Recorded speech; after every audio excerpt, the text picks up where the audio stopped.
does. Search but you stay lost. We are reaching for the stars, but we're making this too hard. And I wonder where you are. Mysterious, that's the part you always show, 'cause you're too curious.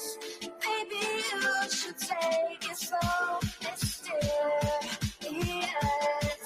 that's the part you always show, 'cause you're too curious. Maybe you should take it slow.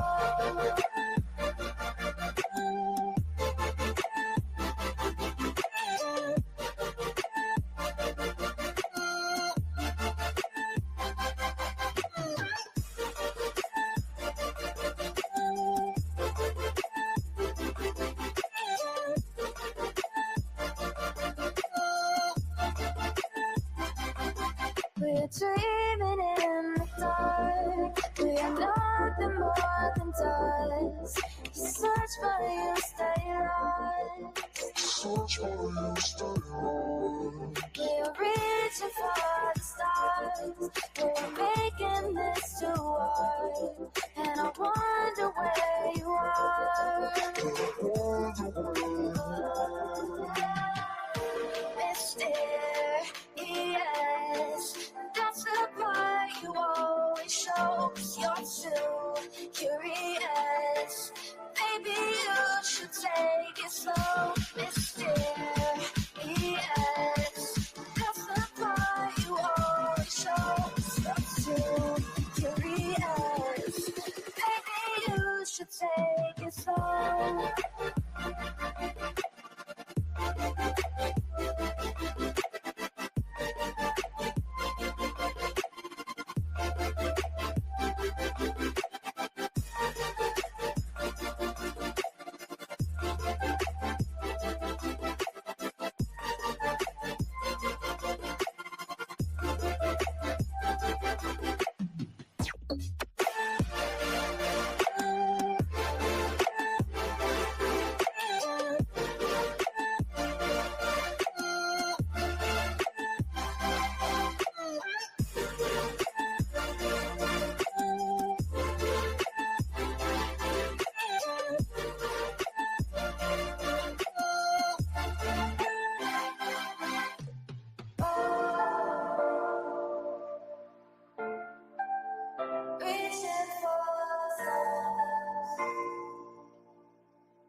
Need you again, so stick around.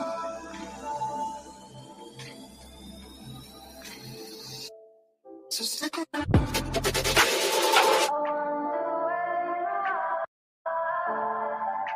Attention, true crime community.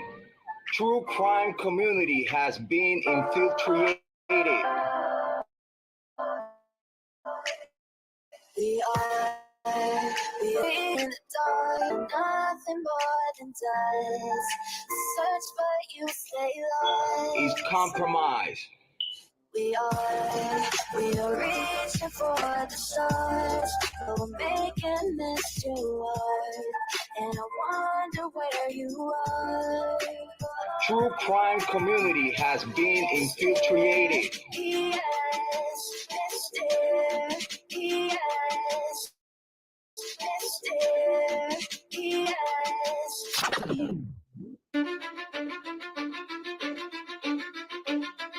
Cause I don't give a fuck what you say. Yeah, I'ma do shit my way.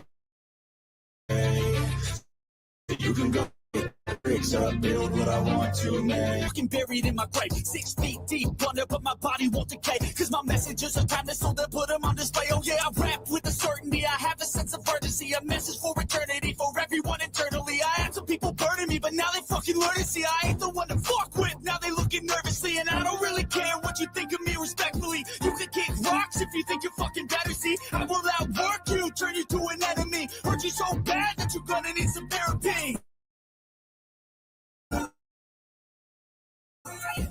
I got the motherfucking recipe. I've been cooking up hits, I'ma leave it away. So you can go kick rocks, I'ma stack bricks up, build I want to make. Cause I don't give a fuck what you say. Yeah, I'ma do shit my way. So you can go kick rocks, I'ma stack bricks up, build what I want to make. Yeah, I'ma do it my way. You're working a fucking gym, and you're 45!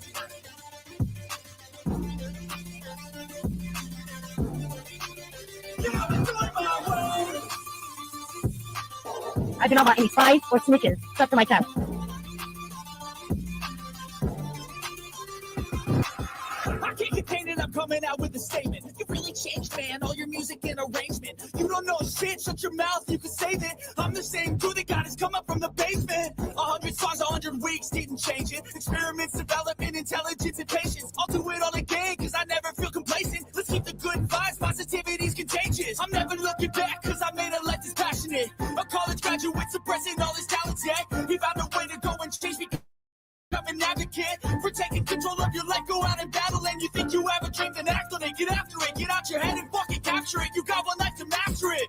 Don't give up on your future. We all start losers. We're all late bloomers. Gotta struggle through the sewer. What you say? Yeah, I'ma do shit my way. So you can go kick rocks, I'ma stack bricks up, build what I want to make. Cause I don't give a fuck what you say. Yeah, I'ma do shit my way. So you can go kick rocks, I'ma stack bricks up, build what I want to make. Yeah, I'ma do it my way. So that's keeps the rules, and you can't stick to them.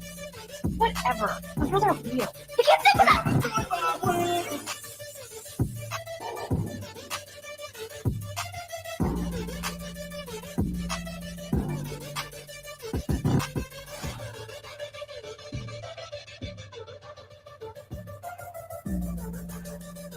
Get ready for the shit show. Smoke them if you got them. Make sure you have your cigarettes. Make sure you have your drinks. Make sure you have stuff right. It's limited to debt. You're standing on the 70 plus civics.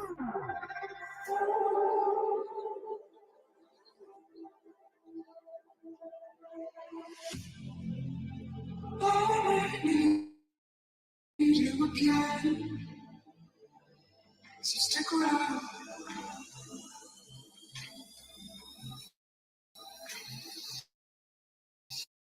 So stick around.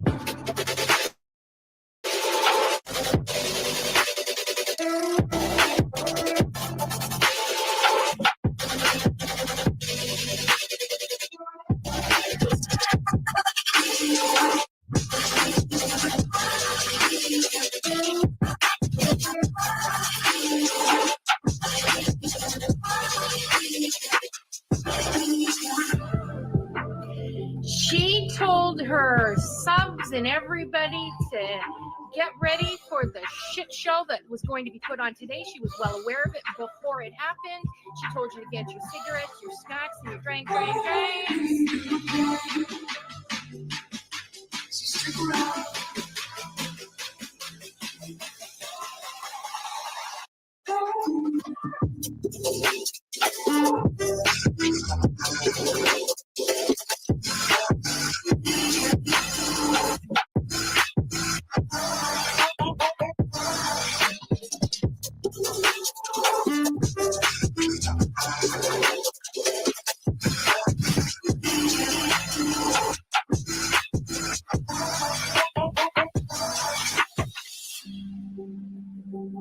Say that I wasn't including Queen Bee, okay?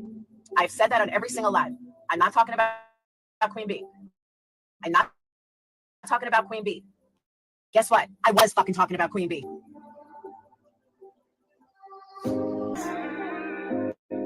They don't need to know. Come find me where the sun sets and say you'll never let me go. You're the one I want. Say I'm leaving. I don't wanna go.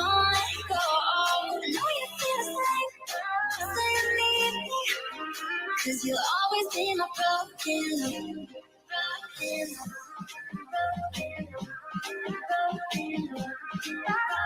You'll always be my broken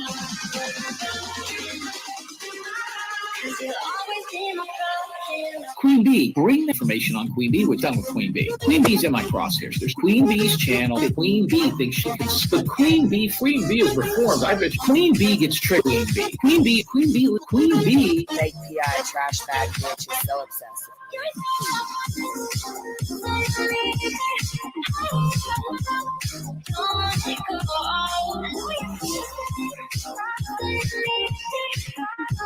You'll always be my broken They don't know how we love when we're letting close. With you, I know I belong. Without all eyes on us, you're the one I want. Say you need me, hide away right now. Don't let it go. Know you feel the same. Say you need me, 'cause you'll always be my broken love.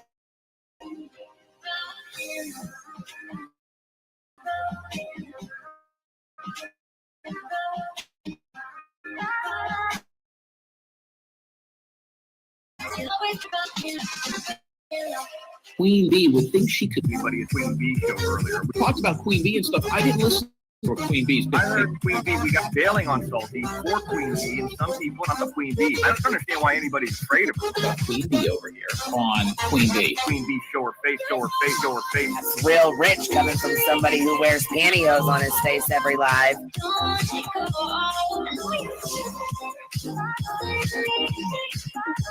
You'll always be my broken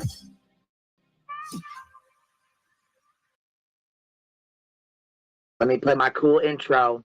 Y'all ain't ready for this. The disrespect is real. I don't give a fuck. I'll do it again. I'm not above it. I am that snake bitch. No, it's okay. You guys are all welcome to trash Queen in the chat. We'll hold a whole panel on Queen. I am honest to a point, but a lot of the things I talk about aren't true. Wait, somebody not telling the truth on YouTube? Are you fucking serious? Oh my god. Oh my god. Got a monster inside of me. You better watch out if you ignite me. The road ahead of full prophecy to be the greatest beast the world has ever seen. I feed him every day like the bones clean. I feed him all the hate and he grows me. And he gets claws real big, pissed off quick. And if you cross him, you might drop dead. Metaphorically, of course, settling his sword. Never getting bored, loves the blood and gore. Always wanting more freedom from the source. They don't really understand until they feel the force apart. If you start shit, you'll be heartless in the darkness. Torn apart quick, you left scars ripped. You'll be chewed up and discarded. Me and my friends, we're gonna find you and we're gonna rip you apart like a wasteland. Snakes don't get a fucking safe space. If she wants to keep it going, then we'll keep going. If she wants to stop the bullshit, then we'll stop the bullshit. But I'm not gonna fucking sit here and let anybody lie on my motherfucking name. Bring your ass. The fucking link is in the chat. That should be.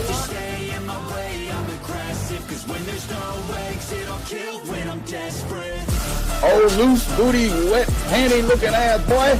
Replay that, Queen. Her name is Queen. It ain't really so much Queen Bee, Queen Bee, Queen Bee. Okay, there, Queen Bee's money. Queen Bee ain't got no money. Queen Bee. She always fucks some shit up. I don't know why PJ doesn't get his ass on a motherfucking leash and get his ass under control. Fuck. Better than never. I can feel my heart rate, adrenaline pressure. It's stormy weather, lightning, thunder, pouring weather. Yo, I'm a go-getter. Try to do it like me, but I do it better. I got a mind that's covered. The beast inside is competitive as ever. I'm conscious, my subconscious, an accomplice to me. I promise the darkness, I can honest believe. But don't cross me, I might lose control of the lost beast. So, you locked away inside with the key control by fight or flight. And I haven't brought it public, you know why? Because someone that I was fucking close to is in the middle of a goddamn lawsuit. How do I get my hands on your soap? Because I need something to clean these titty flaps. My dove is just not doing it.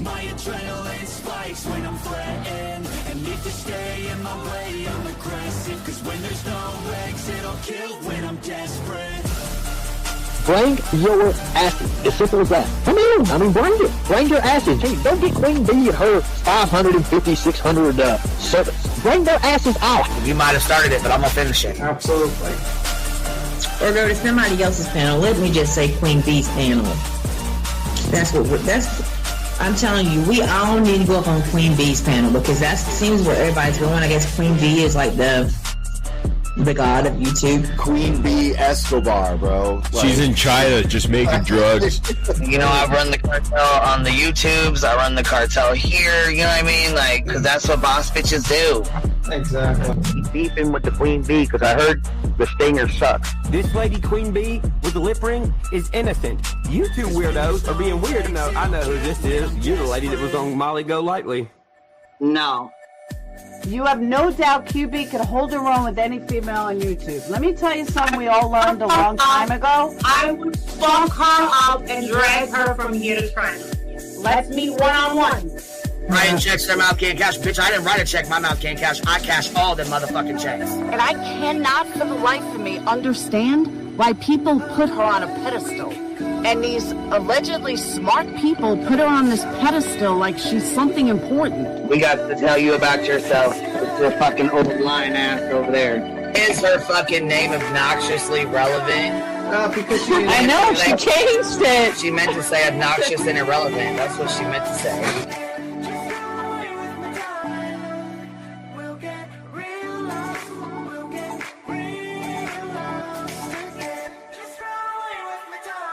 And coincidentally, it sounds exactly like Queen Bee's voice because, as I've always thought, Queen Bee is using some sort of slight distortion on her voice when she broadcasts. Exposed! Queen Bee exposed! Oh my god, bitch. Did they get that Dugan? Said they get that Dugan. That shit chronicles with Shady. You better fucking shut your mouth with that. Bro, stop. Wow. What in the hell? Someone told Queen Bee that you said it was her hacking your emails. What the hell is wrong with people? Right? Take your ass to bed. It's fucking past your bedtime. Go on now. Right? Why you gotta be crying? Motherfucking killing the vibe, bitch. What? Take your ass to bed. Boston, no. I'm not capping at all. I'm telling the whole truth. Look, babe. Anyway, guys, I'm gonna skedaddle. You know what I mean? Skedaddling away. All right. Pumpkin. I love you too. Alright. I despise you, Boston. Whatever.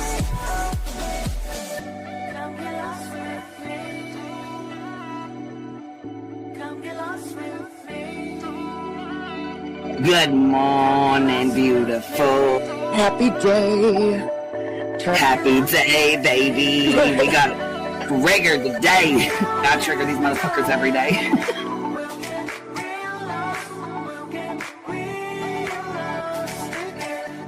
Baby Jesus showed us that, you guys. I swear to God. I know that's right, because you just put right on that shit. Yes, I did. Baby Jesus was like, look here. Yeah, fuck the pause. Pause for the cause. Fuck that pause. I'm just trying to be a better person. I know it. Let's see here. God damn it, Duke. You hear him? Yes, the dog is orange. Damn it, Duke. Girl, this tea is piping. It's living. Motherfucker's hot. That just burnt the roof of my mouth. Where's Candy Sue? Where's she at? You heard that like I heard that one. Fire in the hole. Smoke him if you got him. You're like the kind of person that would probably be in the back of the class. Fuck you, me too. Ellie's a thug. Right. You don't We're all thugs around here. Shambles. Thank you for supporting the hot biddies.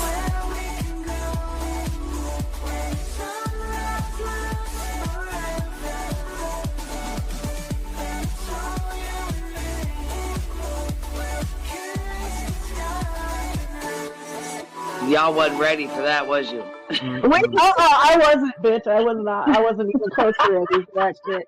All right, I love you, baby girl. I'm gonna jump off. I love you too, baby doll. Good morning, good morning. How y'all doing? Happy Saturday, baby. I hope everybody's having a good day today so far. A good morning. Good morning. My goodness, last night was a little intro into the Saturday here. We're gonna chit chat. Here we go. I was trying to move this link over. So we're gonna chit chat and hang out and talk some shit. But you know what? We've been working on going over this lawsuit for 3 damn days now. Now, today, I said, okay, you know what? That's it. We're going to go over this motherfucker today, and we are not going to get interrupted. We are not going to sidebar. We are not going to sidebar at all. So why I just went to go pull the documents, you guys, and look what it says. They're playing with us today. I said, oh, hold on. You guys are really going to play with us today like this? Really? So if anybody has, because I have it somewhere saved in here, I'm going to have to go find it if you guys don't have it. But the original lawsuit or injunction, I need a copy of it, or I need somebody to send me a link to it, because this right here is what the website's doing to us. And I did not set it up to save it because I was like, oh, we'll just link to the website and read it right off of there. Yeah, until it started pulling this today. This what it started pulling today with us. So that's what it says when you pull the website. You see this shit? Why the fuck they doing us like this today? And happy February 1st. Happy February, you guys. The month of love. It did it to nonsense yesterday, too. Okay, well, I'm glad I'm not the only one here. Today, we're staying on track. Baby, we can't even get on the motherfucking track to stay on it. So, I don't know what we're going to do here. I guess we're going to tinker around until the site comes back up. I don't know. Unless somebody wants to email me the original. It says, shit, Queen Bee's going to stay on track. Sidebar Saturday. No, you ain't. You thought you was. Psych.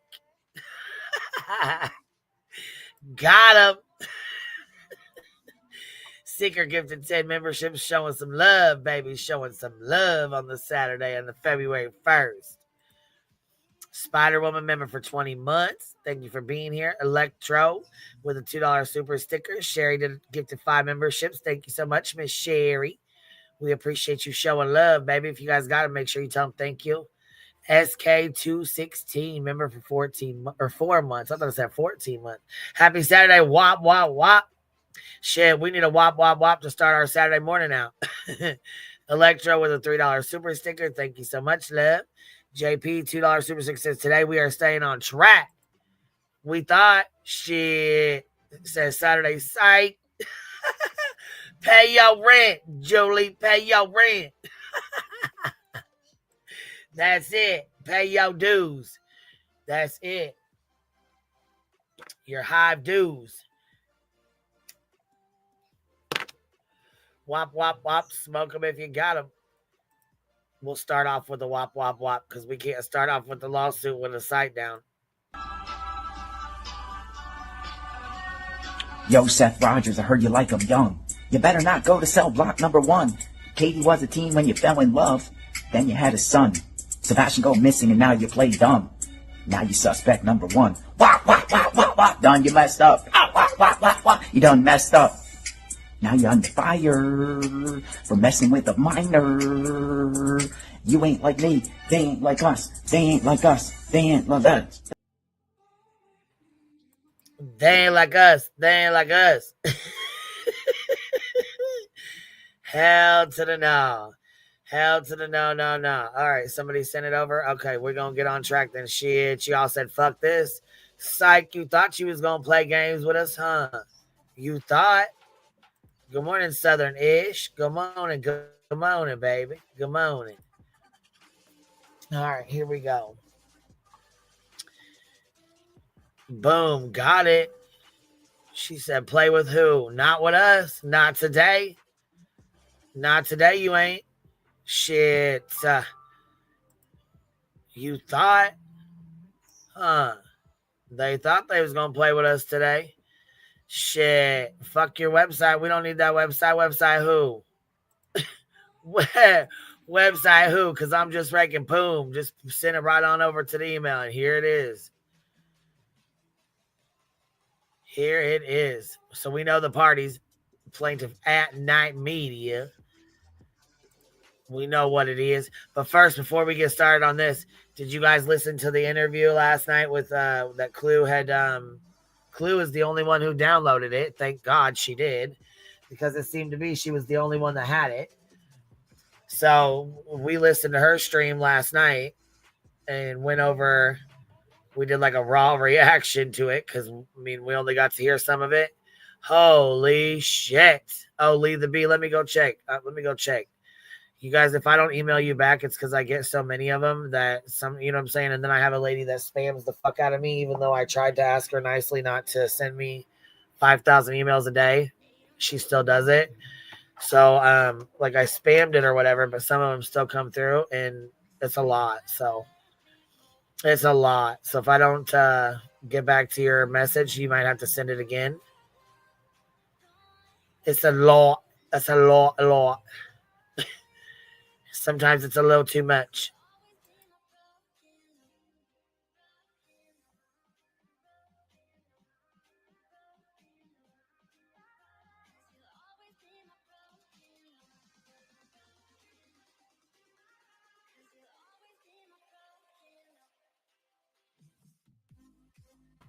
Yeah, that shit was disgusting last night. It was disgusting. You know what? It makes me wonder why they, it makes me, why I was wondering why they pulled it. It makes it, made it very clear to me why they pulled it. Because holy shit, man. No, hold on. Nene said, I listened to Clue. I had to take blood pressure meds and almost threw my tablet. Damn, girl. Shit. Hold on. I screen recorded it and was working when I went to listen. It wasn't recorded. Damn, got him. Shit, our phones. Sometimes I swear they fuck with us. Because you know what? My dumb ass tried to record it too and went off to go do something. Came back, boom. Phone was off. Recording was off. I'm like, you gotta be joking me right now. You had one fucking job, BB. One job. You failed. One fucking job, and we failed it. Where's Nick and Young been? Yeah, hiding. Like the little cowards they are. Little Nik The Rat. Yeah, yes. Shit. Clue was hot. Last night I heard they were cracking me up because they were sitting up here with us. And so sometimes I didn't know if it was them on the panel or if it was them on the video that we were sharing. It was kind of hard to tell, but it was funny. We were grateful they shared it with us. I mean, I already had it downloaded and shit, but I didn't want to be an asshole, you know, and play their members only content because that's a shit ass thing to do. But I'm sure glad they shared it with us because it was good to listen to it, wasn't it? For anybody that didn't get to hear it, you could hear it on Clues or you could hear a double reaction on ours. It was last night, but listen, he was already caught in lies. We already knew he was caught in lies, but listen to this. How many times did we go over the trash truck? Like, how many times did we go over that shit? We even pulled the clip, and when we started going back, we even pulled the clip and went back to Pascal's interview.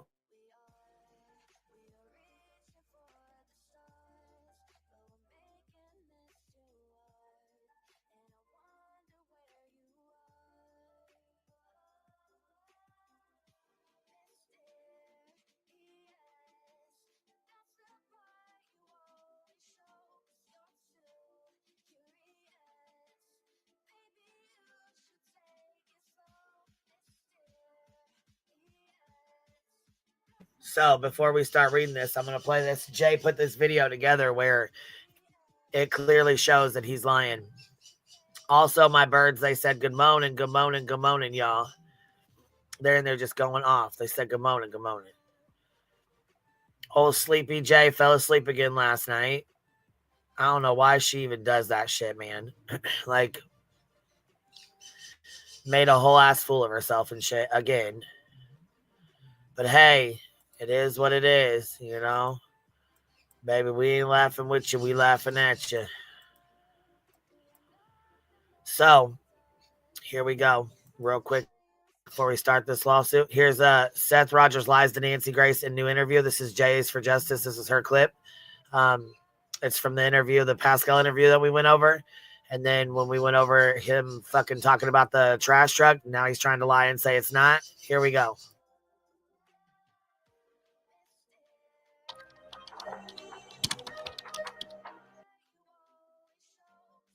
So it says Seth Rogers conflicting statements on what law enforcement told him about the flashlight video.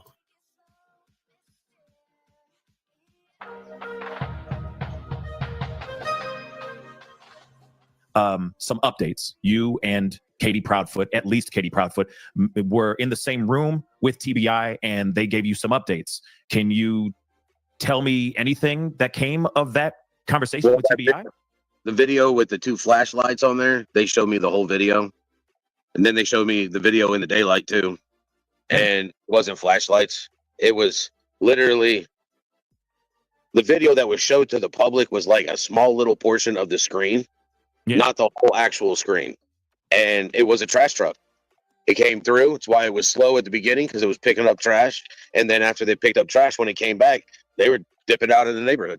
AM Seth Rogers, there are 2 people lurking in the back of Sebastian's home. 3 a.m. Then 3 hours later, he's gone. Law enforcement has not explained that video to me. What does the rest of the picture that you saw look like? Is it just pitch black, or was there movement elsewhere? It's literally, it's dark because it's at night, but you can make out the road.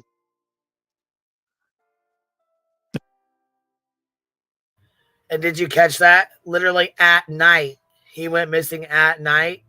Makes me wonder if that's not where they came up with their little motherfucking name, At Night, even though Nancy Drew / Grace couldn't figure out the name of the fucking the name of the bullshit, which, I mean, to be fair, they've changed it 55,000 times.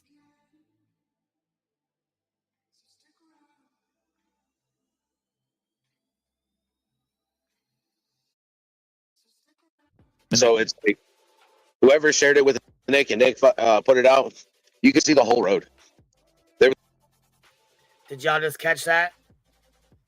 Did y'all just catch that? Whoever shared it with Nick and then Nick put it out. So you mean to tell me you shared it with Nick and Nick put it out? Is that how that went down? Because you just told on yourself. Out the road. So it's like, whoever shared it with Nick and Nick put it out. Whoever shared it with Nick and then Nick put it out. Yeah, well, you know, you just told on your fucking self. And because you know what? Just like, in my opinion, you shared it with Nick, you also busted your shit out with the lab when you was on a fucking live stream and said, and he told you, and he said back to you, you sent me the live. You sent me that footage. You told me I could only play it after a certain time and date. So you, Sean, are the one leaking shit. You've told on yourself twice now.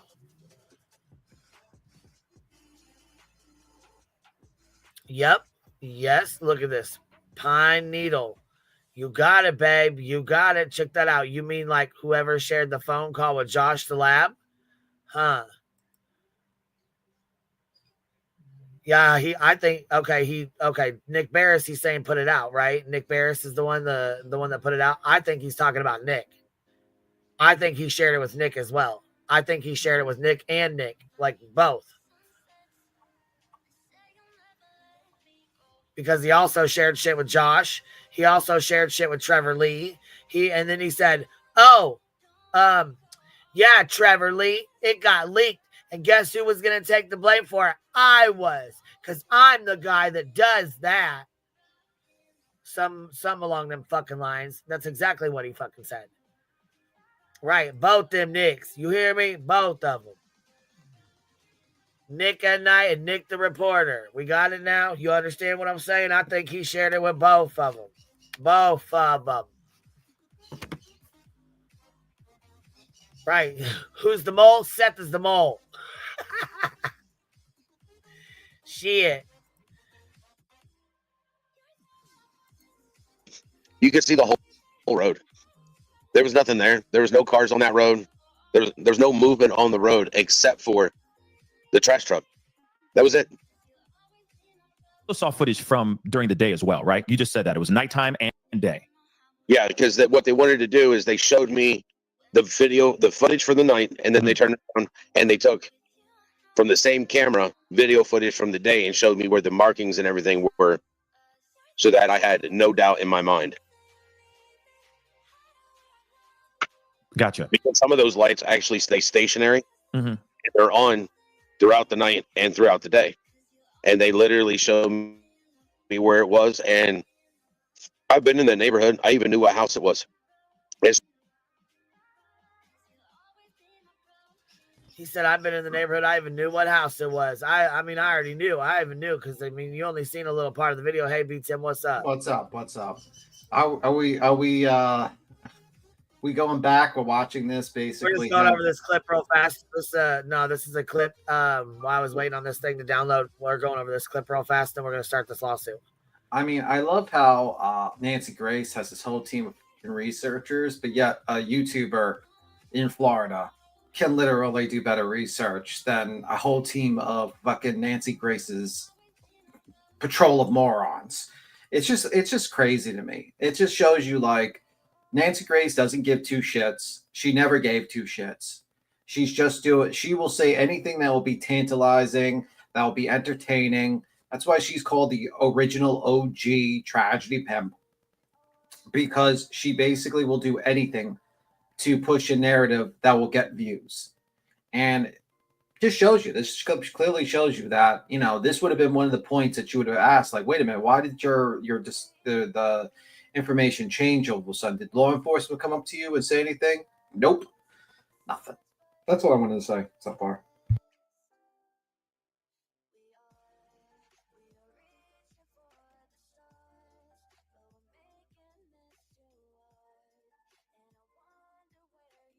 As soon as I saw it, I recognized the house, so I knew the angle, because the angle's coming from at the end of the street. It's not pointing at like a common section. It's just literally at the end of the street so that the owner can watch all their vehicles. Gotcha. Law enforcement has not explained that video to me.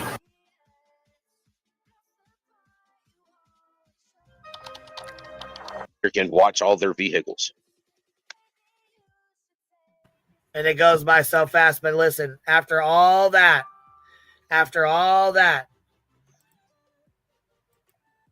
at the end of it, did you hear what he said? Let me slow the shit down.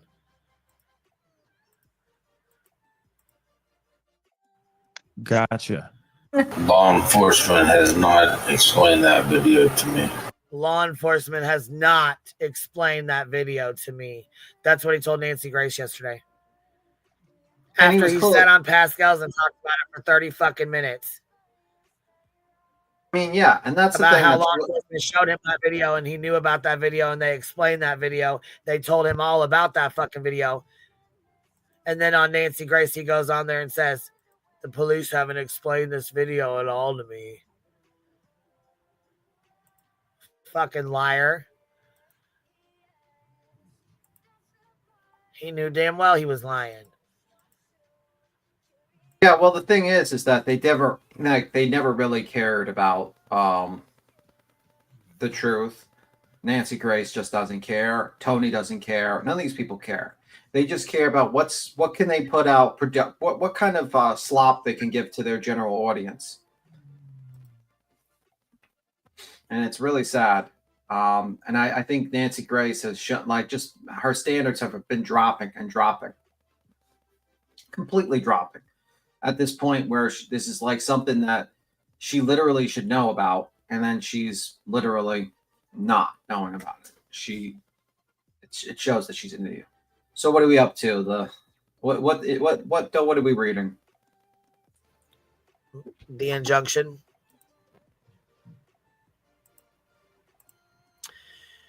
This is their original filing right here. Oh, the original, my God. Yeah.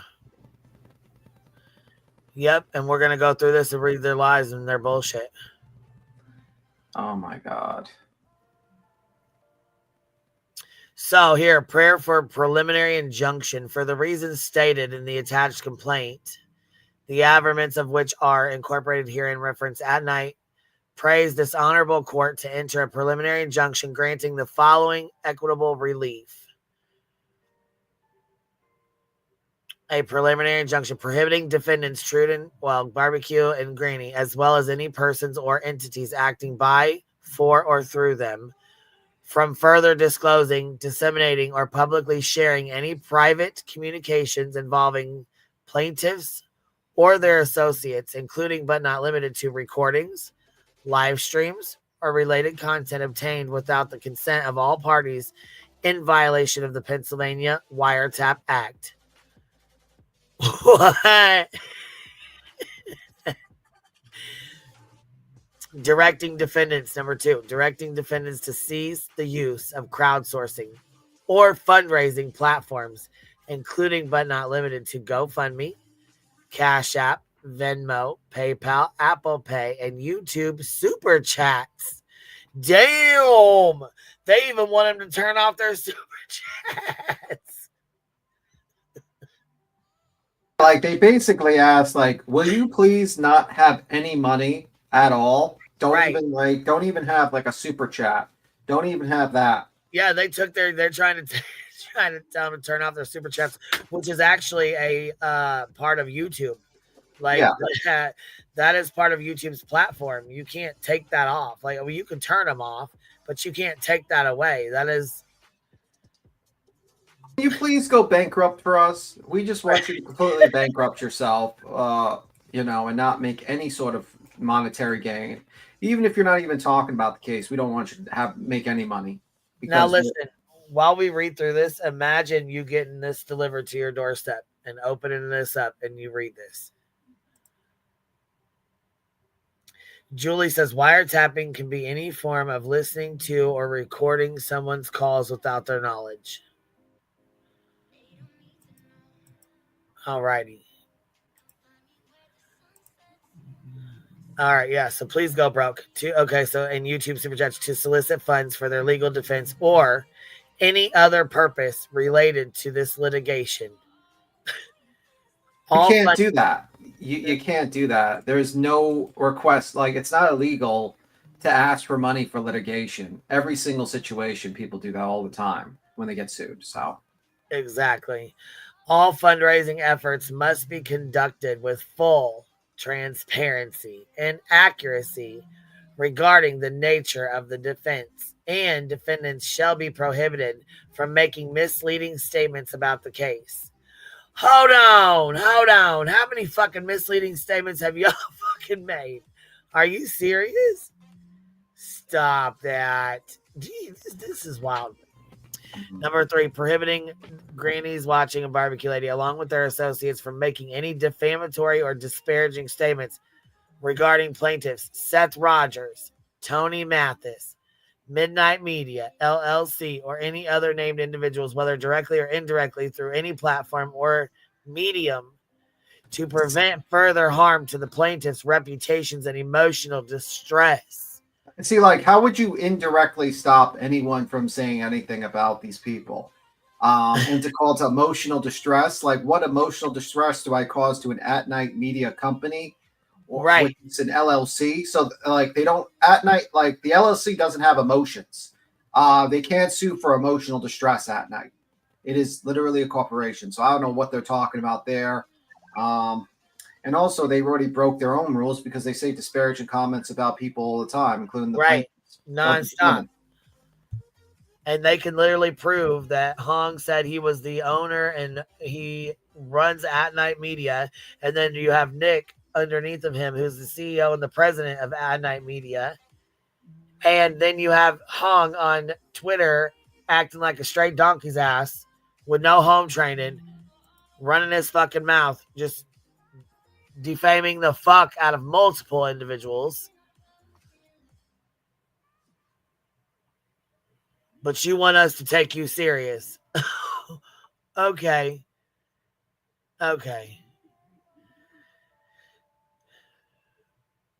This shit's fucking wild. All right, here's number 4. Directing directing defendants, Barbecue and Granny's Watching to cease any attempts to portray, disclose, or release the private information, identities, or family details of plaintiffs and associated individuals, whether through social media, public forums, or any other channels, to protect the safety and privacy of those involved. Are you fucking kidding me? And by the way, it's a little too late because you entered a filing showing your plaintiff's home addresses and name. So, like, what is how would that makes no sense? Yeah, how would that be able to be stopped? You already doxed yourself. Like, that's the problem. You had to sign off with your real names, and you have to actually tell your locations of where you reside. So that request is stupid. All the requests that they're asking is pretty much unenforceable. Indirectly, well, what does that mean? Emotional distress for a corporation? How does a corporation have emotions? Are you talking about every single person in the corporation is having emotional distress from a person named Barbecue Lady and Granny's Watching? If there's only two people, then you're kind of double naming them for some reason because, you know, obviously you have them as plaintiffs. And what else? Let me see. Also demanding people not to raise money and then saying that you have to be transparent on raising your money is kind of like, how are you going to do both? You know what I mean? And it's a pretty unenforceable injunction. It's basically just like, there is no way you would not be able to break this injunction, even if you just completely dropped the Sebastian Rogers case and walked away, because you would still get into trouble because people would be indirectly talking about it. Like her being in a chat, is that indirectly? Like if Queen was talking about it and Granny was in the chat, would they be like, wait, you're breaking the injunction? That's indirectly talking about it, directly causing us problems. You know, I guess we can continue.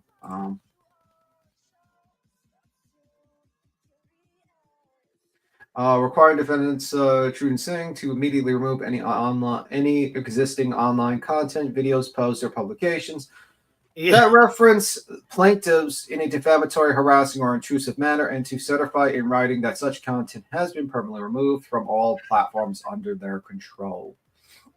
Yeah, bullshit. Yeah, that's never going to happen. Remove any existing online content, videos, posts, or publications that reference plaintiffs in a defamatory, harassing, or intrusive manner. Get the fuck out of here. And to certify in writing that such content has been permanently removed from all platforms under their control. Yeah, that doesn't make sense. No, basically they want it in writing. They want Granny's Watching. I mean, you know, everything that she has, any content she has on Brittany Jackson. Yeah. They want basically her to have to anything she said or any content she's done, and then they want her to put it in writing that she has went back on her platform. Well, everything off. The problem is that there's no videos that they're highlighting that are defamatory, harassing. So how is she supposed to know what to delete? Yeah, she wouldn't know what to delete. She wouldn't know what would be defamatory. And basically, the only safe way that Granny would ever be able to actually follow this would be to delete her channel and just start a fucking quilting channel, basically. Completely leave the channel that, you know, she doesn't talk about them. Yeah, she would have to actually completely leave the sector because, like, basically any sort of true crime case. Well, see, and that's the thing too. What really shocked me is she wasn't really over here. Like, she just came over here with the Sebastian Rogers case, and you know what I mean. Started doing the true crime shit because she was over at Natasha Cooper's and stuff, kind of like Voices. You know what I mean? Like they were over they were kind of in a different community, and she, you know, got out of that community and came over here, which I think she's done good. I think it's done good for her. You know what I mean? But it was really shocked me that they went after her of all people because you know why she is not. You know what I'm saying? She's not really. But you know why? Been over here for a long time. She was in Pennsylvania. She lives there. You know what I mean? Just like Barbecue. I mean, she didn't really do a whole lot of bullshit either. Like, I mean, there's people out here who have done way more than those two. You know what I'm saying? I mean, if you would have lived in Pennsylvania, they would have named you. Oh, they'd have nailed my ass to the fucking wall with this. No doubt about it. No doubt about it. They would have tried. Fucking fuck. Yeah, they would have tried. That's why it's like, you know, unfortunately, Granny just basically just got the short straw on this. She lives in Pennsylvania, and basically they said, okay, we're going to say barbecue. I think they really wanted barbecue lady, and they just kind of said, okay, let's just name Granny's watching because she lives in Pennsylvania too, and we can go after her too. And that's basically it. And I think they were hoping that Granny would split, pay like $500 and write some sort of like terrible statement about barbecue and try to build up like a case against Or barbecue. say, I'm sorry, you know, I deleted everything. I deleted the content. Here's $500. I'm sorry. And then close her channel up. Fuck you. Fuck too. But I will say this much. I don't think Granny realizes how much it's going to cost to do a countersuit and fight a lawsuit. So not only are you going to have to pay to fight the lawsuit, but you're also going to have to pay for the countersuit as well. So yeah, you're talking about at least probably $30,000, yeah, $40,000. A lot of money. Yeah. Sure. And not only that, countersue. Are you going to countersue each individual person? Because that's going to cost you money as well. That's going to cost more money on top of it. You know what I'm saying? You can't just do it as a whole. Yeah, I mean, you'd have to do each individual state. You need to pick out which one or which. You know what I'm saying? What? It's going to be a hell of a time to try to countersue. I mean, my opinion is go for the people that have money, so at least you can get your money back. Yeah, I mean, Nick already owes what, $400,000 or something. Well, if it develops that the lawyer basically has submitted fraudulent paperwork and he just like basically renting out his signature, if that's actually a claim, because even if I was going to ask you, even if they get found, okay, so I got a question for you. So even if they get the lawsuit gets dismissed and the injunction gets dismissed, and they get told they have to pay the attorney's fees for barbecue and for Granny's watching. Yeah. But they don't really have any money. So what does that mean? No, each of the plaintiffs they're going to have to break their checks, or how does that work?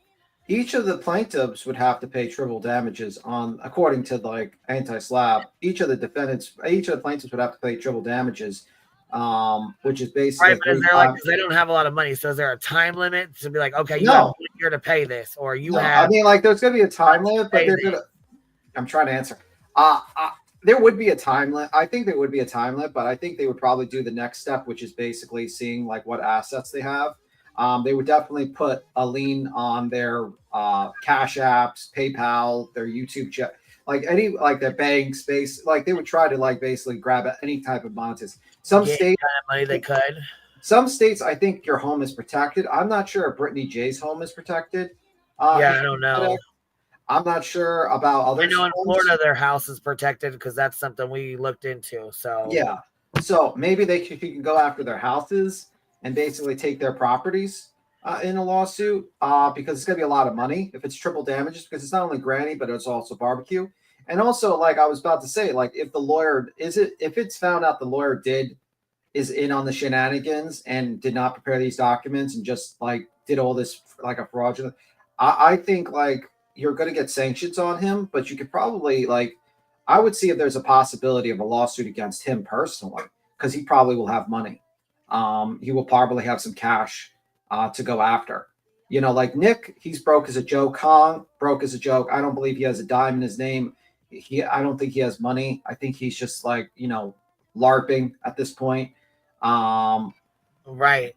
I think going after people with money, if I was going to do a countersuit, I would go after the people with money so I can get some change. Like Brittany J, if you can get her house and sue her and get like basically get them, like when you win, just take like, cause like, you know. Does she even own her house? I mean, because if she's paying rent or she's renting a house, it doesn't matter. No, I think she owns her house because of some sort of like her boyfriend or something like that. I don't know. Okay. Like I think there's money to be had.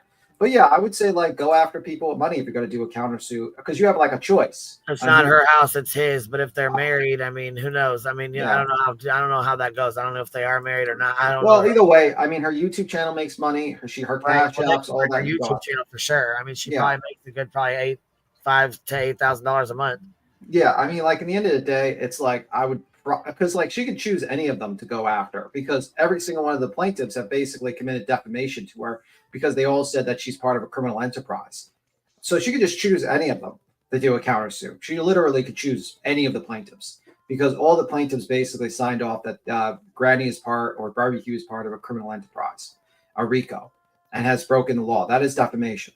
So every single plaintiff. And I also think, like, if the lawyer is doing these shenanigans, I think the lawyer could probably be sued too. But I would probably consult a lawyer to see if like the metadata lines up and they can build their case against the lawyer. And once they, like, you know, like all that stuff, and he gets sanctioned and stuff like that, because the lawyer has a higher standard. So I would say, like, there's a lot of possibilities.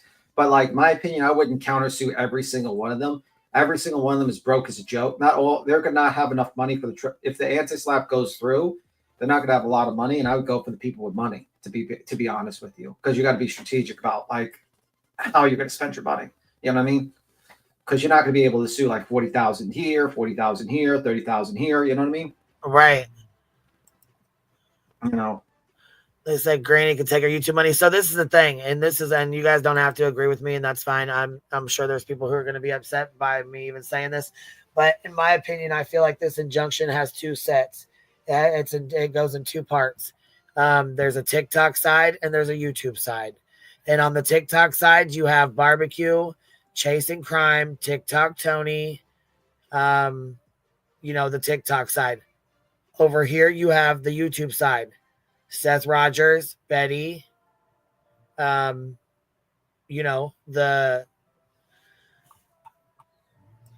see here. Seth Rogers, Betty, Brittany, Julie. I think she's just a fill-in. Nick's a fill-in. He's like him and Hung are in At Night Media. Those three right there, and then Dog. I feel like those four right there. Dog was only for attention. Nick was only, because he's got the Twitter, you know what I mean? Him and Hung had the little At Night Media bullshit. And this is all just my theory, my opinion. But I feel like those are the ones, Nick and Hung and At Night. Nick and Hung have At Night, so they're the Twitter people. Then they said, okay, here, we'll do YouTube and we'll do Twitter. Because TikTok Tony, the 2 a.m. girls, Cajun, Chasing Crime, Barbecue Lady, all of those girls had issues. All those guys they all had issues. Then if you look over here, it's Granny's Watching and Brittany J, Betty, Seth Rogers, YouTubers. It's like there's two sides. It's like there's a YouTube side and there's a TikTok side. Yeah, I mean, I think, like, honestly, it's going to be a very interesting stuff to see what happens. But yeah, when you talk about countersuing, think about it, it's going to cost you $30,000-$40,000 easy to do that, because you're going to have to. I mean, maybe less, because I don't know if, like, she'll answer it. It might cost less. She might. I don't think she'll pro say it, to be honest with you, Brittany J. I think she's probably gonna try to hire an attorney, and it won't cost you that much. It might cost you $25,000-$30,000, but, like, either way, it's gonna cost you tens of thousands of dollars to countersue someone in their own state, because you're gonna have to hire an attorney in their own state. But I don't know. Maybe, actually, no, never mind. Maybe you can actually countersue them in the state of Pennsylvania, since they kind of said, hey, we brought this defamation to your state. You could try that. You know what I mean? Like, I don't know. I would consult an attorney to see, but you could probably keep it in Pennsylvania. But either way, it's going to cost you a lot of money. It's just how it is, unfortunately. Right. Unless she pro says it, but even then, it's going to take time and money as well. One shot says, I feel like Toxic Tony, Sean, Nick, and Hung thought that they could get a reality TV deal out of this, and that's why they got Dog on board. They all smell money, and it's now backfired. And I agree with that. I do kind of agree with that. Julie, why is it's not allowing your comments? What's going on? Let me see. I didn't see. I was gonna say, if you're spamming the chat or you're typing in caps, it's not going to. It holds them back. Can you imagine BJ doing anything pro say? Fuck no, she can't stay awake long enough. Shit, those papers would have fucking drool and broken dreams. Yeah, I mean, like, honestly, though, I can't imagine Brittany J hiring an attorney, because she'll find out very quickly that the attorney will probably look at it and be like, oh, fuck, you did defame this person. And it's probably going to cost you, they're going to probably want $5,000 to $10,000 down, the attorney, if she hires Brittany J. Because I think, like, honestly, I think Granny's got a dead to right case on defamation on every single one of the plaintiffs, including Barbecue Lady, actually, too. The moment they accused them of being part of a RICO and a criminal enterprise, that was basically it. that's the smoking gun. You don't really need anything else. You're pretty much done. Hell, I don't even think you just need you probably just need a deposition of the defendant and yourself, and boom, and just show like, you know, what type of lawsuit, emotional distress, medical records, stuff like that. I can't imagine you need more than that. You pretty much won. I mean, to be honest with you, you don't need anything else. Just make it very simple. They accused me of committing a RICO, being part of a RICO criminal organization, and it caused me emotional distress. Boom, you're done. Very simple. Don't complicate it by adding a bunch of other things, because that's going to cost you more money, and you're going to have to prove those facts. So make it simple. They accused you of being a criminal, part of a RICO, and they weren't, and that's clearly defamation. Boom, you're done. And this is just my opinion. This started out as a wet dream of Betty's a long time ago. She's been wanting to do this for a long time. She was trying this over here. And I think she latched on, in my opinion, latched on to Seth Rogers. And then when Nik came in the picture and on scene, she's like, well, he owes me $400. And when she talked to him, don't worry about that $400, just help me with this, in my opinion. Boom. Their at-night media baby was born.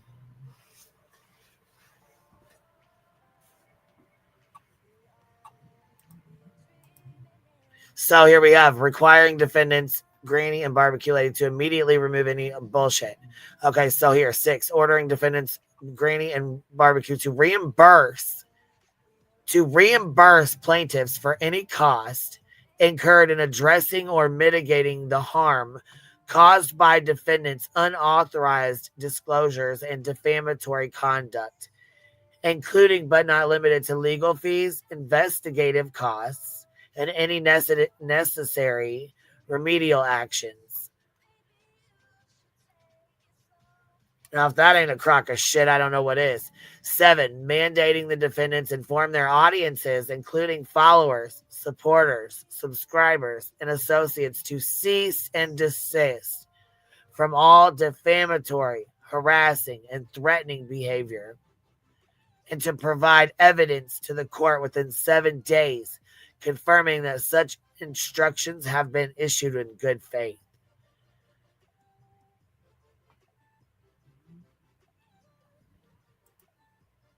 What?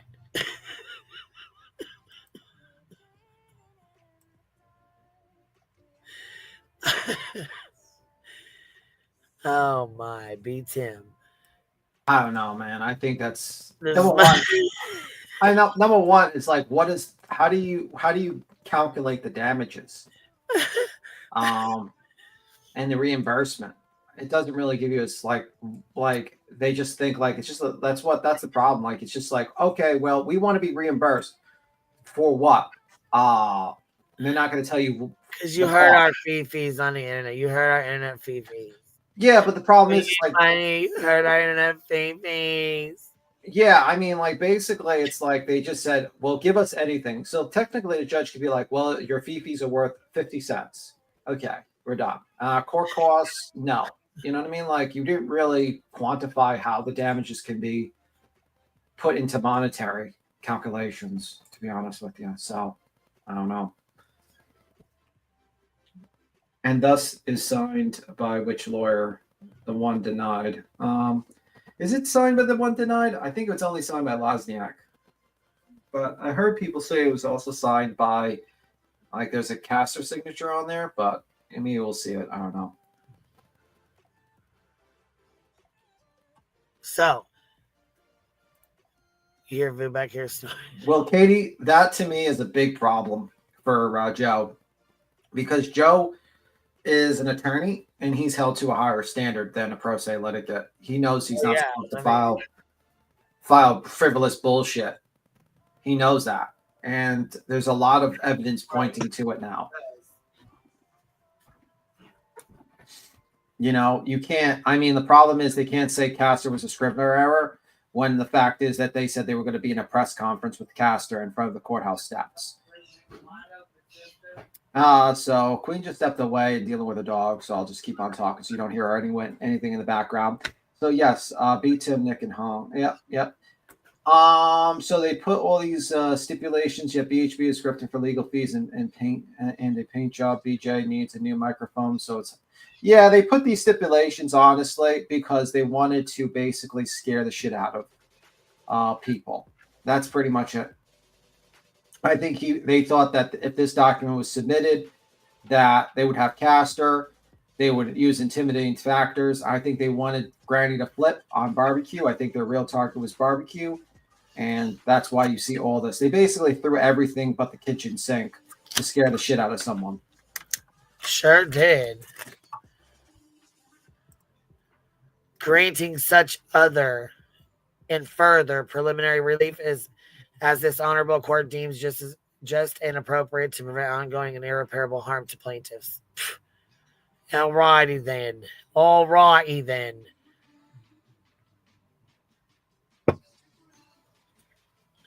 Wow.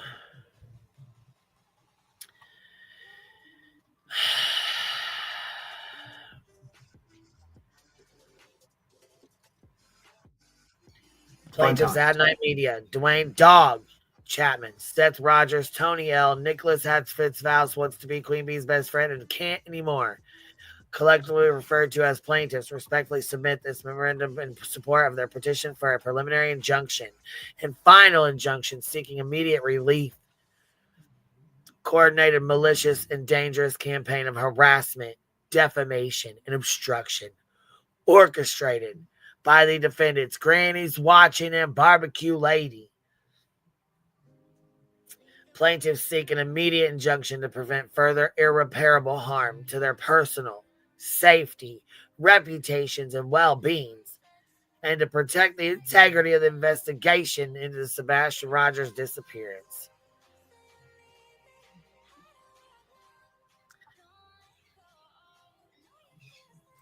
If that wasn't some word salad, I don't know what is. This is where they fucked up. They put factual background, which is basically they're making statements of facts. So this case stems from a criminal enterprise led by defendants. They're stating that as a statement of fact, which is basically now you've just basically won your countersuit defamation case on them. That's it. All you need to do is read that factual background from their own attorney. Boom, you just won. This case stems from a criminal enterprise led by a defendant, which operates through coordinated online harassment, defamation, and incitement of threats against plaintiffs. Defendants' actions have severely obstructed the ongoing search for a missing teenager, Sebastian Wayne Drake Rogers, and have caused irreparable harm to the plaintiff and their efforts. Another piece of defamation, you claiming that these people are purposely stopping the search for a missing child. You can add that to it. This memorandum outlines the pattern of illegal and harmful conduct engaged defendants, which not only violates Pennsylvania Corrupt Organization Act, which another piece to your defamation case, but also federal laws governing cyber harassment and criminal intimidation. So you basically just have to play that one part right there. You just won your you just won your counter for defamation on them. You're just done. You're really just done. Because they made a statement of fact. They just said that. That was not an opinion. That was not their thought process. That was a factual background. That's a factual background. You put that down. You don't need anything else. That's why she could just choose any one of the plaintiffs and do a countersuit. She might even be able, I don't know, if she digs into the lawyer, she might have a lawsuit against him too. And so is barbecuing. So discussing the law being changed in Florida to protect the residents and victims from harassment from BHB, and others were defamatory, bullying, and threatening her mistreatment of the Wells, etc. Well, you know how it is. What's good for me is I could do whatever I want, but not other people, I guess.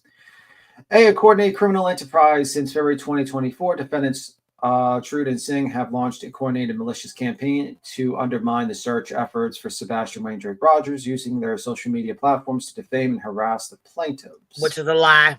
In my opinion, that's a lie. That's a lie. And defamation. Fucking liars. Their actions designed to mislead the public, create confusion, discredit those associated with the search, and have crossed into dangerous and unlawful behavior. Next one. Timeline of defendant's campaign of Well, yeah, defamation. but hold on. Don't be reading so fast because these guys can't. You know what I mean? You gotta, Sorry, go that's through my it too fast. You're gonna be able. You know what I mean? That was a request not to go through it too fast. So, timeline of defendant's campaign of defamation and harassment. Here we go. Here we go with the bullshit. Since February 2024, defendants Trude and Singh have launched a coordinated malicious campaign to undermine the search efforts for Sebastian Wayne Drake Rogers, using their social media platforms to defame, harass the plaintiffs. Their actions designed to mislead the public, create confusion, discredit those associated with the search, and have crossed into dangerous, unlawful behavior. February 25th, 2024, Sebastian Rogers was last seen by his mother, Katie Proudfoot. The following day, authorities initiated the search. B, March 2024, defendants began their online campaign of positive coverage and accurate information. C, end of March 2024, defendants began accusing plaintiff, including Seth Rogers, of using the search for personal gain. These false and malicious claims were disseminated to a wide online audience. D, April 2024, defendants escalated their efforts by organizing followers to defame and harass individuals involved in the search. Declaration of Andrew Griffin provides detailed accounts of how she and others were targeted through false accusations, which severely harmed her personal and professional reputation. Griffin Declaration 9-14. What? I don't think she has much of a reputation. I think literally. Yeah, go figure. She'd be the first one. What'd I tell you? Boom. May 10, 2024, Seth Rogers retained Tony Mathis pro bono to assist in the media efforts regarding the search for his son. This engagement of legal and media support led to increased harassment, with defendants targeting both Rogers and Mathis, falsely accusing them of exploiting the case. Well, yeah, that's a good point. Where are the affidavits from Sumner County, TBI, FBI showing that they're interfered in the search? Well, legally, they can't even search. They can't even be part of a private investigation. Nik cannot work with law enforcement unless he gets permission. And he can't do this case because he was told not to touch unless he gets written permission from the parole board. Matter of fact, here, let me pull those up real quick. Yeah.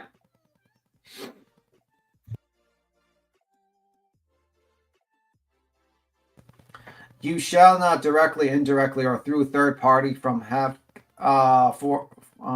forms have contact with Christopher Proudfoot and his family.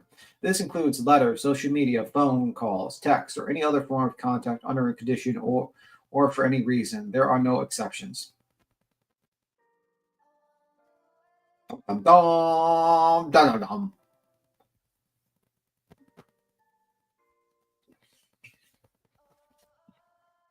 And here's the second one right here.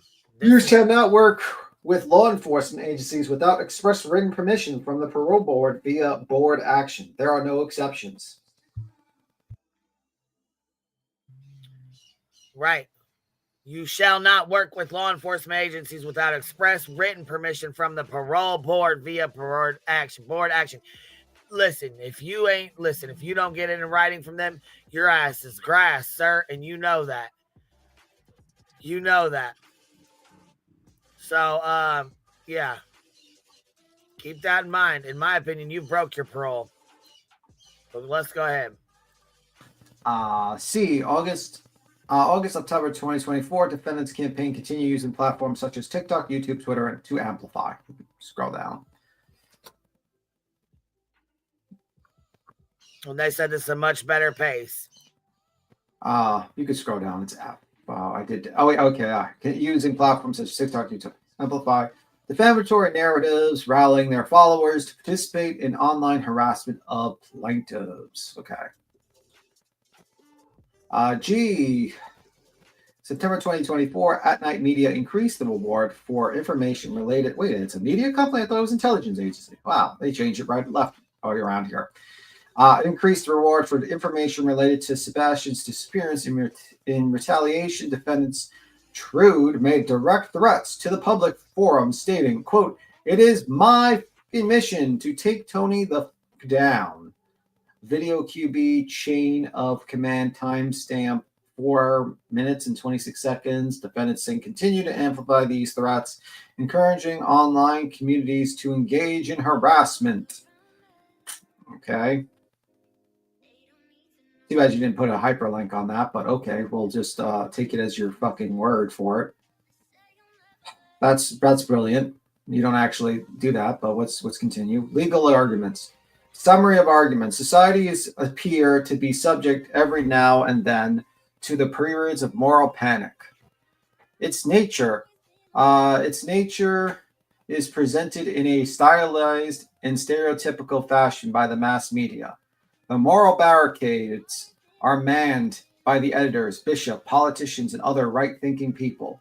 Socially accredited experts pronounce their diagnosis and solutions. Ways of coping are evolved, or more often, retorted. Is that restored? What is that? Resurrected? What the fuck is that word? Resurrected? I don't know what that word is. Two, sometimes the panic passes over. That's going to bug the fuck out of me now. What the hell is he trying to write?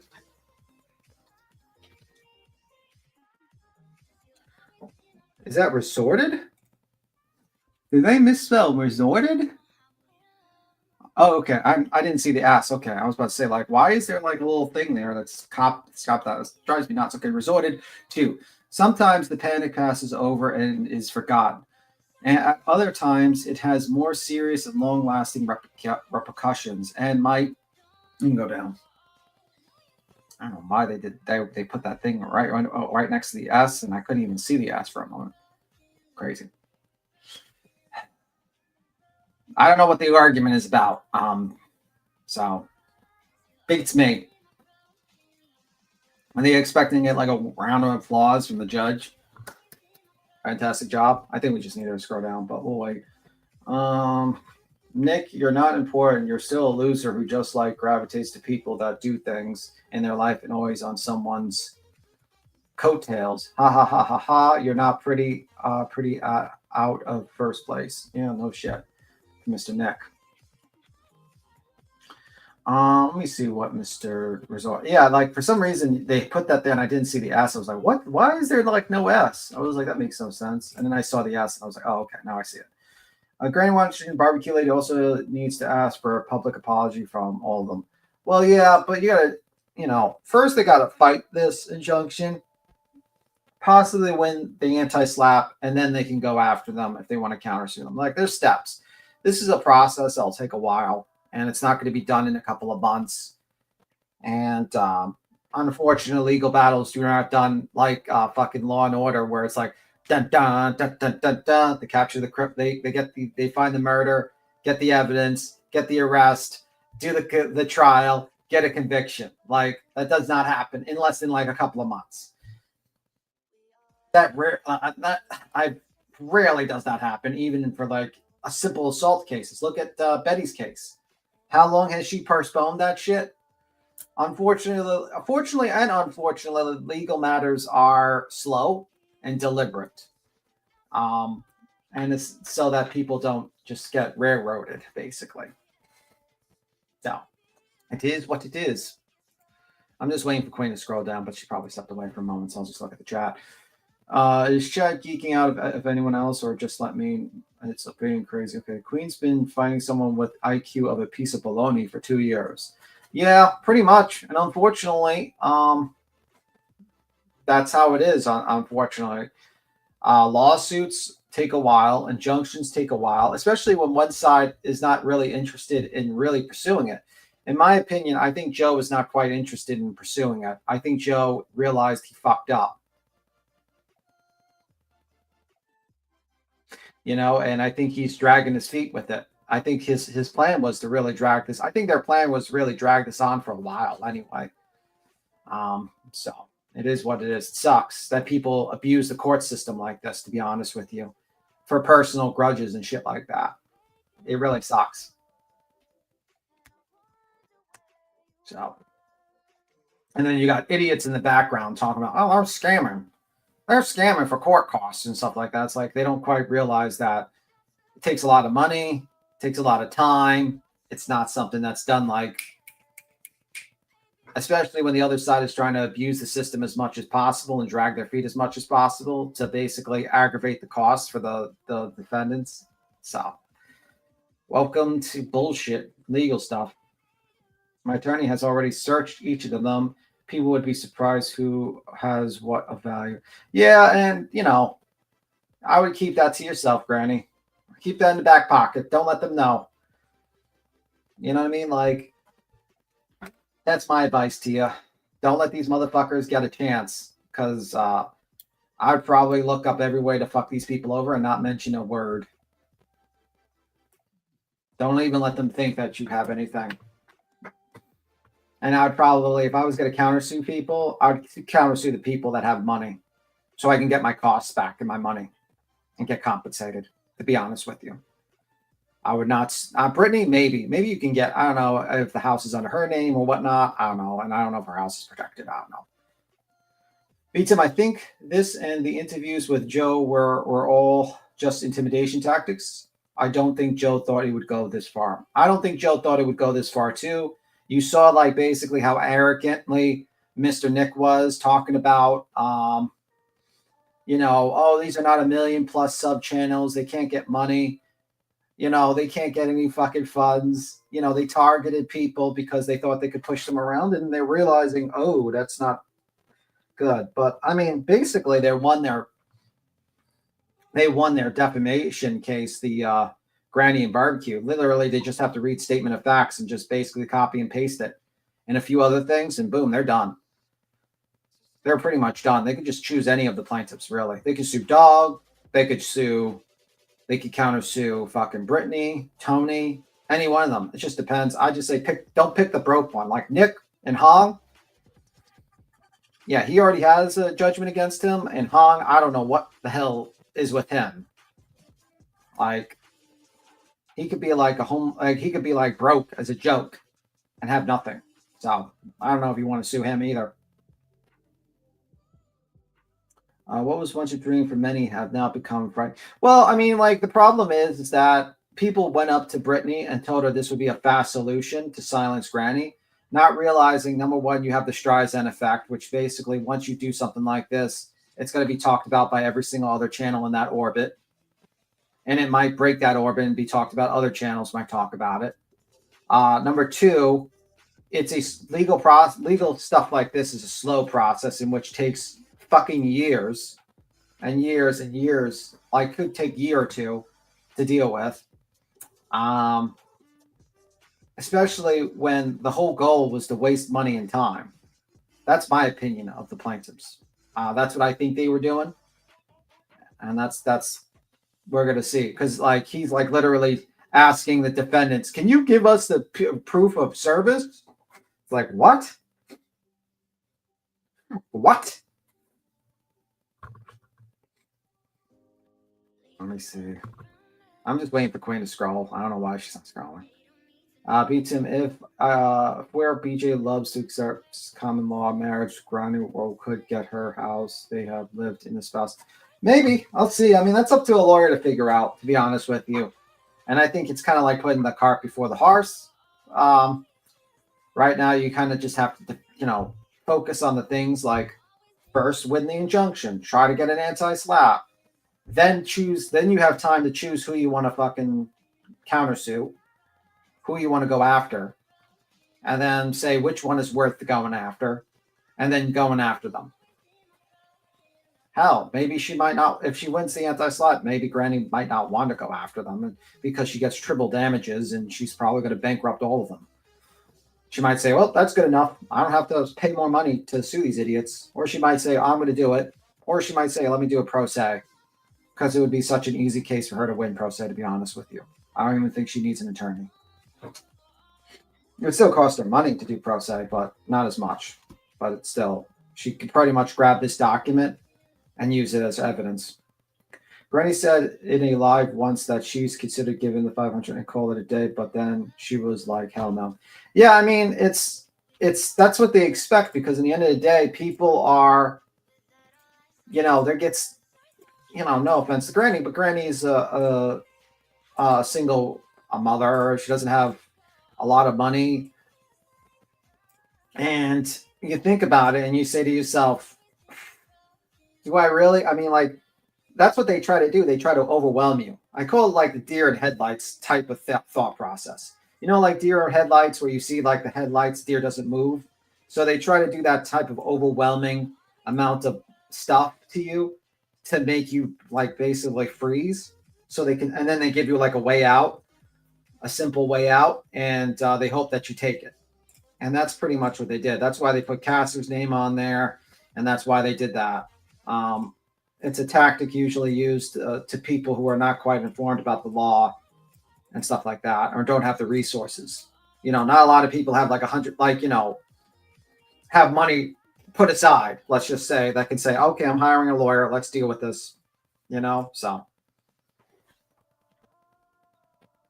the problem is, though, if it was just to be left alone, it'd be okay. But based upon like what they're demanding, the only way really Granny would be able to actually do, to actually basically to avoid breaking an agreement would be to delete her channel and never go back on social media. Pretty much silencing herself and never going on social media ever again. That's pretty much it. She would have to delete her channel, make an apology, delete her channel, and walk the fuck away. And never come back on social media ever again. That's it. Basically, that's the only way you can actually like follow this agreement with them.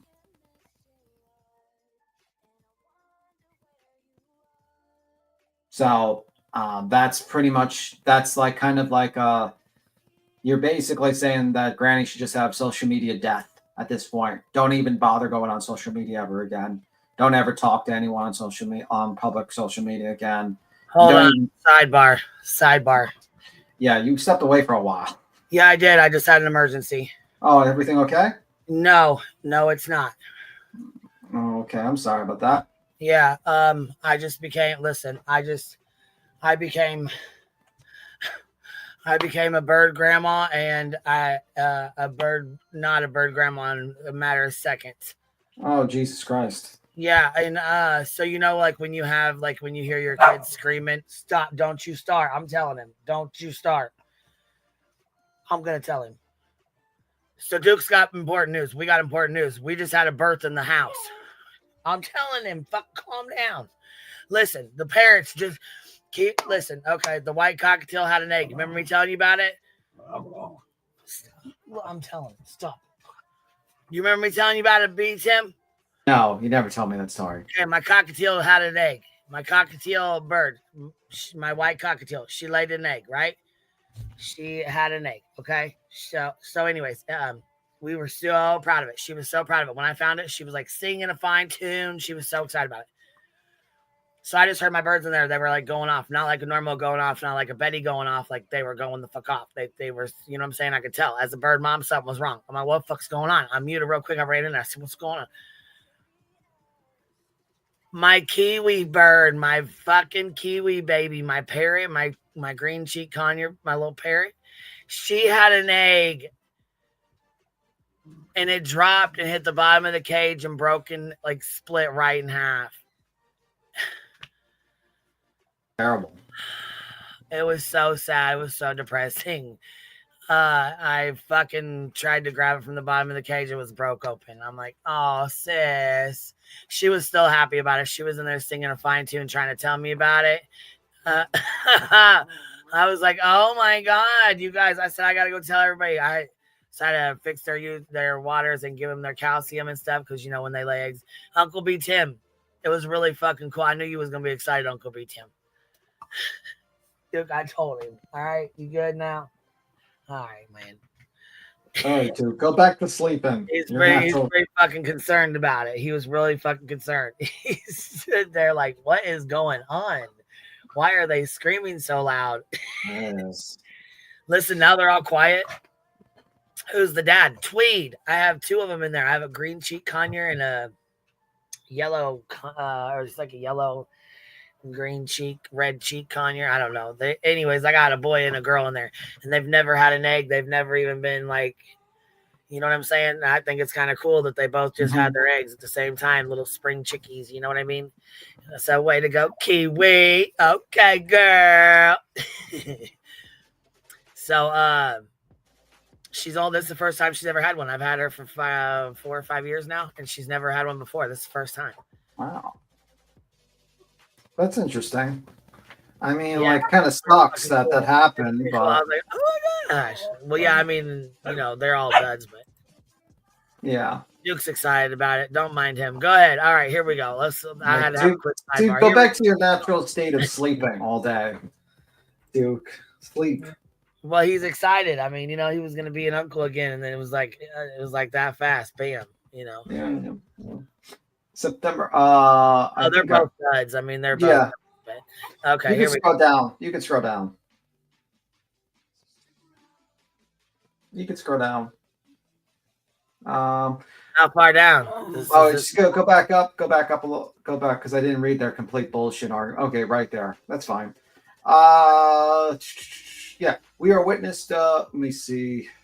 Solutions.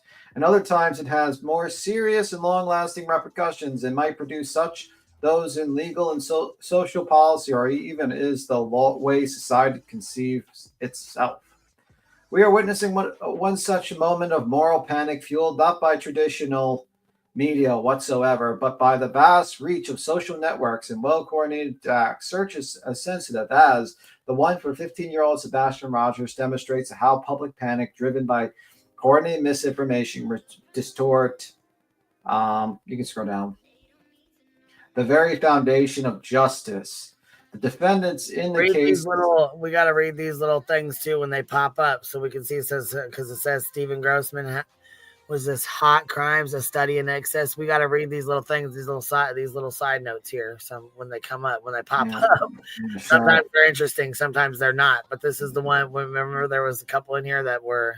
Yeah. The very foundation of justice. The defendants in this case have unleashed a coordinated campaign of cyber harassment, false allegations. Where?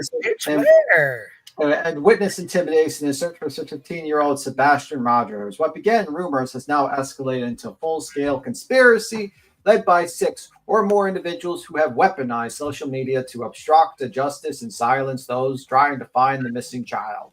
Oh my God, this is fucking insane to me. The criminal. I knew when I read this, read this in full with y'all, we was gonna have a ball with it. Good God. The criminal justice system teeters on a dangerous precipice. In such cases where fear and misinformation threatens to replace reason and fairness, defendants Trude and Sung have pushed the search for Sebastian Wayne Drake Rogers to that precipice.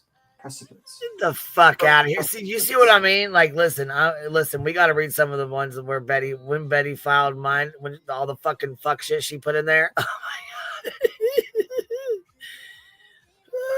Here, the defendants have conspired to spread defamatory and inflammatory falsehoods, creating a toxic environment that has delayed and obstructed the search for this child. They have organized their followers in online communities to harass witnesses, intimidate investigators, and flood tip lines with false leads, all while spreading the false narrative that Sebastian's father. Where's the reports? Where they're, if they're bothering investigators and they're harassing investigators, that's in a police report. Where's the police report? Where's the proof? Actually, it's them that do it. It's actually at night and them doing that. Sebastian's father and his allies, including Dog, the bounty hunter, and at night are involved in the criminal. Wait, let me read this. Sebastian's brothers and his allies, including Dog, the bounty hunter, and at night are involved in criminal activity. These actions not only obstruct the investigation, but have sown chaos and diverted critical resources. B. Corrupt Organization Act, coordinated criminal enterprise. Defendants' actions fall squarely within the scope of corrupt organization. The Pennsylvania statute is designed to prevent and penalize organized crime and corrupt enterprise defendants have. And then it says, C, you want me to read the small stuff, but you scrolled it. C, media influences to capital cases, capital punishment in context. Last visited February 11, 2022. That gives a link to the media, and research has been done on the possible effects of social media on court cases. Yeah, these little side notes. So when it says like 2 up at the corner or whatever, right here, see it says defendants, and it's got the little 2 in the corner there. Yeah. That's what they put the little side notes down here. Sometimes, like I said, sometimes they're good, sometimes they're not worth a fuck, but they go with the, you know. I know. Let me see. Defendants repeated. Wait a minute, I was gonna say, where you at? You're right here, right? Yeah. Engaged racketeering. I thought that's where you was. Yeah, I was. Sorry, I missed because you're moving it around sometimes. That's why I was saying we looked at that, but I mean, I thought she was right here at the beginning. Engaged in racketeering like behavior. By organized and coordinated campaign of online harassment and defamation. This activity involves multiple individuals acting in concert, cause harm to plaintiff and obstruct the research for Sebastian Rogers. Defendants repeatedly and organized conduct targeted specific individuals for harassment, inciting followers to harass and spreading false, malicious information. Meets a logical standard for a pattern of racketeering activity. That's bullshit. Yeah. How the fuck report? Okay, hold on. Defendants repeated and organized conduct targeting specific individuals for harassment, inciting followers to harass and spreading false, malicious information. That is a fucking lie. I mean, much like the rest of this is, but that's like to sit here and say that they fucking did that. That is bullshit.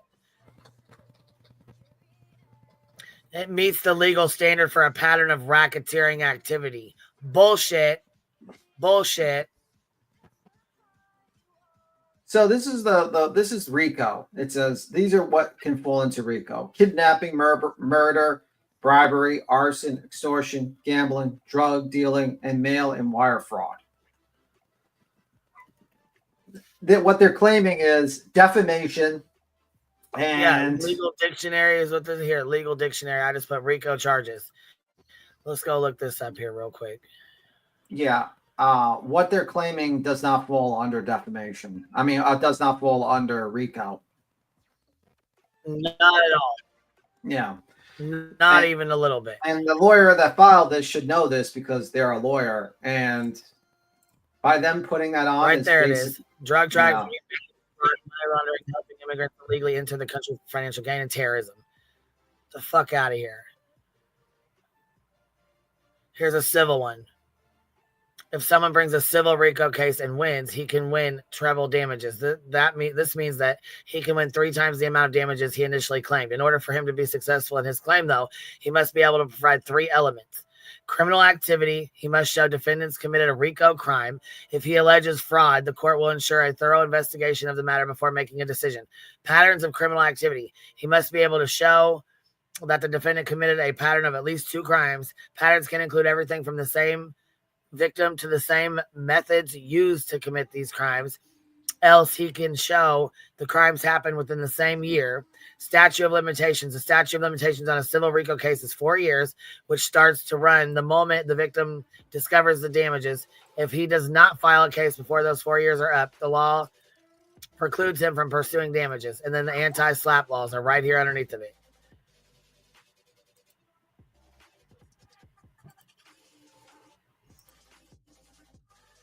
I gotta let Duke in. Hold on.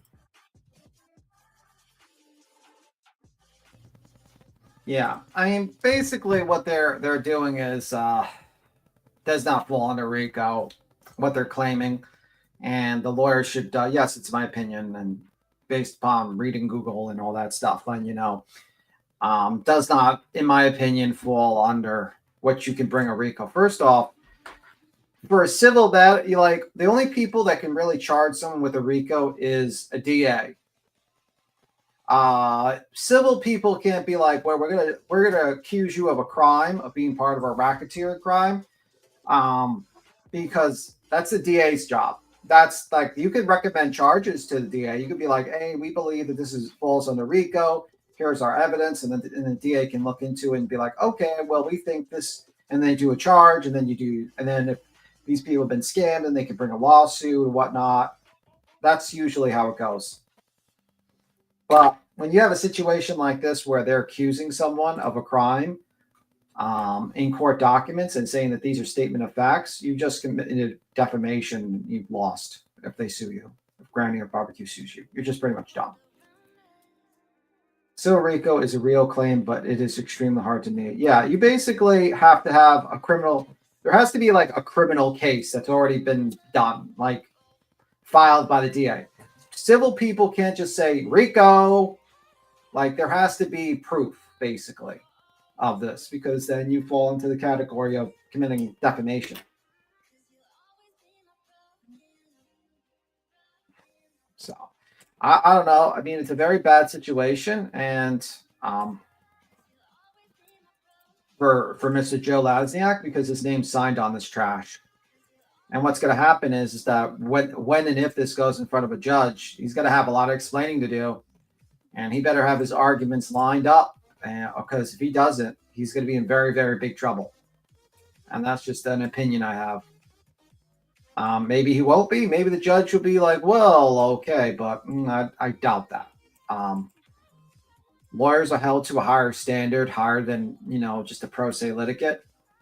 They can't just file frivolous BS stuff because obviously they're lawyers, held to a higher standard. And this is completely frivolous. And any lawyer, even a lawyer that's just graduated law school, will know that this is not something you want to do. But, we will see. The problem is I think they were trying not to have this in front of a judge. That's why I think they're kind of dragging their feet with this. They don't want this in front of a judge. They don't want this case in front of a judge because they know that they would be in big trouble. I mean, why would they? Look how fucking ridiculously stupid this is. Come on now. Let me see. King of the RICO. He's king of the RICO. I beat him, but I am the king of the RICO. Come with the fact. The Granny's watching. You got this. Defendants repeatedly organized conduct targeting specific individuals for harassment, including followers to harass, spreading false malicious information, meets the legal standard for pattern of racketeering activity. Defendants have used social media platforms as tools for their corrupt purposes, engaging in defamation, harassment, threats aimed at plaintiffs. And see that's none of those categories are actually in a RICO. So they automatically lost there, and this whole thing becomes frivolous and fraudulent, in my opinion. And that's pretty much it, because that's not in RICO. Like Al Capone wasn't brought in because he was defaming someone and saying malicious thing to people. So, well, I don't think they wanted to go in front of the judge. Irish Eyes, member for 6 months, says puff, puff, pass. Here you go. Defendants Trude and Singh. Okay, so federal cyber harassment intimidation laws. Defendants Trude and Singh, along with the followers, form an enterprise operating with a clear objective to defame, discredit, and obstruct plaintiff in their efforts to locate Sebastian Rogers. This enterprise has just, Granny's watching says, well, we recently made a move, so they have to go in front of the judge. Yeah, because that's the one place they don't want to be in front of. Bam. Now you go. There you go. There you fucking go. Now your ass to be right there, smack dab right in front of the fucking judge, and you got to explain this bullshit. Yeah. For the 99-cent super sticker, and then Granny said defamation, harassment, alleged bullying isn't predicate acts for RICO, criminally nor civilly. Exactly. Yeah. This is all bullshit. This is all fucking bullshit. And hopefully it'll get thrown out on its fucking face the first time they go to court. Well, I mean, and also I just think like they got them by the balls with this, to be honest with you, with the whole thing with Castor, the metadata. I would see to try to get Joe to kind of leave representing these people, because he's clearly should not be representing these people at this point. He's named himself as a plaintiff.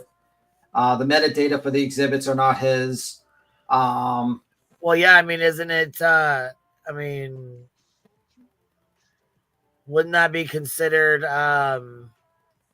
conflict of interest? You can't represent somebody that you're a plaintiff with. Yeah, and that's a big problem. And he also names that he's kind of like first person responses to things in the documents, which is like a red flag, because that means it probably wasn't, in my opinion, sounds like it's written by Mr. Joe, but that's just my opinion based upon an educated opinion, just say. This enterprise has structure and organized purpose as evidenced by the coordinated effort of communication among defendants and their followers. See, like with that structure of sentence, you could basically say, based on this term, you could basically say every single person on social media is part of federal cyber harassment and intimidation. Like, it is, like, is Keemstar part of cyber harassment and intimidation because he has Lolcow podcast and a bunch of channels that talk shit against each other and their audience talks shit against each other and other people? Is like, are you going to charge him with RICO?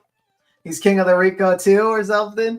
Like, it gets to the point where it's like there's a lot of people. This would be like under 95% of the internet. Even like themselves would actually be kind of hit with this, because what do? They harass people online and spread misinformation. I mean, what do? We can scroll down.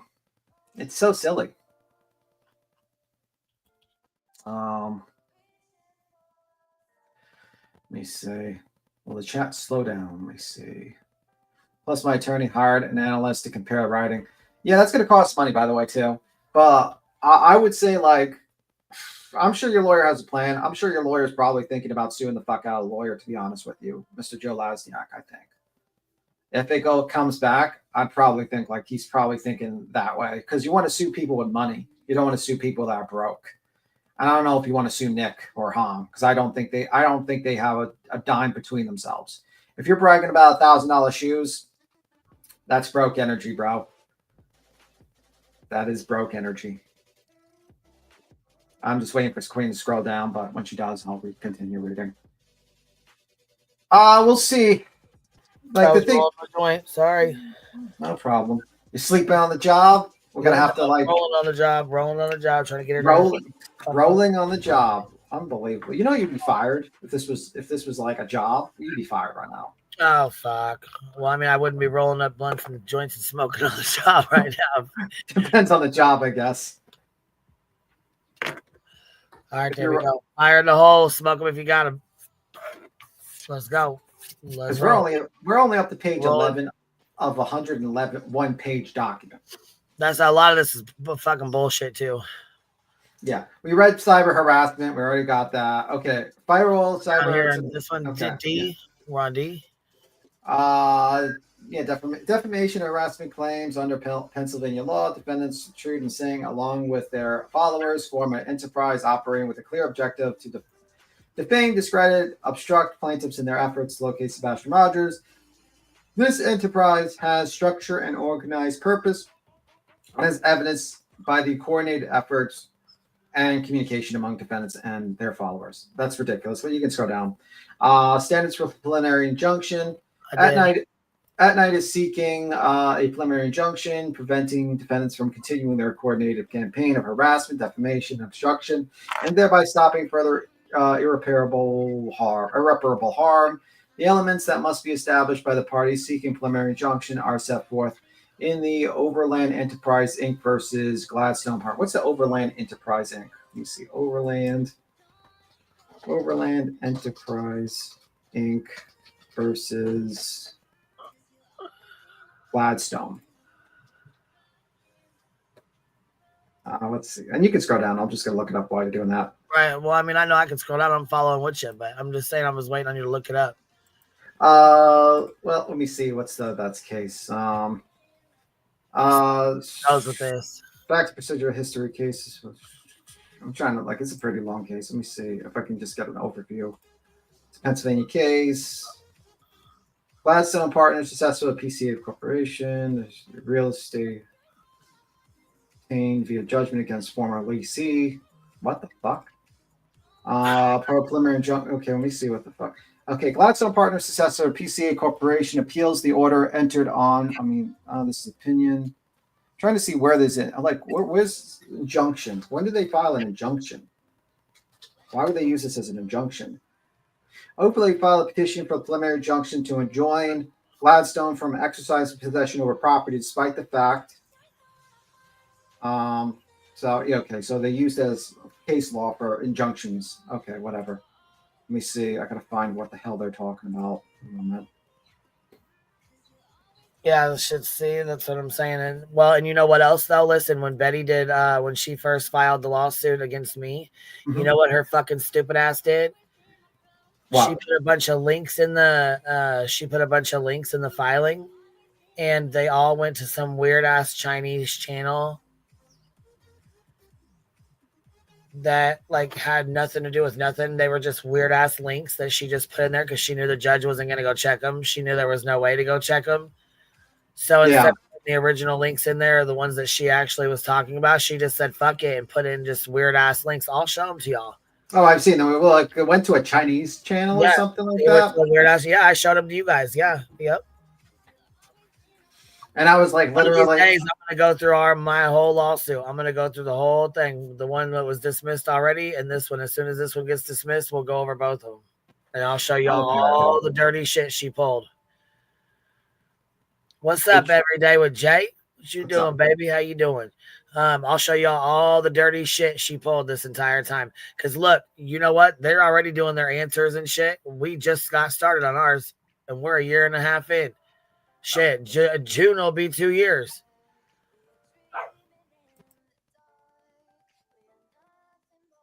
But now all her accounts got all but 2 got dismissed with prejudice. So now she's like, I'm not worried about the lawsuit in Illinois. I'm not worried about it anymore.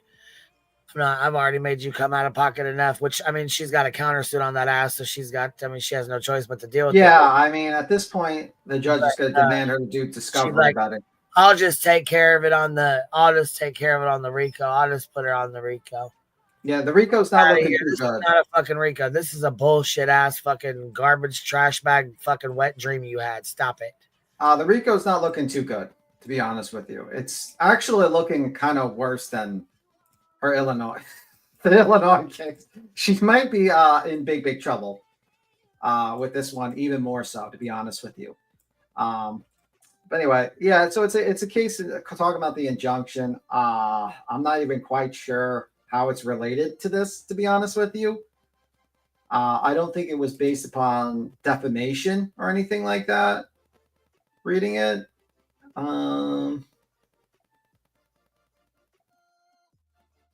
When failed to establish elements necessary for the preliminary injunction, did the trial court? Yeah, it's just a very weird case law, but we'll see.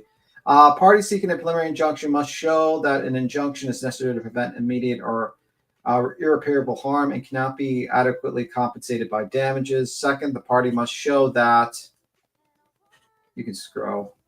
I don't know. Let me see. Objections, subject matter, jurisdiction ruling in favor of anyone. That'd be nice. I was say you want me to? I'll take over. A party seeking a preliminary injunction must show that the injunction is necessary to prevent immediate and irreparable harm that cannot be adequately compensated by damages. Second, the party must show that greater injury would result from refusing an injunction than from granting it. And what is this? Say that word, B. Tim. See what word you point to? Concomitantly. Yeah, I don't know. The issuance of the injunction will not substantially harm other interested parties in the proceedings.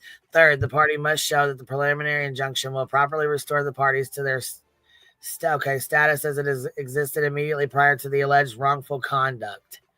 Get the fuck out of here. Concomitant. It says concomitant. Oh, concomitant. Okay. Well, thank you, because I had no idea how to say that shit. Fourth, the party seeking an injunction must show that the activity it seeks to restrain and is actionable. That is right to relief. It's clear. And that the wrong is manifest, or in other words, must show that it is likely to prevail on the merits.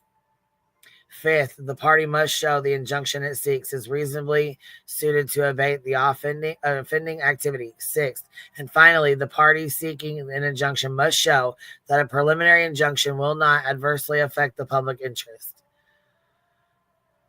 What?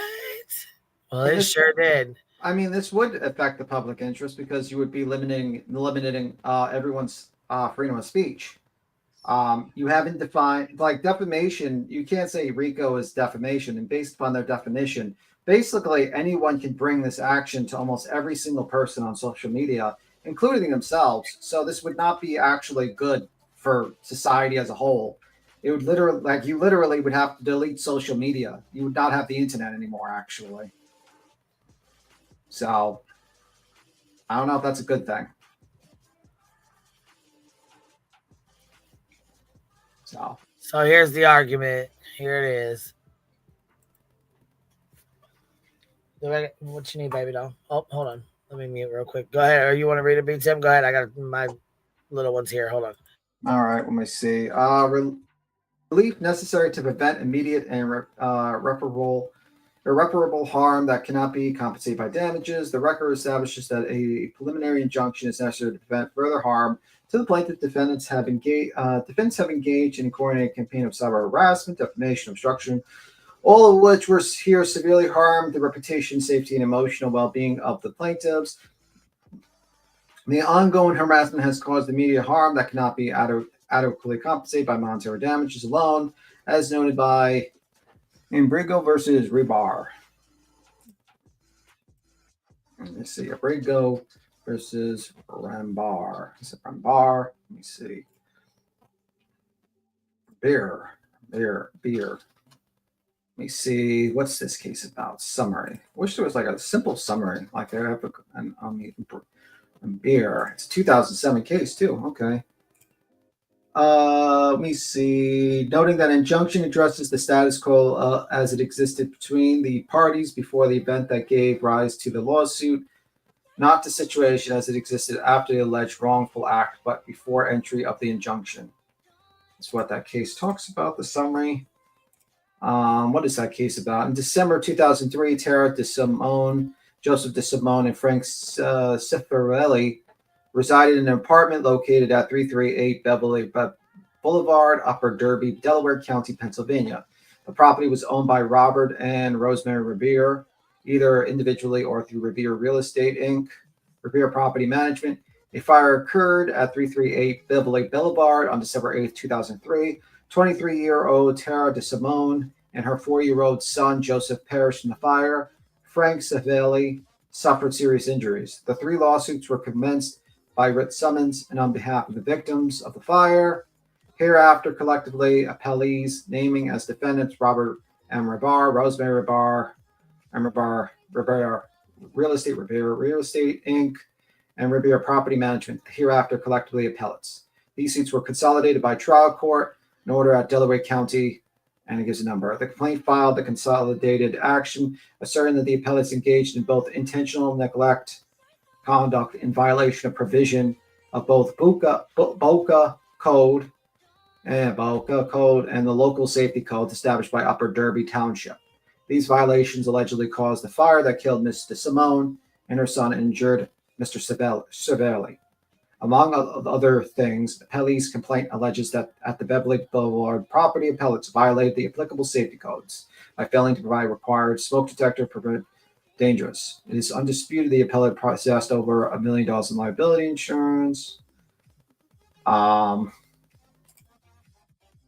His injury is considerable, irreparable if the damages can be estimated. So they're comparing a case where a mother and a child burned to death and a guy got injured to an actual fucking their emotions being hurt.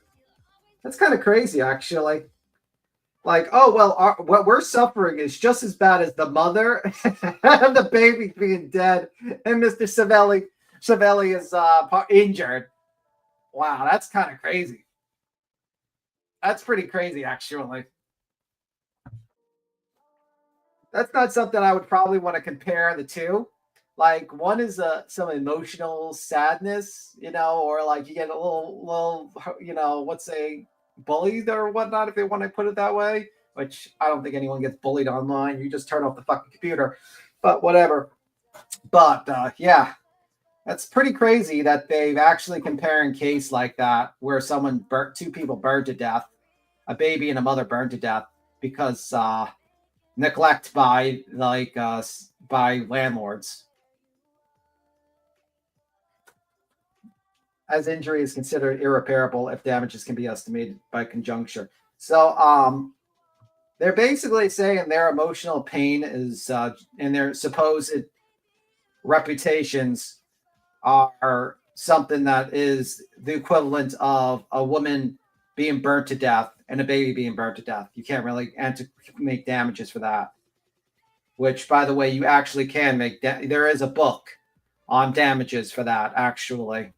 I think it was like 12, I think about 14 years ago, I read a book and it talked about how they estimated for a baby, a deceased baby, was $250,000. And it's usually like, it's a guideline, basically.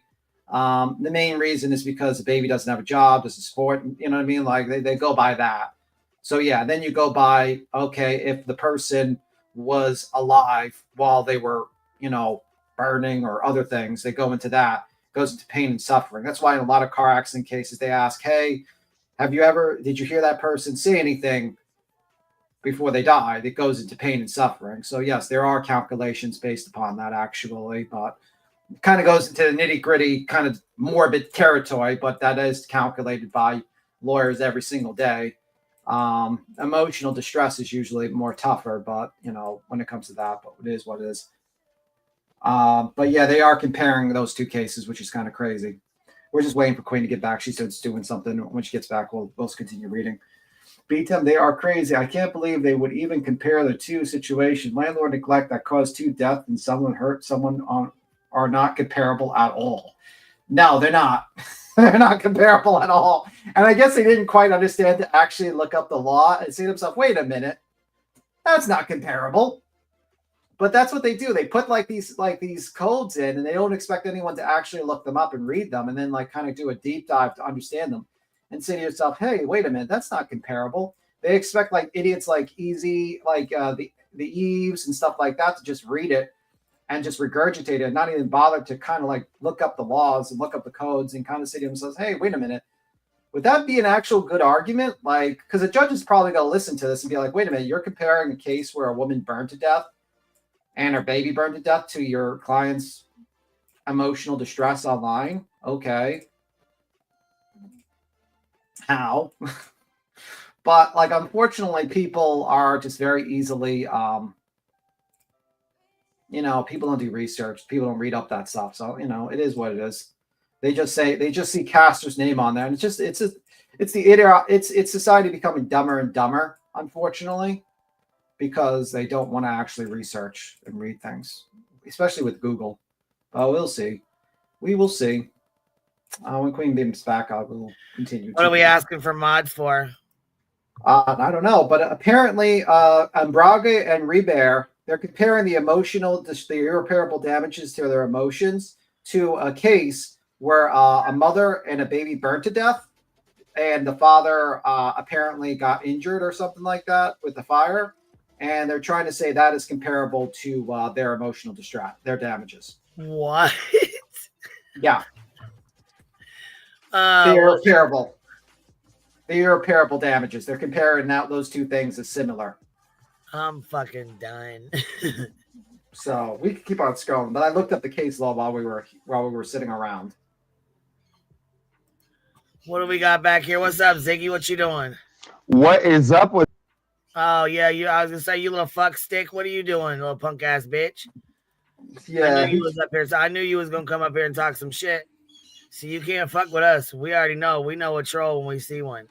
Yeah, especially when they speak right into the goddamn mic. You just know it. It's right, like, and you sound like a fuck stick. Are you serious? God damn. Fail, super fail. You tried it though. You tried it. You can't troll. You can't fuck with us. Mm-hmm. Sorry, Zigster. I'll let you up just for some good laughs, though. Yeah, we'll go down. We'll continue down. I think we read this part. We're gonna go down. I'm not here. Let me go through. I'm gonna go through. We'll delete all the mods that we got, and we'll start remodding. Let's do this. Well, probably not now. Well, I'm gonna mod some trolls up. No, don't mod any trolls, please. Can Ziggy got yeeted real quick. Like, bye, bitch. You listen. You see, we was gonna play games. We was gonna let y'all be nice. See, well, I like to play with trolls. You know what I'm saying? Especially when they're funny and they're cool. But you know what I'm saying? And now you're a block bitch. Probably mess with the See, trolls now. now. And now you gotta be a blocked bitch. We like to have fun, but now you gotta be a blocked bitch. That ain't cool. Yeah, but to be honest with you, I wouldn't really mess with the trolls now because you're kind of read legal documents. So Down the shoe. Yeah, let's go. Okay, here, let's go. Let's go. You can scroll down, I think. Okay. How far down are you? Just right there is fine. Standard. In this case, the emotional or reputational damage suffered by plaintiff due to defendant's coordinated attacks is impossible to quantify. Moreover, the defendant's campaign has directly interfered with the investigation into the disappearance of Sebastian Rogers, causing further irreparable harm by delaying justice and potentially endangering the missing child, which is kind of a crazy claim to say that because YouTubers talk about a case and doesn't share your opinion is actually going to result in the child's endangerment, and then comparing your emotional distress to a case in Bragi versus Rivera, which is basically a case where a woman is burned to death and her baby's burned to death, and they have to, and the guy's got injured, and they have to figure out how do you quantify damages of a dead baby and a mother, you know, to your own emotional distress online. Apparently, you keep on scrolling down. It's just kind of crazy, actually. Sorry, I'm over here blocking bitches left and right. Here we go. Greater injury would result from refusing an injunction. If this case is denies the injunction, defense will continue their cyber harassment, defamation campaign, resulting in continued damages to the plaintiff's reputation, personal safety, and professional standing. The nature of the threats made by the defendants include incitement of their online followers to engage further harassment, places plaintiff in imminent danger. Granted, this injunction will cause no legitimate harm to defendants as they would only be restrained from engaging in unlawful behavior. But the problem is like you're basically telling them to delete their channels and don't talk online, which would go against their, like, you know, freedom of speech. And you're also trying to, you know, kind of financially attack them as well, and their means of actually making money as well. Because I don't know, I mean, like, I don't think Brandy makes a ton of money on here, but she makes some money that helps her out. And so does Barbecue Lady. So you don't know, you know what I mean? I'm just saying, it's kind of weird. The injunction will restore the status quo. That's what I'm up to. We can start reading from there. Yeah, just kind of crazy. Very, very crazy, actually. But we will see. We will see. I don't know. I don't know if this is actually a good idea for them to do this stuff, to be honest with you. But we will see. Greater injury result from refusing. So let me see. So many people have me blocked. Love it when the trash takes itself out. Separate note. Are we going over their suit queen? Lots of similarities. There are similarities. Collywobbles. Clues. Word of the day. Collywobbles. What the fuck is a collywobbles? What is that word? Now you gotta have me Google that word. What is that word? Collywobble. That's an actual word. Double pain or queasiness. Interesting. Don't know how that came about, that word, but apparently Clue found a word of the day. But Harley's new clip for you. Oh yeah, I've seen that. It was a good clip. Jay, that sounded. Let me see. Woohoo, 6 months. Oh, that's good. Congratulations. Google it. You'll in my best Katie Proudfoot voice. Angie, they always have to talk when it's been explained 10,000, 1,200, 200 times. They could use their own block buttons. Well, I mean, like, I don't know. When you read this thing and you start breaking it down, you realize that it's a very much something to actually just intimidate and just to throw a bunch of shit down at people. It's really kind of sad that, you know, you have all these real court cases and then you get into this one and they basically wasting attorneys' times, courts' times, people's money, all because they want to, I don't know, I guess they want to actually get some sort of BS publicity. I don't know. it's kind of sad, actually, if you think about it, that you know, all this effort could have been probably used for something else to help, you know, and all this money is going to have to be spent to fight in court, and people's lives are going to be changed. If Brittany, and although you lose an anti-slap, their lives are going to be changed to the worst. I can guarantee you that. And they don't quite understand like how bad this is for them. One of their attorneys, Mr. Castor, is not part of the case. I think Brittany's realizing slowly but surely.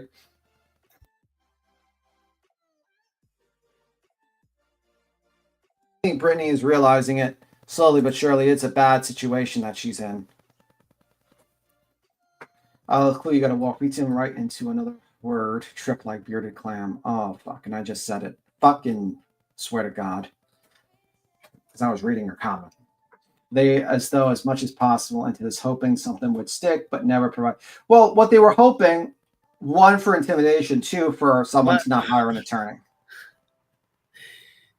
Be damn. Yes, unfortunately, I read someone's comment. Oh, they get you every time. Yeah, I read the chat. I know. They get you every time. Scroll down, scroll down. Oh my God, Lord. Woo. All right, go ahead. The injunction will restore. Bitch, don't kill my vibe. All right, Yeah. come on. The injunction will restore the status quo. The plaintiffs seek to restore the status quo by preventing defendants from continuing their malicious online ad campaign. The injunction would prohibit further defamation, threats, and harassment, thus restoring plaintiffs' ability to conduct their professional and personal lives without the looming threat and reputational harm caused by defendants. This would return the parties to the status before the wrongful conduct began in early 2024. The clear right to relief. The plaintiffs have established a clear right to relief. Defendants' actions constitute defamation, cyber harassment, and violation of the Pennsylvania Corrupt. There's more. I'm up to that part. You can scroll.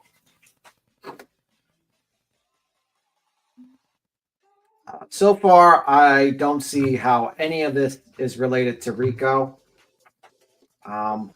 So, Corrupt Organization Act, as well My as opinion ain't none of it. And this is not a RICO. Yeah, I mean, when you have, like, for instance, like if you look at Pennsylvania Corrupt Organization, This is garbage from a criminal out on a $20,000 bond who lies under oath, who has received income derived directly or indirectly from patterns of racketeering activity in which such a person participated principal to use, invest directly or indirectly any part of their income. So basically, you have to basically commit crimes and then use racketeering to invest and stuff like that and get money. So it's not part of that.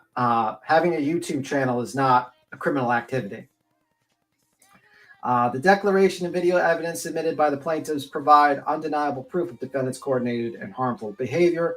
Given this clear record of wrongdoing, plaintiffs are likely to prevail on the merits of their claim.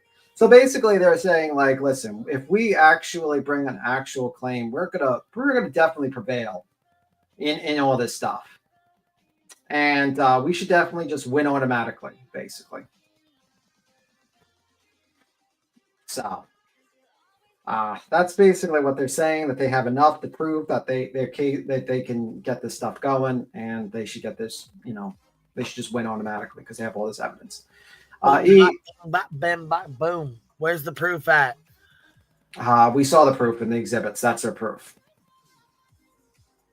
Well, the injunction is reasonable, suited to abate the defendant's activity. The requested injunction is narrowly tailored to prevent further harm.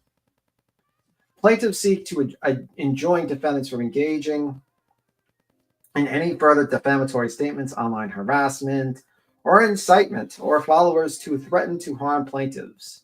The injunction is designed to prevent further violation of law and protect plaintiffs from ongoing harassment without placing undue restriction on defense ability to engage in lawful conduct. And I 100% disagree with this, because based upon what they're stating is that they're saying that they should directly or indirectly stop things.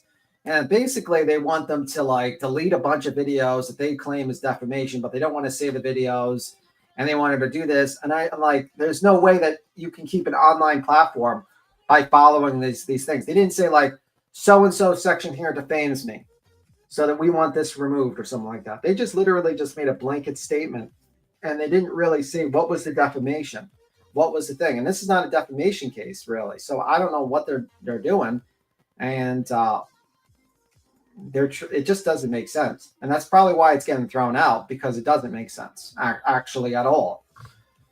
F, the public interest will be served by granting the injunction. The public interest strongly favors granting the injunction. Defendants' cyber harassment and defamation campaign have undermined the integrity of the search for a missing child, endangered the well-being of those involved, and set dangerous precedent for online behavior.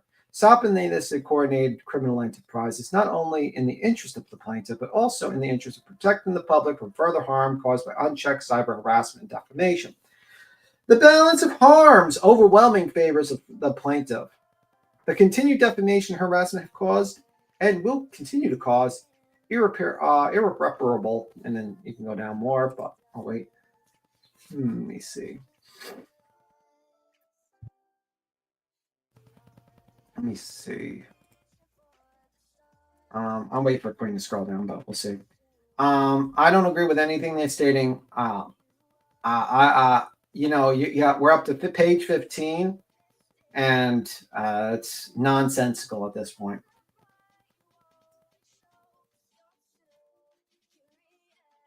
Oh, get well, Clue. Let me see. If you could put music, it'd be much more enjoyable. You're kind of listening to music. If you hear the background, that's a fair use sound in the background. You might have blocked it out in your brain because you hear it all the time, that same song over and over again. So here we go. Yeah, it does you do kind of block it out once you know what I mean, once you listen to it for a while. So look, okay, so the first, so this says the public interest strongly favors granting the injunction. I know you did. So I did a poll that says, do y'all strongly favor granting the injunction? I want to know from the public, from the chat. There's our poll. Let's see. Let's see if their statement is anywhere close to being correct. The public interest strongly favors granting the injunction. So our poll says, does the public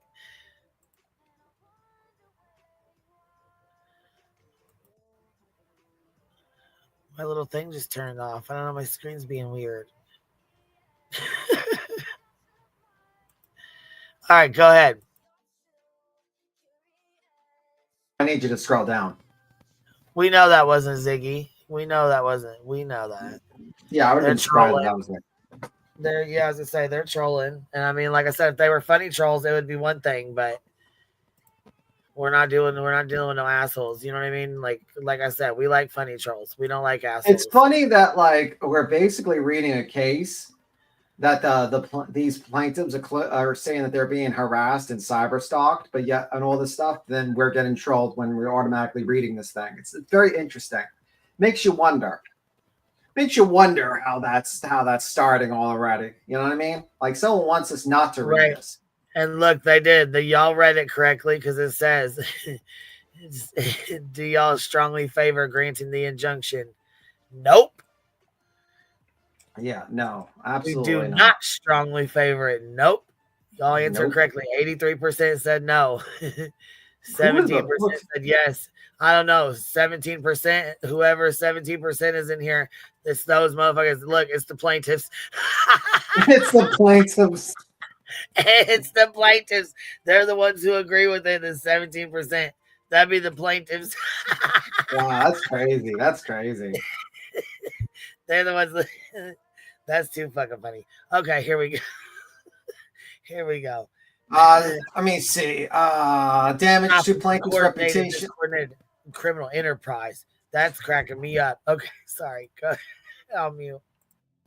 The continued defamation and harassment have caused and will continue to cause irreparable damage to plaintiff's reputation, safety, and personal well-being. Defendants, on the other hand, will suffer no legitimate harm if the injunction is granted. They will merely be prohibited from engaging in illegal behavior. And that's another thing. Is like, what is the illegal behavior that they're engaging in?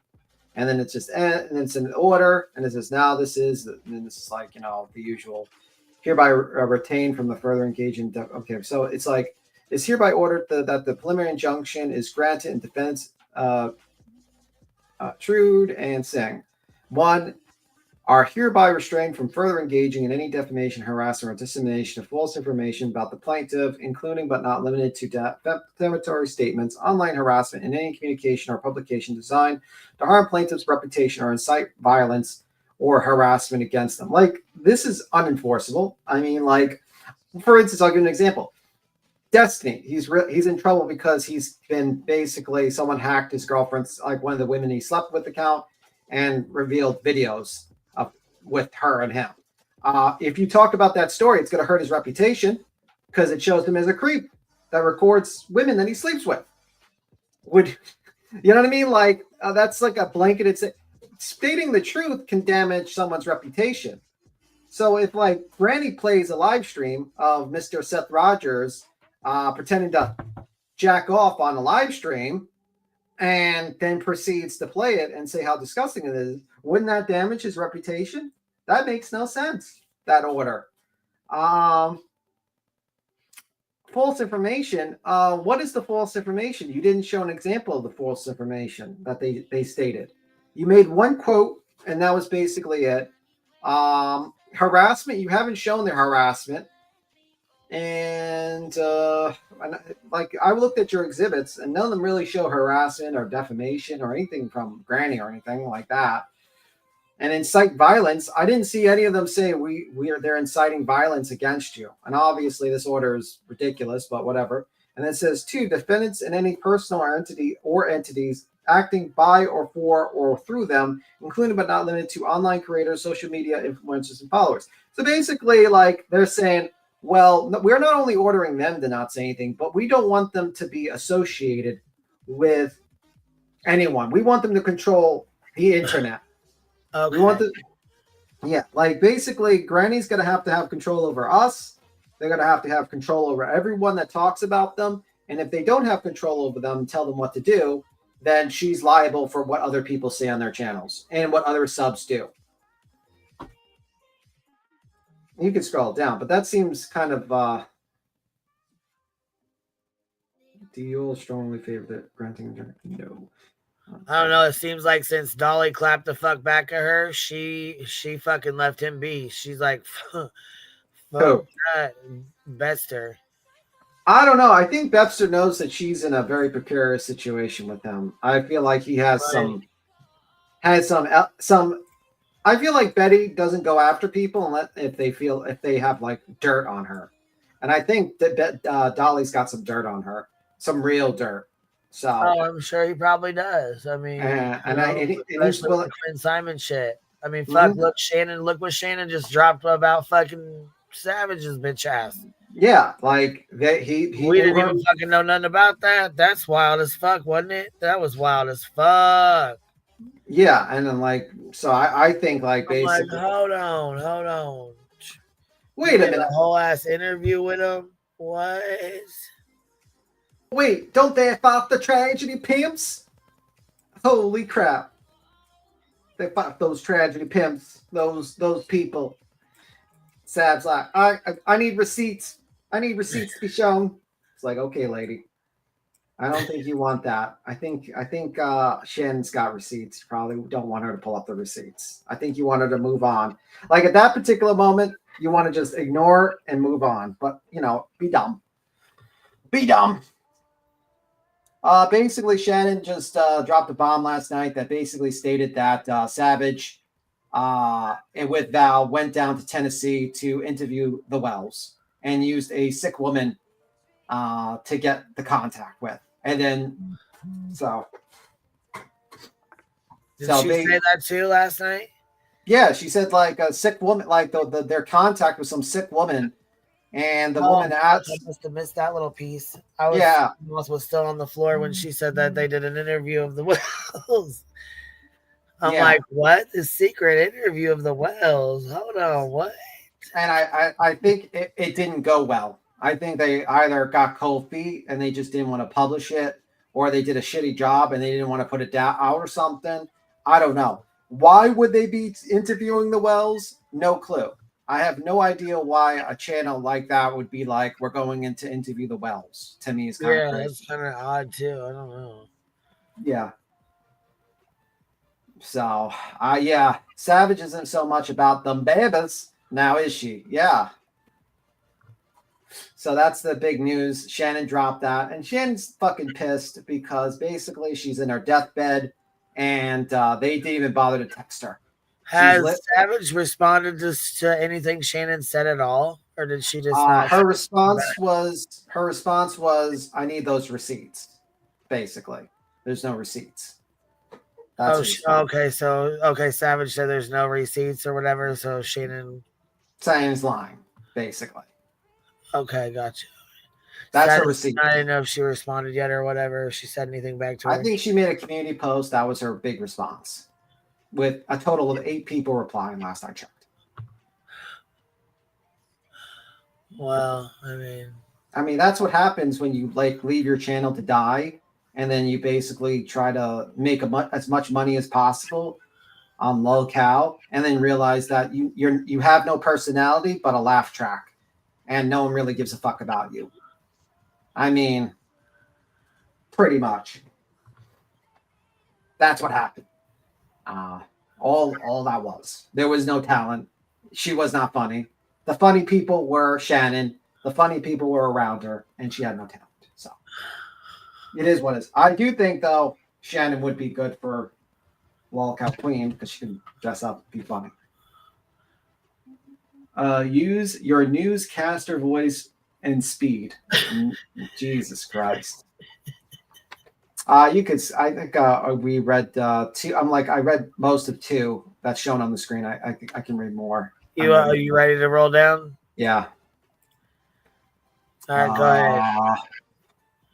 And associates are prohibited from making and citing further defamatory statements concerning plaintiffs' professional and personal lives as detailed in Declaration 3. Defendants shall remove any and all defamatory statements, videos, live streams, and posts about the plaintiff from any public, private social media platforms, websites, or other forms of media, including but not limited to YouTube, Twitter. You gotta scroll down. Meta, TikTok. Defendants shall provide written certification to the court within 10 days that such material has been removed. Like, what is the defamatory statement? And then it says, defendants shall not utilize any crowdsourcing or fundraising platforms, including but not limited to GoFundMe, Cash App, Venmo, PayPal, Apple Pay, and YouTube Super Chats to solicit or collect funds under false pretenses related to defense in this matter, as the allegation involve organized crime and conspiracy, and any efforts to raise funds for defense must be transparent and truthful, and no misleading statements regarding the nature of the defense or litigation shall be made. So, like, they can't, like, put up their defense and say your claims are false and full of shit. They have to, like, literally be like, yeah, the claims are actually legitimate. Like, that's, like, they have to, like, in your opinion, like, they have to basically follow your bullshit opinion on this case. Like, it's crazy, actually. But you know what they forgot? They forgot buy me a coffee. They forgot to put buy me a coffee. That was the only one they forgot, basically. And gift send go. They forgot that one too. They're done so. 5, defense hereby ordered to immediately inform their audiences, including but not limited to followers, supporters, subscribers, and any associates to stand. I can scroll down.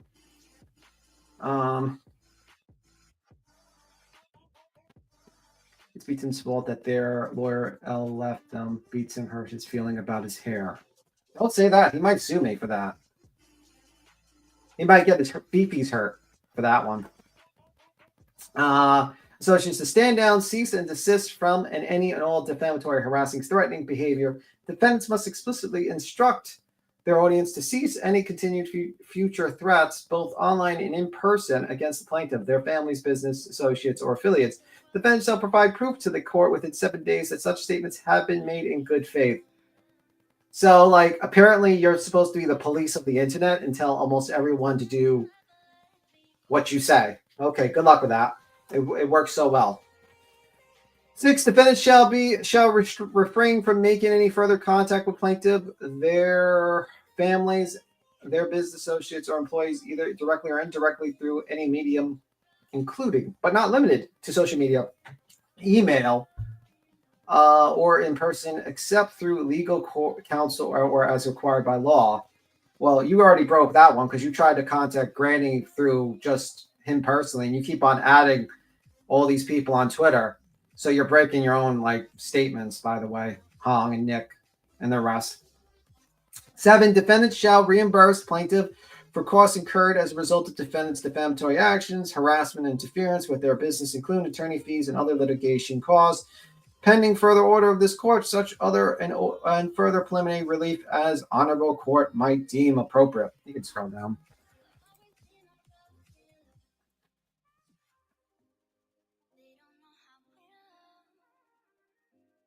No, I did not say that. Nice try, Bitter T. I'm not going to read that. And it shows the document. Can you scroll up a little bit? I want to read that document a little bit. Okay, it's a complaint, petition. They got that scrolled. And it says, are money damages requested? It says no, which is odd because you're trying to make money damages for attorney fees. Is this case a class action suit? You hit no. Meanwhile, there's multiple plaintiffs named, so it is a class action suit. So you you checked off the wrong boxes. Let me see. It has an attorney and his license number. You go through it. And then it says tort. Do you include mass tort? Let me see. Nuisance, promises, liability, slander. You don't check off slander, libel, defamation for your defamation case at all. You keep on going down. So they mislabeled this document so far. Mass tort, they don't hit anything.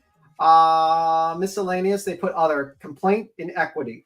What is complaint in equity? I'm not an attorney, so I don't know these things. So obviously, in equity, what is that? PA, what is that?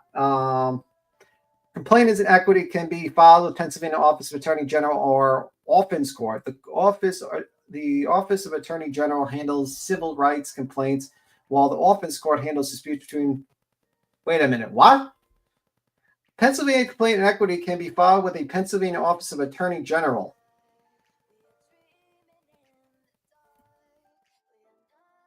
Can a complaint in equity be filed by a civil attorney? Civil attorneys can file a complaint and let me see, really through civil action. Equity has been abolished, but equitable relief can be obtained through civil actions. I don't know if they can file that. I don't know if they can actually check that off, to be honest with you. Probably an attorney would know better than me. You are a gender and they believe that. Yeah, B-Tim, you are a gender and they believe that. Absolutely. And a shoe shiner. Don't forget. I don't know if they're allowed to check that off, to be honest with you. But I'm sure Brady's attorney's on top of that. And I'm sure they know, but he knows better than me, way better than me on this matter. And so does Barbecue, ladies attorney. So I'm sure they're not going to say anything until the time comes. So we'll see. Notice to defend civil. You have been sued in court. If you wish to defend against this claim, it's just the setting forth that you have like 20 days to respond and all that shit. You don't really need that. So I don't think we need that. You should take these papers. Yeah, I don't think we need this. And referral service front. And then it's in Spanish. We don't need to read. You should take this paper. We don't need that. Spanish. I know it says Joseph Lasniak. And this is the next one that says complaint objective and other equitable relief. The parties. Plaintiff at Night Media is a Pennsylvania limited liability company with the principal place of business in One World Trade Center, which we found out by Mr. SF Investigates, which is a mailbox that anyone can rent for like $200 a month. Plaintiff, and it's just facts of each one of these backgrounds of the plaintiff. If you want me to read that, we can. And it's going through the background of Sebastian Rogers' case. If you want to read that, we can. But if you don't, I don't know if everyone wants to read that over again. But it says search for Sebastian Rogers. Okay, we can read it. Plaintiffs are engaged in urgent and sensitive tasks of locating Sebastian Wayne Drake Rogers, a 15-year-old missing child, last seen on February 25th, 2024 in Hendersonville, Tennessee, which is not true. Despite extensive efforts, Sebastian remains missing, necessitating a coordinated and uninterrupted search. Scroll. I don't know what that last word. I think it's search. 14. The search for Sebastian Rogers has proven far more difficult than typical missing teenager investigation, as few ill-intentioned individuals have sought to cast Mr. Rogers as a villain. Well, I mean, people can cast anyone as anything they want. Like, in the end of the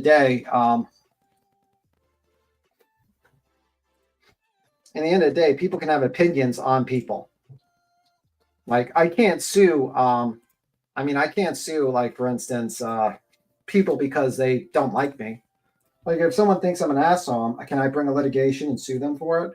Oh my God, they think B-Tim is a fucking idiot. So, you know what I mean? I don't know.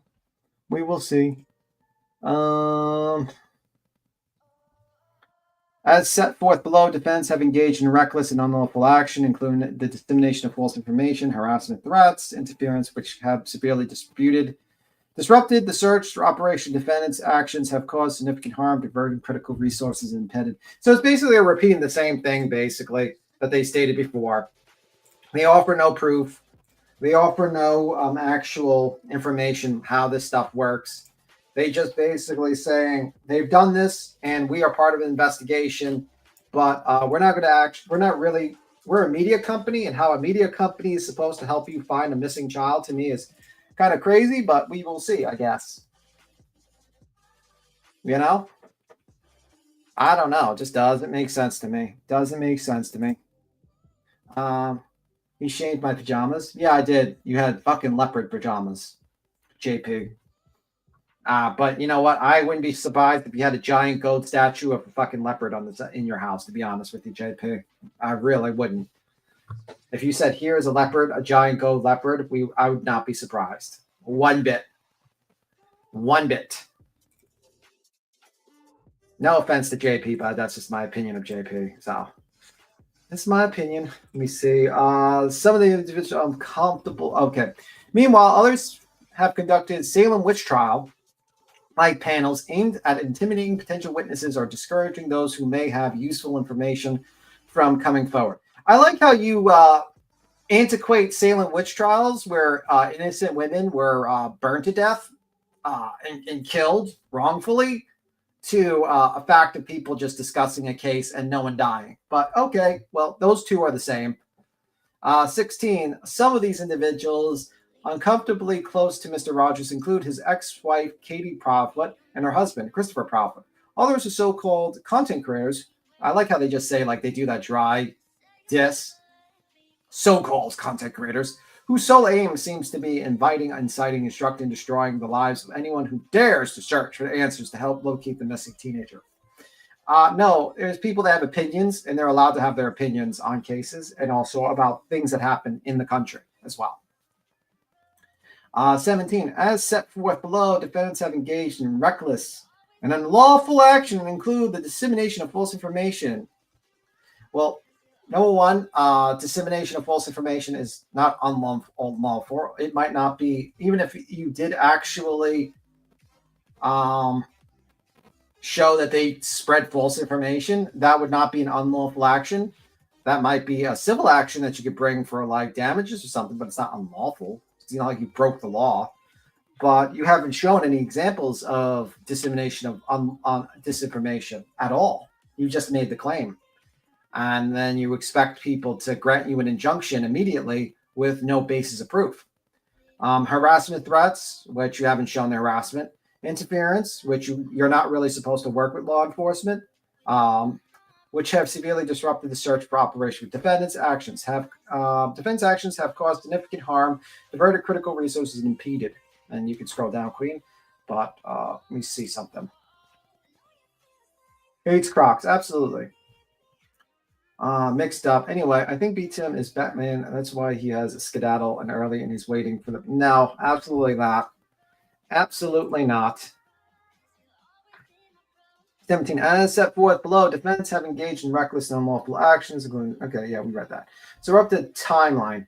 We can go down to timeline if you have a chance. Timeline. 18, Sebastian Wayne Drake Rogers. 15, was last seen his biological mother, Katie Proudfoot, at Texas Roadhouse in Hendersonville, Tennessee, which is a lie, but, you know, on February 25th, 2024. I mean, we pretty much know all this, you know. Yeah, we don't need to read this. Like, this is just going to be their false narrative. So, Yeah. to save time, we could probably scroll through this. Rogers felt a glimmer of hope. A glimmer of hope. A glimmer. A glimmer. A glimmer of hope that he will get more money for his GoFundMe.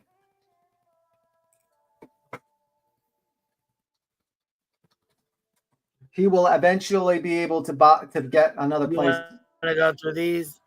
I don't think we really need to. I mean, like, they're just nightmare worse than on March 29th when the United Cajun Navy withdrew from the search, citing death threats and interference from a handful of mentally ill people with too much free time, emboldened by online keyboard warriors.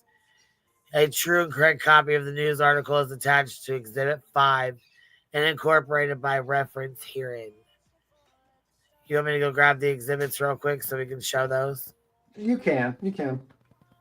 Or if anybody has them, email them over and we'll pop them up. I'll go grab them if not here. I mean, like, I think like these, we just know it's full of shit at this point. It's laughable. This doesn't make sense. None of the statements make sense, and it's just basically stuff like that doesn't even like add up to, you know, any logical person could think of. It just doesn't make any sense. But we'll find out, I guess. We'll see. This is the original good egg.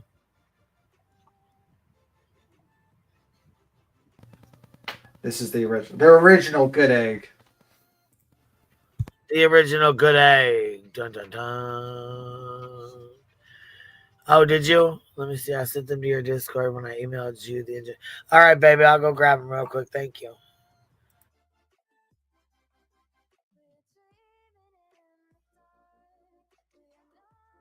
Let me see. Good egg. Let me see. I sent them to you. Okay, so how did that have anything to do with barbecue and granny goodness? It has nothing to do with it. They basically are throwing everything but the kitchen sink into this filing to basically cause a deer in headlight situation for granny and also the cost of money. Because you have to realize an attorney has to read through all this 101 pages and then respond to all these things, and that costs money. It's a very fucked up tactic to do. It's like the tactic where like you make a demand for documentation and they give you like a, you know, you see those movies where they put like boxes and boxes of files and they hide the actual relevant information, like box 365.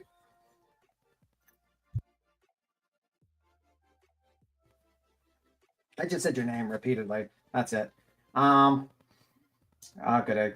But yeah, it's a pretty fucked up thing because an attorney has to read through this and it's going to cost him money. And that's the whole goal. It's like, pay me $500 or it's going to cost you $5 to $10 to deal with it.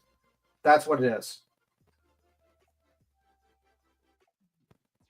They did it because Granny lives in Pennsylvania and Barbecue lives in Pennsylvania. That's why they did it. That's why they did it. And they wanted to get good press. And they thought if they brought this in, they could get a lot of good press with it. And it did not. It's not working out so well, in my opinion.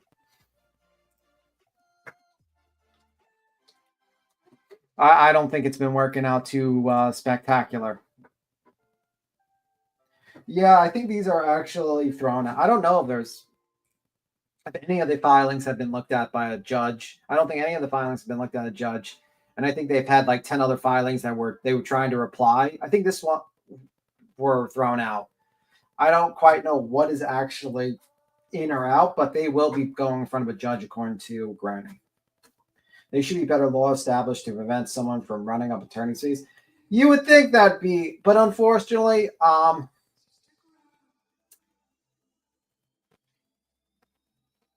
it's very unfortunate. Like this, they use this tactic. It's kind of fucked up. I wish there were laws to stop this.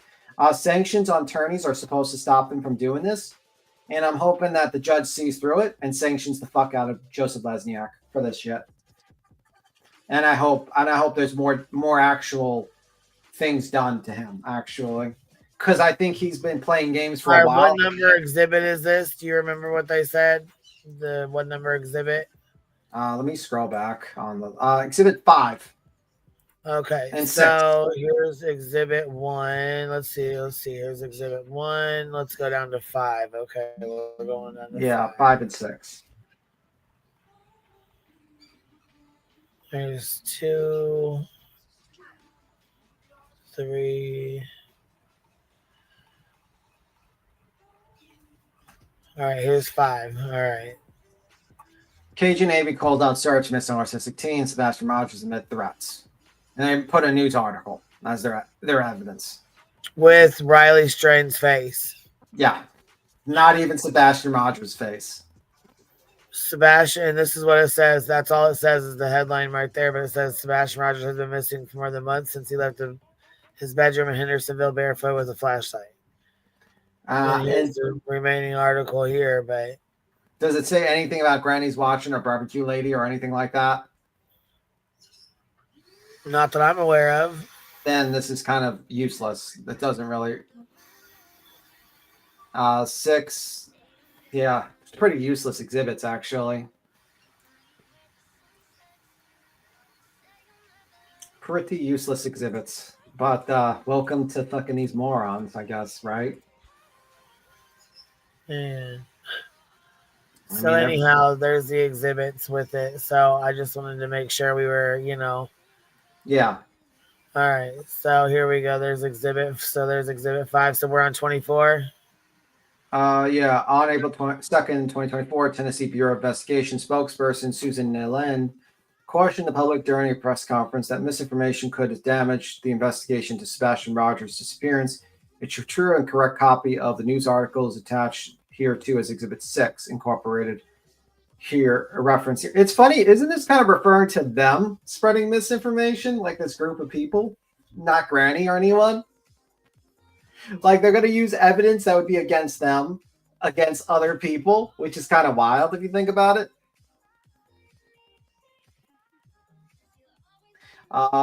Even more useless exhibits because they never filed. Yeah, they basically referred to exhibits in their filing, but never actually filed the exhibits. Apparently, they just uploaded the exhibits to their website. So if a judge actually tried to look up these exhibits, they'd be like, "Where's the exhibits?" Like, okay.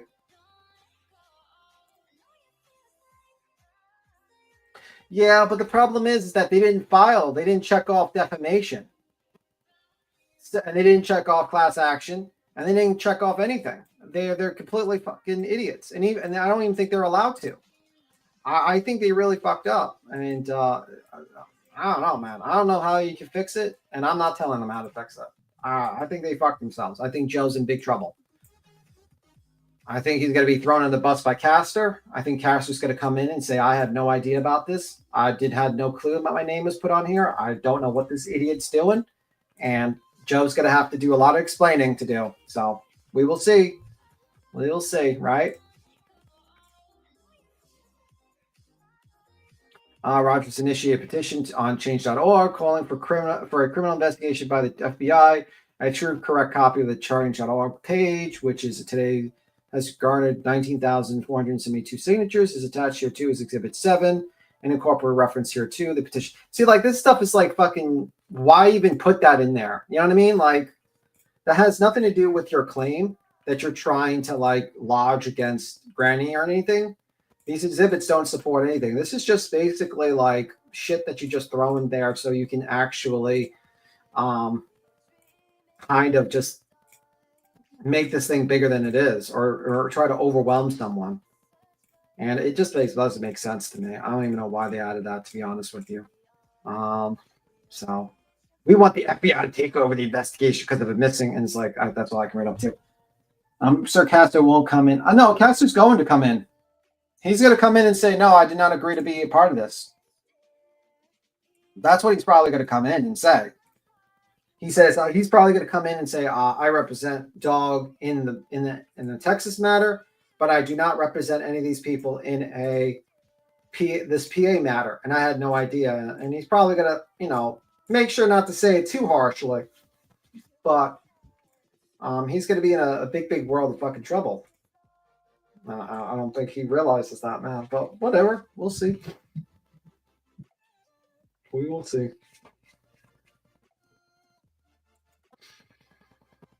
Let me see. 1 second. Quinn didn't roll this down yet. I won't be surprised if there is a family connection or something like that. I don't know, man. And I don't like speculating on that because I don't have proof of anything like that.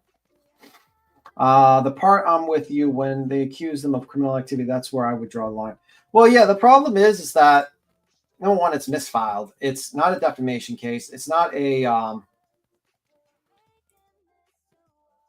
it's not any of those things. It's just simply a case where they are throwing whatever they can in an injunction to cost the other person money.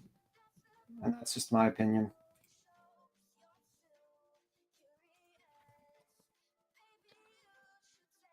That's what I think. That's what I think. But we will see. Let me see.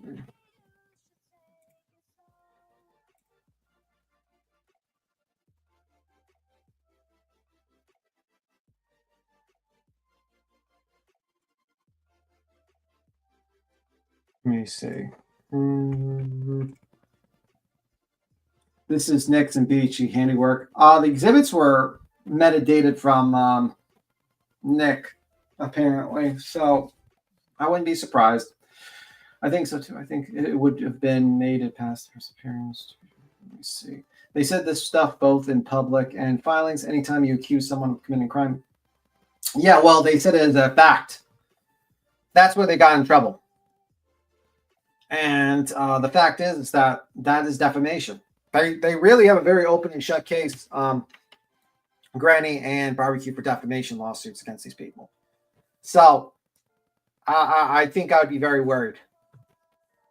I think it depends if what was said is actually defamatory. Accusing someone of a RICO is defamatory. I haven't heard anything defamatory from Granny or Barbecue. And what P. Tim said was about misfiling.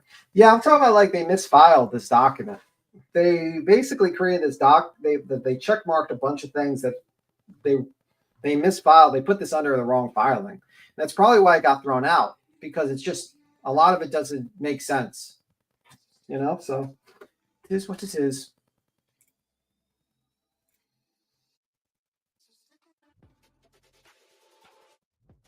But we will see. I think probably, in my opinion, that see Nancy Grace and Coffin Dagger. That's interesting. And them stealing LP. Well, yeah. I wouldn't trust anything on their website, to be honest with you. I wouldn't touch any links. That's just my opinion. Probably wouldn't want to see this on Law and Order. Well, Seth is his only own words has been the ones destroying his own stuff, man. In my opinion, I think he's been the worst advocate of himself than anyone. He's defamed himself more than anyone, actually. I mean, we wouldn't even be talking about the age he met Katie at 12 if it wasn't for his big mouth and his statements in chats. We wouldn't be even, honestly, there was a lot of sympathy towards Mr. Seth Rogers in the beginning. And he just proceeded to go out and say these crazy things on live streams. And he's been negative, actually. Which is the kind of crazy thing. I think he's been the most negative. If he would have basically not spread all these intimate details about his kid like that, about, what pull-ups or whatever, and trying to put out CPS reports, and just saying all these things and talking about his relationship with Katie. You know what I mean? He's the one that put that shit out there. And if he would have just basically kept it to information and that stuff, I think it wouldn't be half a shit show, to be honest with you. Did Wozniak hire Betty to be his? No, and I don't think it would be. I wouldn't hire her to fucking work at McDonald's, to be honest with you. But that's just my opinion. I personally don't. Granny only played Seth's word. Barbecue, I didn't either. From what I recall, only stated her opinion about not liking someone, which is not defamation. Yeah, that's true.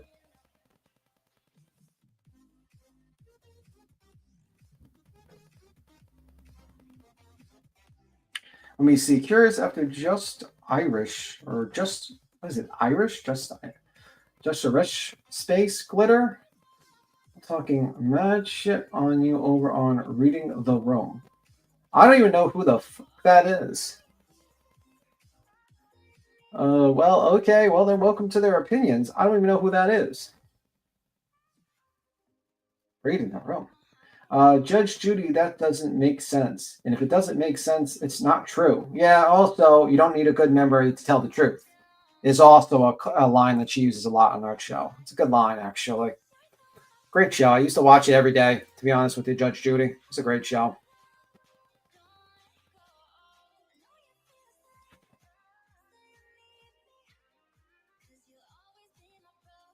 You know, that was a great show. Well, what can you do, right? Let me see.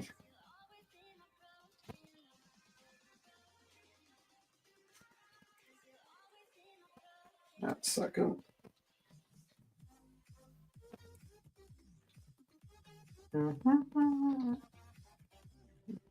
Second.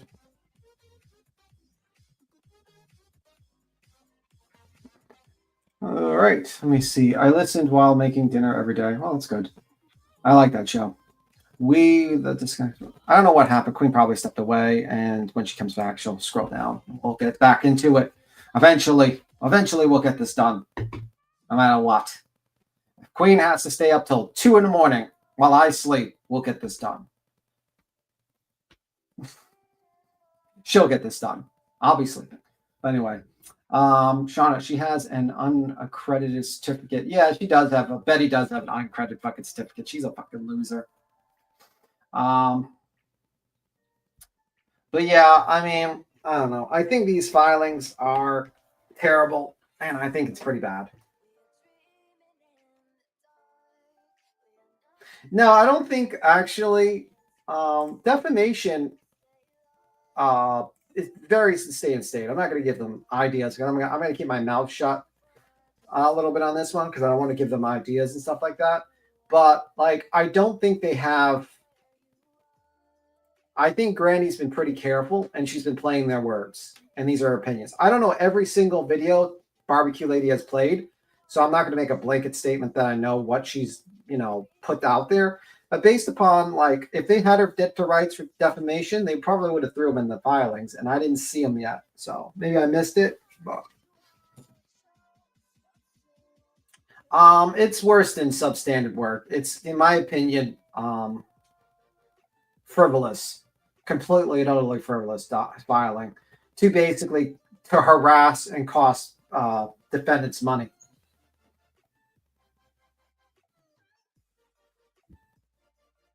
And I think SF's got them pretty much.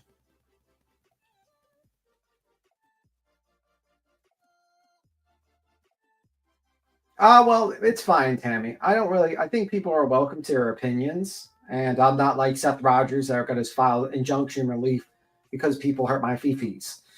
Well, they wouldn't hurt my fifis, but I wouldn't care. They're allowed to have their opinions. It is what it is. And when you're in this, when you start talking shit about people or you start reviewing people, you got to be ready to be reviewed as well. And it's just how it is. So, and it's kind of like the ecosystem. It's how it goes. So. And it's fine. Don't get mad about that, actually. It's fine. It's just YouTube stuff. Let me see. I'm surprised they would put their legal careers on the line. I'm surprised, too, to be honest with you.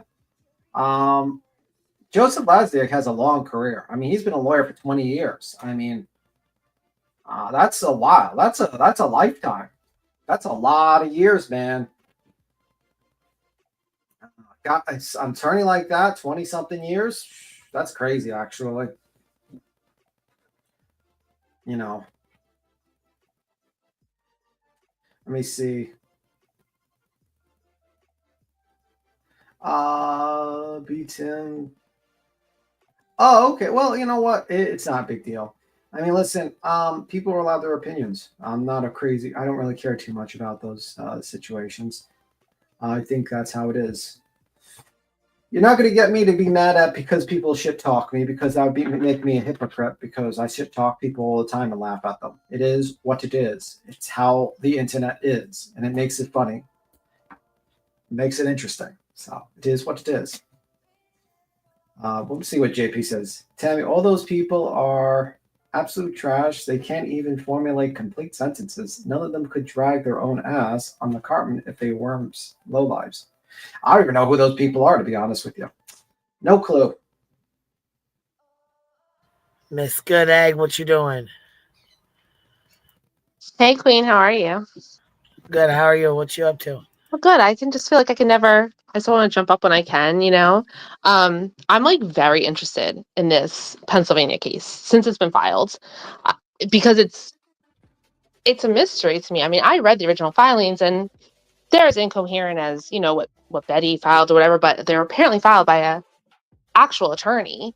And then you have the anti-slap, which is like very interesting. And second, third, I want to know why these new filings were rejected. I mean, they weren't rejected for being ridiculous because all the other ridiculous ones were docketed, right? So there has to be some other reason, which is like a total mystery. SF made an allegation on Twitter, and his allegation is based upon his supposed conversation with the clerk. And I'm preferencing that because people believe him. Some people believe him. Some people don't. He's full. Some people think he's full of it. Some people say they don't. But he's saying that they believe that the judge and them and that clerk believes that Joseph is renting out his signature. Well, I mean, here's the first thing. Renting out your signature as an attorney is not a thing. I mean, like if you were telling somebody like, hey, you can pretend to be me, like that's like fraud. Like, so it's not like a thing. But so I really don't put much stock in what and what SF says, but not really because I don't put much stock in what anybody says. However, I think it might have something. So one thing I did notice is that in these particular filings, for the first time, all of Lesniak's signatures are e-signatures. Like those fake, like it's cursive, but it's fake. It's printed by the computer, which is okay. You're allowed to do that. Yeah, you can register for e-signatures. Yes, but it was the first time that he has used them, and like all his other ones were hand signatures, and some of them looked like different from each other. So it could have something to do. I have no idea. But what I'm saying is like it is very interesting. Why? Whatever the reason is, I think it's significant. And I really want to know. It's not because they were dumb filings, because all the filings were dumb, Yeah. But I have not been able to wrap. I think what SF said is like this idea that like the lawyer is not the one doing this. It makes some sense because of what's being filed, but at the same time, that's such an egregious, like career threatening type thing that also I'm not going to jump to that he's doing that. But I'm legitimately confused. So I'm very interested to find out what the answer is. I would need to see the metadata on the documents. And also I heard Granny's going to be hiring attorney's going to be hiring some sort of signature, like some sort of expert to see if they're like the same type of filings he's done in the past. Because I guess to find out if he's really filing these documents or if someone else is doing it. Which I think but that question to me is not going to be answered through metadata. That the answer to me is going to be that question to me is going to be answered when he is in front of the judge as an officer of the court, right? Because he is listed on this. So he's obviously going to appear when this is assigned before the judge, either as the attorney who filed this or as an attorney who's called before the court and says, Your Honor, this is a fraud. I had nothing to do with this, right? Like it's going to come from that. Like, but in my mind. The problem is there's a lot of errors that would not be in a document created by an attorney over 20 years, like naming himself as a plaintiff 4 or 5 separate times, naming himself first person, misquoting codes and laws in certain areas. It just doesn't make sense. While I fully agree with you, I am just as interested in this. But to me, like it doesn't get answered until the rubber meets the road and these attorneys are in the court in Delaware County before the judge, and it gets actually stated on the record. And so I'm just like very much looking forward to whatever the hell that answer is, because it's bizarre. And I'm very interested in finding out what the answer is. Do you agree with me that they originally wanted to do like a deer in headlights, file this, intimidate Granny, get her to sign an affidavit and go after barbecue, and hopefully intimidate these people? Well, yeah, but listen, so what's this guy? This Nik guy's name? This Nik, right? He used to be compatriots, colleagues with JLR, right? When they first started basically doing this type of whatever this is, political disruption, new media crap on the internet. And so they obviously learned from the same playbook. And so it's not surprising to me that this filing came out from Nik, right? The question is like, how is the attorney involved, right? Besides that, like there's no attorney involved. And I would say like, yeah, this is this is just like a JLR filing or like a Betty to a lower level of Betty filing, right? Because she's just trying to copy what they do, kind of like legal warfare and trying to intimidate people and taking advantage of people in the court of law, but they know they don't have a chance to win. But so in that case, just like a regular typical bullshit LOL suit that we see. But I am very interested to find how this turns out with like these actual attorneys whose names are. I mean, there's many facets that make this interesting. Will an anti-slap actually be granted? Will this be the first anti-slap, or will it not be because there's a higher standard? What will Castor say when he goes into the courtroom? What will Joseph say? Will there be countersuits for defamation against these people? Because these plaintiffs have defamed Barbecue Lady, actually defamed a lot of people by claiming that they're part of racketeering and criminals, basically. And I think that would be a very interesting thing to see in the future. Oh yeah, I'm like the anti-slap I think is very interesting because just because listen, we are not lawyers, so we can read the anti-slap statute and then we could say like, hey, this really seems like it would apply in this case, right? But like, if we're not actual practicing attorneys and judges, it's always different than what you could figure out just by reading like the black and white writing of the law. So I think it's super interesting. I do think that I think they could, even without the anti-slap, in a lot of states, the fee shifting thing, or like you shift your legal fees to the other side if you win or it gets dismissed, is a lot more liberal in some states than others. Yeah, so I think they are putting themselves in danger of being hit with attorney fees at least. I especially think because in this case you have Castor, who they can claim that it's a Scribner error, but they said that Castor was going to be in front of the courthouse in a press conference. So what does that mean? So you believe that Castor, and then you never changed it. So to me, that is an intimidation tactic.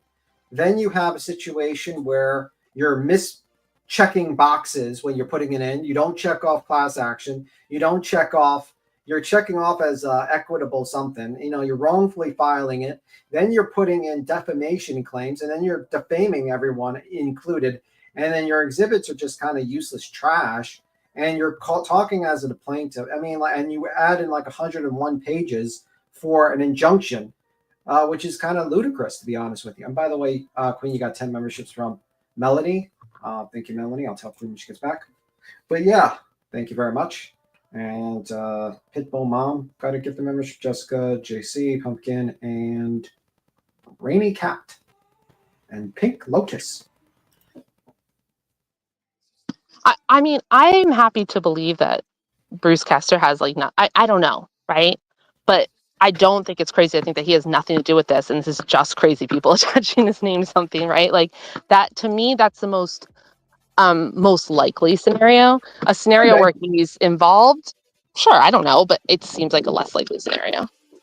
I think there's a possibility that what I think, and this is my conspiracy hack going on, and I could be wrong. I didn't want to be rude. I didn't want to be rude and stop you guys because I enjoy listening to you guys. So I didn't want to be rude and stop the conversation. But I do want to say thank you, Melanie. I appreciate that. Thank you for gifting 10 memberships. If you guys got one, make sure you tell her thank you. Hold on. What clue say? Collie wobbles. Clues word of the day. Sweet toughness. Thank you for becoming a new member. Endless blooms. Woohoo! 6 months. Angie J. Thank you for gifting a membership. I appreciate that. If you guys got it, make sure whoever got it, please tell her thank you. And sorry guys, like I said, I didn't want to be rude. I just enjoy listening to you guys. Go ahead though. All right. So yeah, you can go. You go, Kaday. What were you gonna say? Kaday? It's good. Did you kill good egg? Did you fry good egg? Did you scramble good egg, Queen? Stop. I'm muting sometimes and doing stuff, but no, I'm here. I'm very interested. Nik went to prison for faking. Yeah, that's the thing. Like, if let's say Joe actually throws him under the bus and said, "I didn't do these documents. I don't know what the hell's going on." Wouldn't that like break his parole and make like fucking Nik go to jail? That's the thing. There are connections between this guy and this lawyer going back. I mean, he was his defense attorney. Well, he also filed an injunction against the bill collectors, right? Remember, Nik filed an injunction. All I know is like, I'm a cynic, right? I'm a skeptic to the point of being cynical. So I start from the point of someone like Nik, who's clearly insane and is making up that he has his company and all. Like, that's obviously all fake, right? So I'll go with my first thing saying that this whole thing that he has a relationship with these lawyers is just another one of his lies. But at the same time, I follow up on everything I try to say. And yes, he has connections. Both of these men represented him in his defense of criminal case and his appeal. And so it's like, what is the answer? And so I'm just like dying to know. And the bottom line is they are officers of the court. So eventually this will be forced to be answered in front of a judge in Delaware County, right? Like, so I'm just waiting. Yeah, the cliffhanger. The cliffhanger is the conspiracy is I think Castor knew his name was being used. That's the conspiracy. I don't believe that he's representing Dog the Bounty Hunter in a Texas matter, and yet he does not have a clue that the person he's representing is in a Pennsylvania injunction. Meanwhile, he's on court TV talking about legal matter that the plaintiffs that these people should pursue legal matters and stuff like that on court TV. Well, Tim, I don't think listen, until I see evidence otherwise, I don't think that Dwayne Chapman, Dog the Bounty Hunter, has any idea about this lawsuit because every single person listed on that lawsuit attached like these affidavits, and he's not attached to anything. There's nothing in it that talks about, particular allegations that have to do with him, like whatsoever. So I'm also giving him a pass that he's not actually involved in this at all. But he's in every single chat, Dog. Like he was in Snore Lounge's chat while talking about Tim, I don't believe that. To me, it could be. Like, listen, I'm not giving him too much benefit of the doubt, but I'm not going to believe that is that person just because someone's in a chat. Like, it's bizarre. Like, the whole thing's bizarre, is basically what I'm saying. I mean, it is bizarre because you have a situation where, all these people are using a missing child to market their various items. You got Nik selling products and his Twitter, and then you got Dog launching his clothing line right when he's discussing Sebastian Rogers in a dog podcast called Dogcast. You got all these people that are just trying to use this very small little niche community because I think it is small. It's not like a gigantic, like 10, 20 million people here or something like that. It's literally probably like 100,000, maybe 120,000 people that are interested, 100,000 people that are interested in this case, max. I'm talking about like max, like to the people that watched it slightly, and those people are obsessed with it. And they're trying to use it to make money from these people. And it's kind of crazy. I think it's money, but I think that there's a clear, to me, someone like Nik, who's very similar to I would say JLR in the past, at least. They're creating, they're fabulous. They're creating fantasies, right? Like really elaborate fantasies about what they're involved in and what they do. And I think part of it has to be some sort of, yes, there's like a grifting part of it. There with some Betty, there's like this weird psychological issue where they are creating fantasies where they are important and doing things. And I have to think that that is at least 50% of the payoff for these types, as when it comes, as opposed to like money as well. That could be the other 50%, but like there's easier ways to make money than being a nut job on the internet, if that makes sense. Depends. I mean, like you say, there's easier ways to make money, but if you just want to like make money by like when you know, like how else is dog gonna make money? I mean, he tries Cameo. I don't know. Like, I guess I don't. To me, I've kept the dog thing separate because to me, it's just like this like random name that's been attached, but like I can't really see him doing like, anything. Nick, He's just like a washed up. He's like a washed. I mean, that didn't he went to jail for capital murder? You know what I mean? Like, and then he had a reality TV show. Like, that's the All extent right, of so how who about Nick? he Like, is. how is Nick gonna be employed? Like, Nick's He's not. That's what I'm trying to say. Like, look at Nick. Look what Nick went to jail for, and look what Yeah. JLR went back to jail. Not when JLR originally went to prison. He went to prison for running an actual, like a credit card fraud where the point was clearly to make money, right? Like that was a fraud. That was, but when I say when he went back to prison because he broke his parole when he went up to Connecticut, right? Went to Sandy Hook, or what Nik the Hat went to jail for. Like, they didn't make money off those things. They are just, to me, they were more. Well, I think Nick wants to be like JLR. I think he really wants to kind of travel and do what JLR is doing. The problem is that no one, he can't leave the state. That's one problem. That's a major problem. That's a major obstacle. You can't leave the state of Pennsylvania. Number two is I just don't think he's as ballsy as fucking JLR. Like, JLR is a different type of crazy where he will literally stand in the middle of a He'll go into the middle of like a hurricane or something like that. Like, yeah, I don't think he has to like I gotta give like there's a little credit I gotta give that, like, if a guy's standing, like, you wouldn't see me fucking in the middle of a tropical storm standing in there about to be blown away for fucking 20,000 views. Like, no. But they clearly started out together. They started writing for, I don't know, they were writing for the National Enquirer together, and they started this whole, like, whatever their weird career was, it started at the same time and doing it together. And JLR has obviously moved on from it. And this guy has, I think people like him are, they're dangerous. They're dangerous because they they have no concept of what's appropriate and what's okay. And they just create chaos and they hurt people. It's similar to Betty. I mean, I think he is very dangerous, in my opinion. I believe the guy is a threat. We all laugh at him, obviously, but we don't live in the state of Pennsylvania. This guy doesn't know where I live. He doesn't know where you live or anything like that. But, like, this guy is dangerous because, like, for instance, one of his charges was calling, prostitutes at his neighbor and trying to get his neighbor into trouble, having them arrested. This is a guy who is willing to basically attempt to frame people to get them to go to jail or to get them fired. And to me, that's a pretty dangerous situation you have here. And, we all laugh at him, but this is not the type of guy that, this is the type he of went guy and bought fucking dope and took it to the police station and gave it to the police. Hey, I'm doing an operation.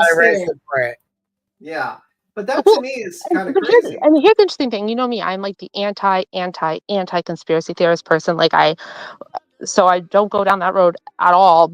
However, there clearly is a political connection, right? It seems like, JLR and then, Nik back then, they were basically these right-wing new media disruptors, and they seem like they first linked up with Castor and Lesniak with the Bill Cosby case, basically. And then you have that, obviously Lesniak and Castor, they've done political things as lawyers, right? With the 2020 election and things like that. But I'm saying, like, it could have been that that's how Nik came into their orbit, but I'm not ready to say that they are fully like aware of what this guy is doing, if that makes sense, right? Like, I do think there's a legitimate connection there that came from something like political, but until I don't know, maybe I trust like authority too much, but in general, like if you are a professional, an attorney, things like that, I'm going to give you like a little bit more benefit of the doubt than unemployed psychopaths on the internet. And I'm going to wait and see like what the actual story is.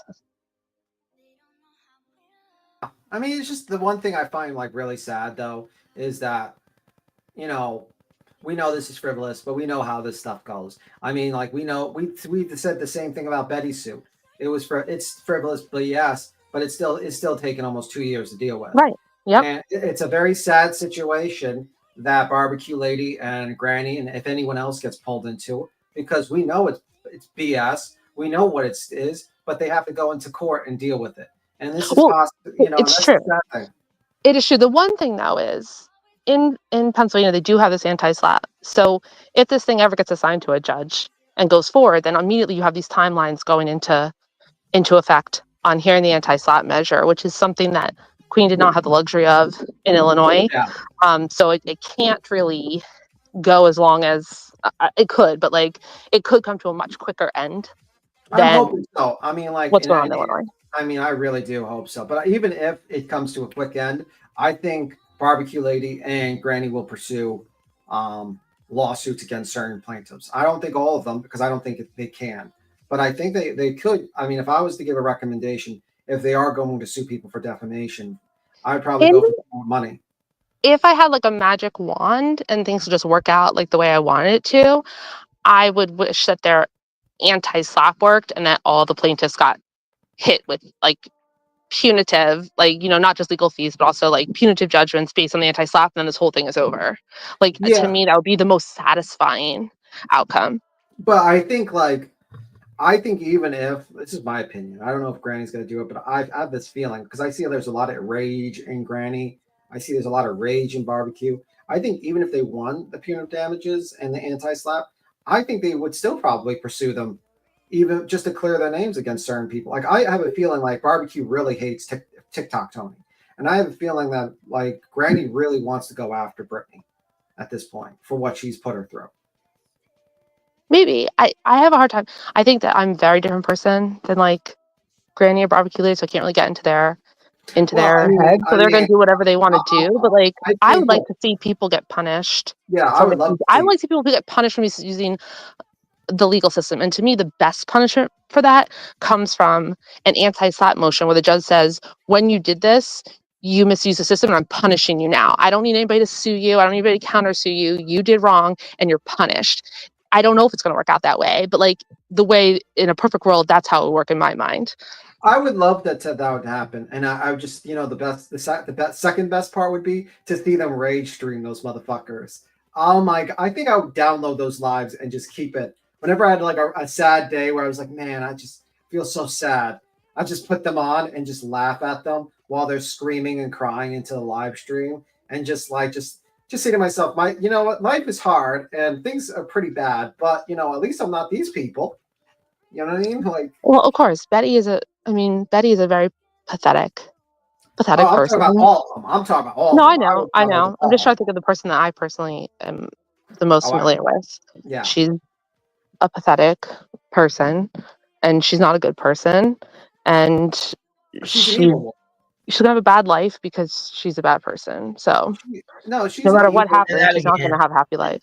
Yeah, she's an evil woman, and I think like she wishes cancer on people. She wishes death on people. She's just a very evil woman, and I think like honestly, those types of people should, you know, get what's coming to them. Yeah.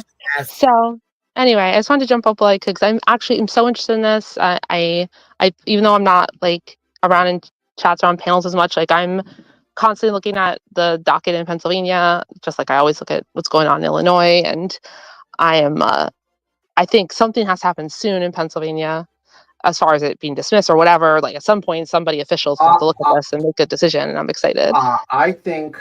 Yeah, but it's moving pretty damn fast, though. Yeah. I think Granny did the right decision getting another attorney. This other attorney sounds a lot more passionate. Really sounds like they're really ready to fucking go at these people. And I think Barbecue Lady, we haven't heard too much recently, but I think she's hired pretty competent counsel, and I think this is gonna make Joseph Lasniak lose the rest of his hair. So that's what I think. I think he's made a horrible decision, and he's gonna realize very soon when he goes into that courtroom.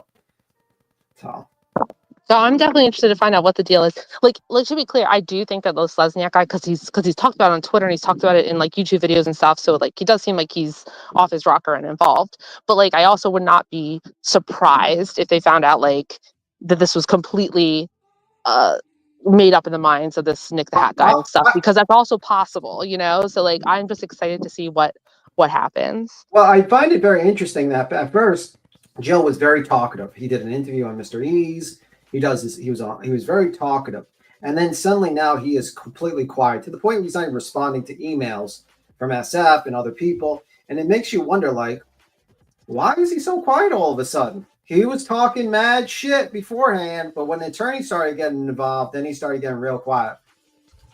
Yeah. Anyway, I'm gonna be Tim. It's so good to talk to you, and Queen. I'm gonna jump down. I'll be listening, and I'll talk to you guys later. Bye. All right. See you. All right. We'll see you. All right.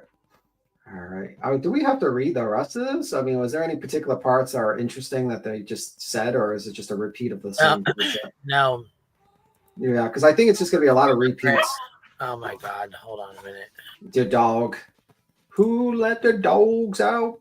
Roof, roof, roof, roof, roof. Who let the Duke out?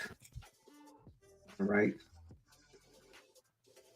Duke is basically acting like the dog of the house. Okay. I'm glad that. Yes, it would be even better if the case was accepted, but since it hasn't been, all the defense have to be our billable hours. Yeah, I mean, like, it's fucked up that these, these people, I mean, like, basically all these plaintiffs brought this case just to fucking cost people money. It's just disgusting. I've been waiting to see how all this turns out. We can all have. Yeah, that's exactly what the fuck it's for. It's disgusting as hell. Yeah, it's so nasty. And for you know what I mean? Like, what's really fucked up is that Brittany person has been fucking with Granny for a while, and now she's trying to use this to fuck with her.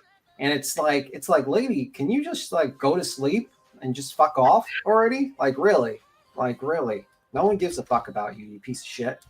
Well, we talk about you, but we mostly laugh at you because Britain's a failure. You coming in, shit, you fucking around. Oh shit, we're gonna have to cancel YouTube bad actors. He says I accidentally hit yes on that poll. Oh shit, YouTube bad actor. I'm gonna have to call. We're gonna have to call Gray Hughes. He's gonna come after you now. You're what done. you doing, man? You're done for. He's gonna make a reply, and he's gonna come after you now. YouTube actors. You're done for. You're done for. You're done for. He's got you. Let me see. This is pretty much. I mean, we pretty much went over all this. This is because it's gonna repeat the same shit, like we believe defamation, and they're just gonna do the same thing. It's like, do you really want to read another 80 more pages of them repeating? No, I am gonna read over this. I really am gonna read over this. All right, just read it. Read it. I'm gonna read. I mean, I really am gonna read over some. Well, because like I said, some of it's like some of it you can go through, but some of it's like just a bunch of bullshit. What are we on 30? I mean, like at one point they're talking about Christopher Proudfoot filing legal actions for like order of protections. It's like it's good to go back and look at their allegations and all their bullshit, even after and what all the shit they've pulled since this. You know what I mean? Yeah, man. This was filed in October. We're in fucking February, and look at all the fuck shit that they've pulled, in my opinion, and after they filed this and before. I mean, yeah, they basically. I mean, like, you got hung, like, we don't want someone spreading disinformation and false allegations. And meanwhile, he's on Twitter for a solid fucking 3 weeks just shitting on everyone. Right. Just literally lying about people. It's all bullshit, Queen. It wasn't even accepted.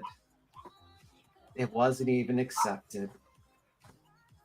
This is why I get so aggravated. I wish the judge would just punish these people so badly that they would lose so much. And you know, like she said, that anti-slap. I mean, we didn't have the, you know, we weren't able to do that. But I hope I hope to hell they are. I hope they're able to. I hope they win, and I do too. And it just causes them all to. Well, then it'll set precedents so that these fuckers don't do this shit again to anybody. You know what I mean? Yeah, man. It's so fucked up. I mean, like, people don't realize how intrusive and how terrible this is to worry about having to ask your community for money. I mean, Queen does, but like when you have to like ask your community for help, yeah, and you work. Sucks. I mean, then you got to deal with people like fucking Savage who start shit for no motherfucking reason. We know why she started. Fucking little bitch. We know why she started it. Saying I'm a fucking scammer and all this other shit when she knew damn the fuck well I wasn't scamming no bullshit, bitch. Yeah, and these people, and you basically have to ask for support, and then you have to worry about every day: are you going to get enough money to be represented? And then you got to deal with fucking being defamed constantly, like Granny's being defamed, like you're being defamed by these fucking pieces of shit. And then on top of that, doing your normal real life things, like having your kids and stuff like that. It's really so fucking stressful and so intrusive, and it's a nasty thing to do to someone. Yeah, it's fucking awful. And not only that, though, you know what I'm saying?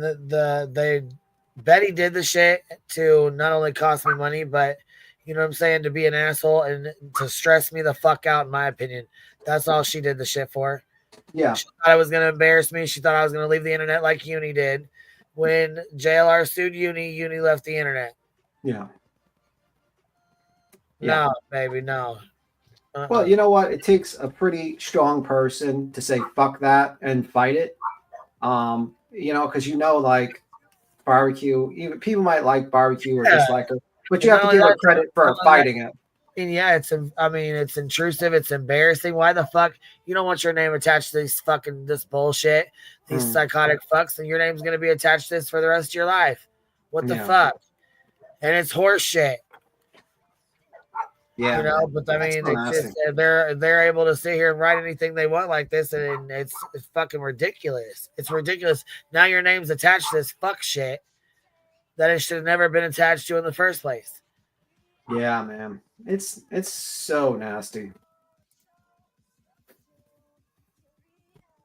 so nasty, and hopefully that it gets resolved soon, and the judge sees right through this shit.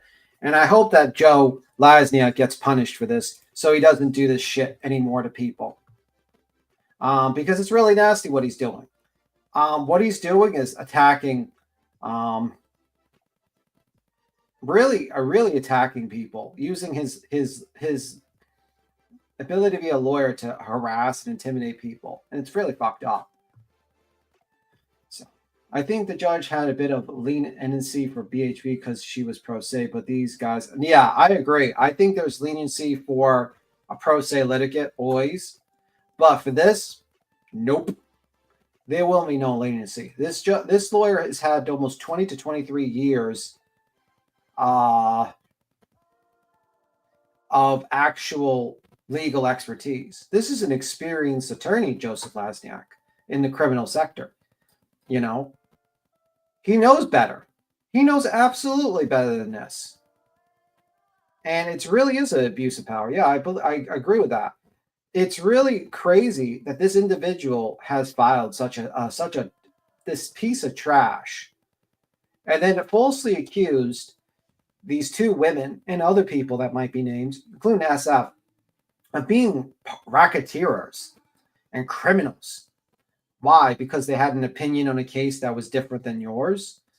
Because they didn't believe that Chris and Katie were guilty? Because they didn't like your client, like Tony or any people? To me, that is so nasty and very much against the concept of a actual open discussion, an open forum for discussions. We get shit on sometimes by people saying, oh my God, these are just my opinions. And it's like, you could be critical of other people's opinions, but to try to file an injunction on another YouTuber because you didn't like their opinions on you or what your discussion of a case is nasty. And Brittany wants to bring it up to say like she's the one, that she is the victim. But no, she wants to bring an injunction on Granny and other people because she signed off because she didn't like the opinions of another person.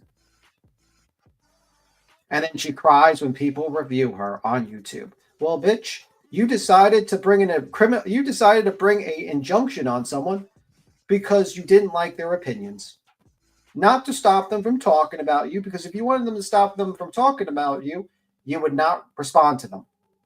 And every single mod that told you just to ignore them and to focus on true crime, you ignore, because the truth of the matter is that you like clapping back. You like the back and forth because it's easy content. It's very easy content.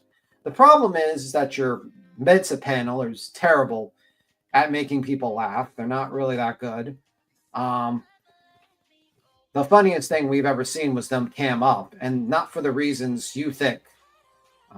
We'll leave that to the imagination. And the fact is that you fall asleep most of your live streams, and you say, that's pretty much it. And you're kind of going to a gunfight with a fucking pencil, and you're losing in every single reply when people review you. You go there, you try to review them, and you look dumb because you fall asleep during a live stream. That's not my fault, Brittany. You're in the drama stuff, and you basically decided to fight people who have machine guns with a pencil. And you're no John Wick. You're not John Wick, okay? You're not killing anyone with a pencil. So, I don't know. Very sad day for Mrs. Brittany J and the rest. Who could align themselves with a guy on a parole for fraud like that? Brittany J, Hong, Dog the Bounty Hunter. That's the list. There's a few of that. The funniest thing was listening to that last night, like Justin try to be an expert on the video to Nancy Grace and how he was like talking. Oh my God, that was so hilarious. I sat there, I was like, man, Nancy Grace, that is a fall from grace. That is such a fall. When you got the monkey exploiter as your expert on a video that's been edited to shit. Holy fuck.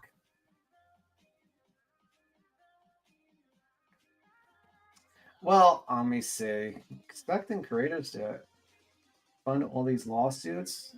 Well, people want help to defend themselves from the BS lawsuits. If you have a problem with lawsuits, you should take it up with fucking the people initiating the lawsuits for no fucking reason, other than because their feelings got hurt. That's the problem. Not the people saying, hey, I'm literally getting sued because I hurt this person's fifis, or because I played these person's words and it hurt their fifis.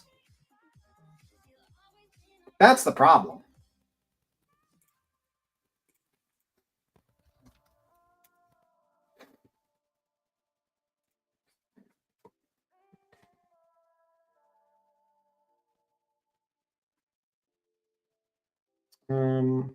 So, if you want to stop the BS lawsuits, talk to those people, bring them. Talk to Brittany and TikTok Tony and Seth and Betty and all those people who are bringing lawsuits left and right for no fucking reason. No reason. Do you think I brought any lawsuits to people? No. Fuck no. Do you think I care? Someone told me, oh, there's a panel talking about you. Good. Put you in the algorithm. The more people talk about you, the more people will look for you. And then they come and they realize those people are idiots and they keep up and they stay. Okay. Is that the big problem? I mean, the worst thing on YouTube is not being talked about. That's the worst. That's the worst. That's literally the death nail of YouTube. Did Nancy Grace take that Justin stream down? Yes, they did. Yeah, they did. Clue has it. You can go watch it on her channel, or you can watch it on ours from last night, where she came up and we kind of hung out and did like a raw reaction to it. Oh my God, I laughed so hard. I know. Because it's so surreal, because he's so terrible on a podcast. He's like so slow. He's like, so guys, so the video reveals what appears to be two people carrying a bag, and Nancy Grace is just staring at him like, can you fucking get to the point? We have commercial break in like 30 fucking seconds. Shut the fuck up and hurry up. Okay, this is not YouTube where you have to stretch out a 20-minute stream to 2 hours because your slow ass is talking. Can we get to the fucking point to accuse the parents of murder so we can make some money? That's what Nancy Grace is, in my opinion, is thinking. But that's just my opinion. Hell no. See, and look, this goes with all the, this kind of goes with it now, because now we can look back and be like, oh, yeah. On April 20, look, 2nd, Tennessee Bureau of Investigation spokesperson Susan Nyland cautioned the public during a press conference that misinformation could damage the investigation into Sebastian Rogers' disappearance. Let me say that again. Susan Nyland cautioned the public during a press conference that misinformation could damage the investigation into Sebastian Rogers' disappearance. What's funny? Red copy of the news articles in Exhibit 6 and incorporated by reference. Now listen, motherfuckers, look at all, in my opinion, look at all the goddamn misinformation you guys look at last night. Just green hoodie alone. Last night. Like when they go through the lights and they say, well, that's two people. And then that, like, literally that's different than what the father said, 6 months ago, 7 months That's the garbage trucks. And then now all of a sudden the police, he's like, yeah, the police told me, they showed me the video. They showed us the video in the daytime and in the dark, in the dark. They showed us the video. Then Nancy Grace last night, he's like, the cops never explained it at all. We never seen the video. They never explained it at all. Get the fuck out of here. And it's just so crazy that they are the ones spreading the misinformation. Right, doing the fucking most. Yeah. Crazy, Beaton. Did you all see doing the misinformation? Doing the whopping. Oh my God.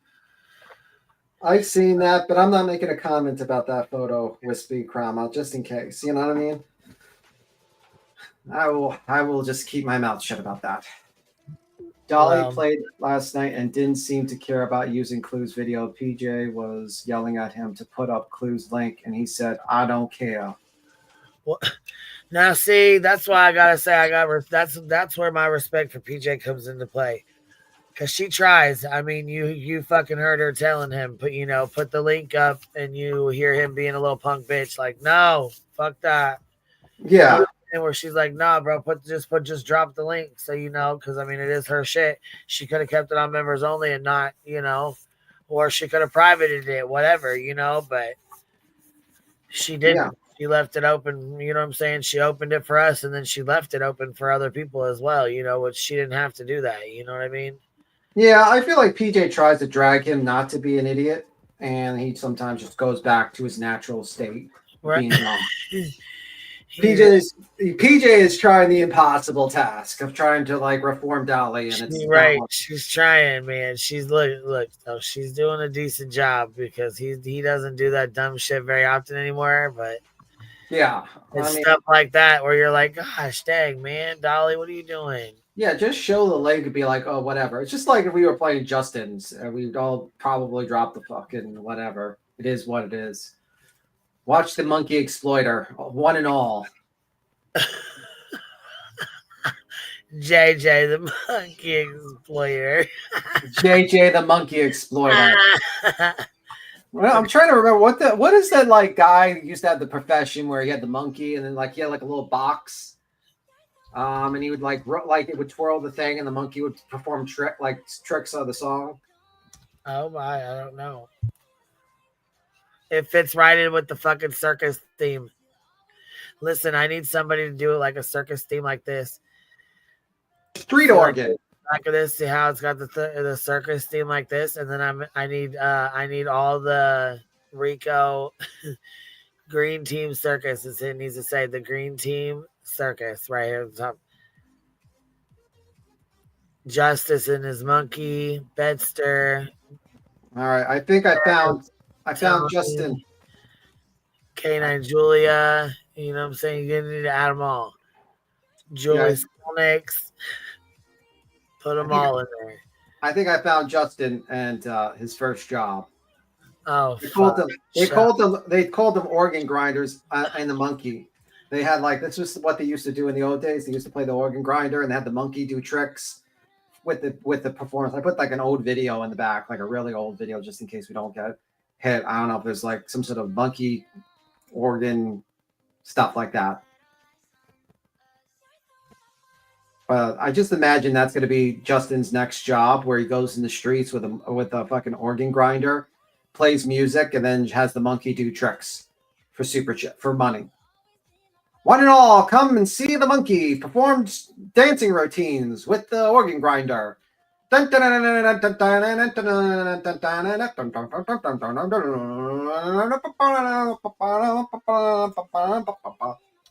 know? Yeah. Look, here it is back here. Ready? You want to pop it here? We'll pop it on for a second.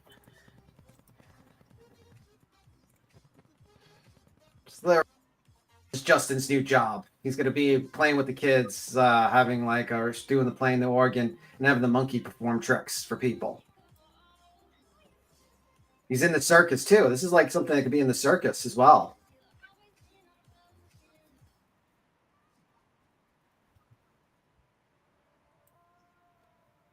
Look, see the organ grinder? And he had the monkey go around playing with people. There it is, right there. He's in.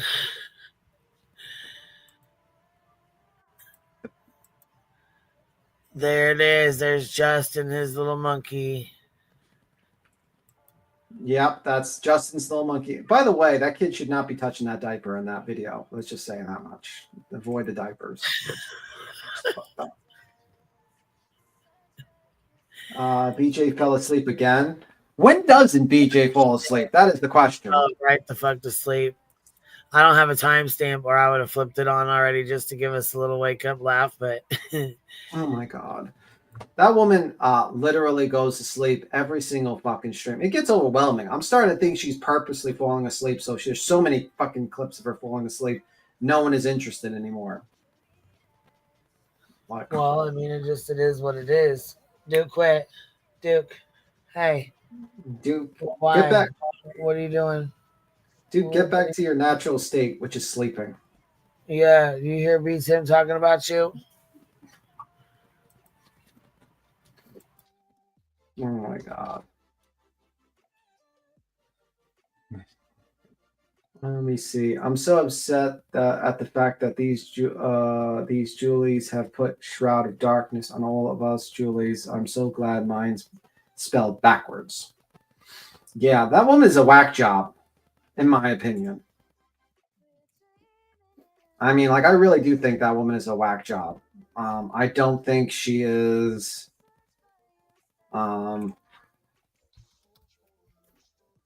She seems a little bit too soft for the internet. She's literally about to cry about almost everything. She has this weird situation where she's trying to get the approval of the internet, which is like, just do a good job and then people will notice.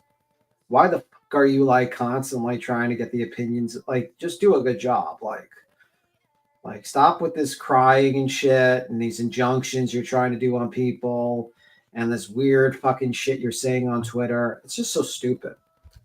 It's like, I always say success is the best revenge, but it just seems like to me, like you're only kind of pushing the theory that you're a LARPer to a lot of people.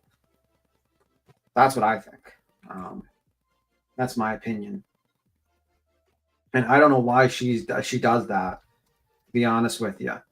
I think it's counterintuitive to what she's supposed to do. Let me see. Bet you, let me see. Let me see.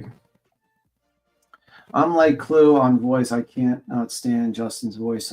Justin has the weirdest fucking voice. Like, he is just like so slow, and it's just like, come on, man. He's like the Clear Eyes guy. It's like all I can't. I can't stand that. Is the dog Cannot. sleeping? Okay, where was we at? 24? We're actually on to page 99. We were done. We were done. No, we wasn't. Now, Okay, we it's was your not. turn to read. It's Now your we turn to was read. It's your turn to read. I read 24 pages. All right, here we go.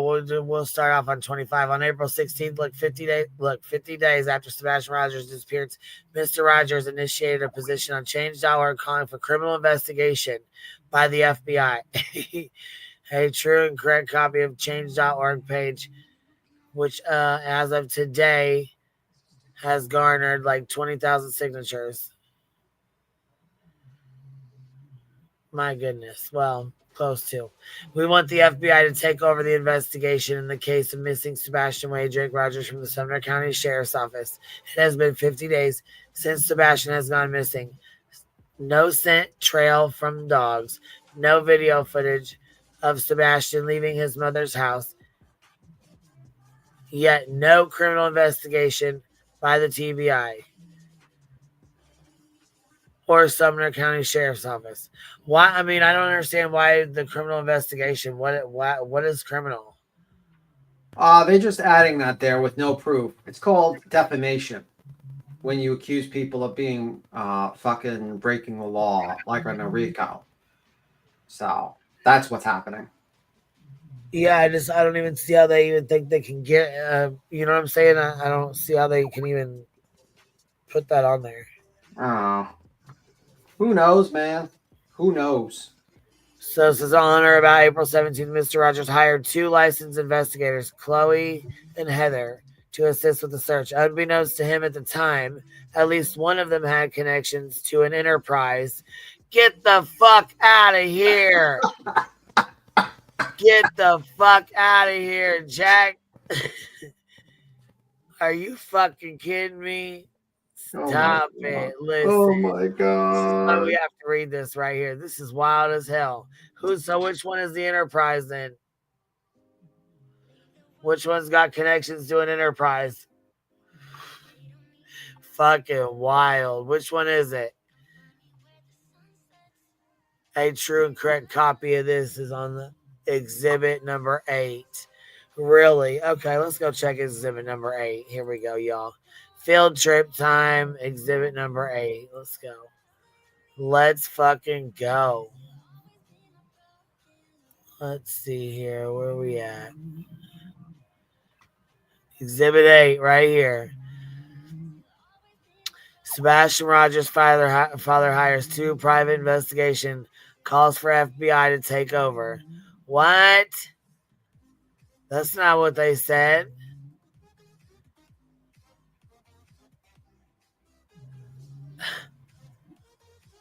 No.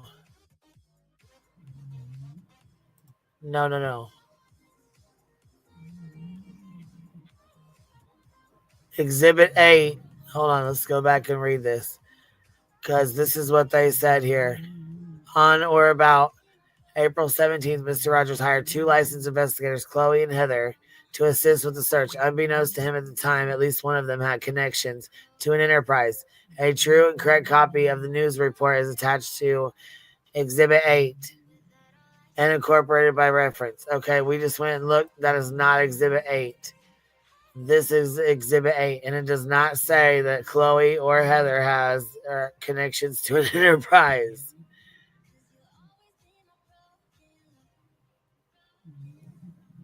This shit is fucking wild.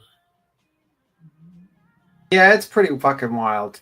It is. Give me 5 minutes. I just need 5 minutes. I gotta do something quickly. All right. Wild shit, man. This is fucking wild. So they just put those in there and just put the attachments in there that don't even match up. They don't match up with shit.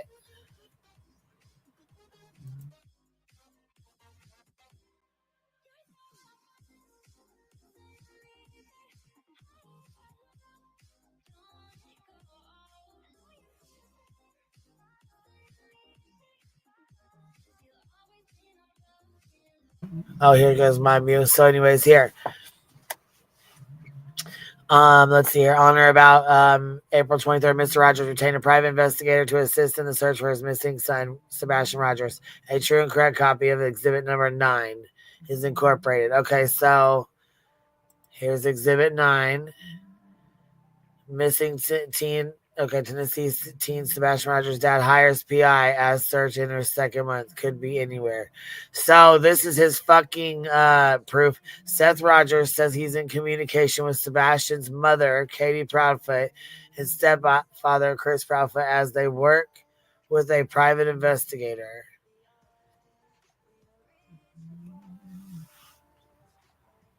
So who would that be? Because I don't think they're working with any private investigator other than SF.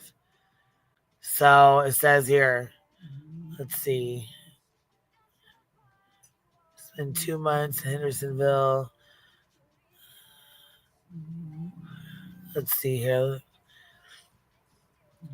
Okay, so here. Amid a disconcerting lack of answers and family drama, the missing 15-year-old's father told Fox News Digital that he decided to hire a private investigator to help. He's also calling on the FBI to get involved in the search for his son. I'm not getting any information from Sumner County. Seth Rogers was adding that he wasn't invited to a press conference last month regarding his son's disappearance. Seth also said that he had trouble getting answers from the authorities when a scammer recently contacted him to demand hundreds of dollars in exchange for new information about Sebastian. What? Wait, what? What the fuck is he talking about? Fucking wild. Oh my God. Hey, Touch Grass, what's up? Hey, girl. We're talking about, what was it you were just reading about one of his investigators being involved in the enterprise. Yeah, Sorry, my brain went blank. He said one of his investigators was involved in an enterprise. Yeah, I'm pretty sure I don't know who I was watching that was reviewing Betty. It might have been Toasty. I'm not sure. But anyway, Betty was basically saying that Chloe and SF were in a relationship at that time, unbeknownst to them, and that Chloe was giving him all this information that Seth was giving her, supposedly. So I think that's why they're saying that one of his investigators was involved with this enterprise, even though it's not true. But I think that's where they're getting at.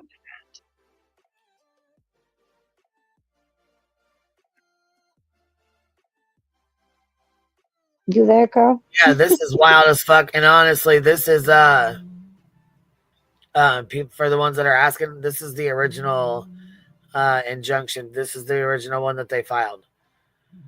They tried to do they filed to do an amended complaint, but this is the original one. This is the exhibit, right? There's a lot. We skipped over a lot of it, and then we read through it super fast. So there's a lot of shit in here that we just skipped right over. Like this shit right so here. Much more to see. I had to say that Chloe was part of a fucking enterprise where he tried. You know what I mean? Because that's not. He said that Chloe got fired for leaking information to Trevor Lee. Right. We have that from Smiley's panel where he thought he was talking to her behind stage or backstage like he claimed, which he wasn't. Yeah, they're just spinning out of control, just shit falling out of their mouths. Who knows anymore? I just wanted to let you know that because that was something that I had just learned. Oh yeah.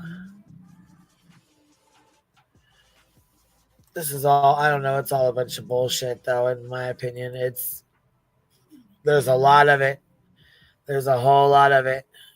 Here it says around Heroes 28. Around that time, Mr. Rogers began a relationship with Michaela Cleveland, aka Michaela Allardyce or whatever, who, based on information and belief, was sent to Mr. Rogers with the ulterior motive of using sex as a manipulation tool, similar to tactics employed by intelligence agents, but without any legal authority.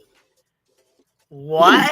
So He then doesn't have he's legal trying to authority say to an have sex. intelligence agency sent Michaela in to sleep with him to get information. With no authority. Serious, bro. Stop. Oh my Right. God. Oh my God. This is fucking wild. Hell no. Hell no. During the course of the relationship, she covertly emailed herself confidential files related to Sebastian Rogers. A true and correct copy in the sworn declaration of Seth Rogers, father of Sebastian Rogers, Wayne Drake Rogers, is attached to Exhibit 10 and is incorporated and referenced. Okay, so Exhibit 10, huh? All right, let's go check Exhibit 10. Let's go see what Exhibit 10's got to say. Here it is. Declaration of Seth Rogers. Seth Rogers, being duly sworn according to the law, and hereby depose and affirm the following. 1. Seth Rogers resides at blank, blank, blank, blank. Declare under penalty of perjury under the laws of the Commonwealth of Pennsylvania pursuant to 18 relating to unsworn falsification in the authorities that the foregoing is true and correct to the best of your knowledge and belief. Okay, here goes. 1. I am Seth Rogers, the biological father of Sebastian Wayne Drake Rogers from the very beginning. I've been certain in my gut that my ex-wife Katie Proudfoot and her husband Chris Proudfoot are involved in the disappearance of my son Sebastian. Chris asked me to get our story straight about Sebastian, implying that he wanted me to lie. When I refused, they both cut off all communication with me. But wait.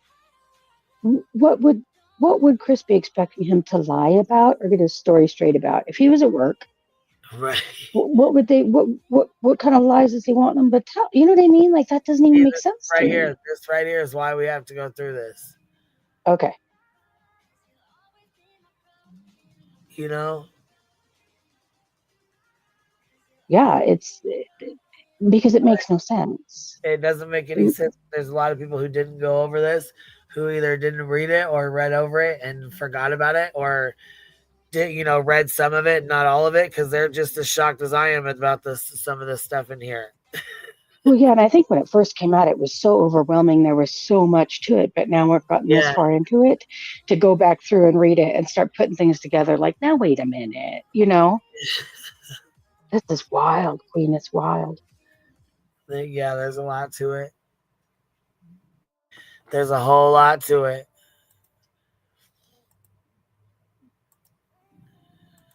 Let me see here. Okay, here's his declaration. Yeah, let's see how long this is. Oh, shit. This is long as hell. Oh, here's their... Okay, so this must be more of their exhibits.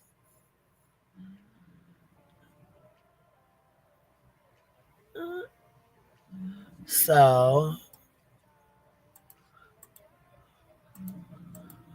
we'll come back over here. We pretty much got it. He did the declaration. He signed it. That's his. We got it.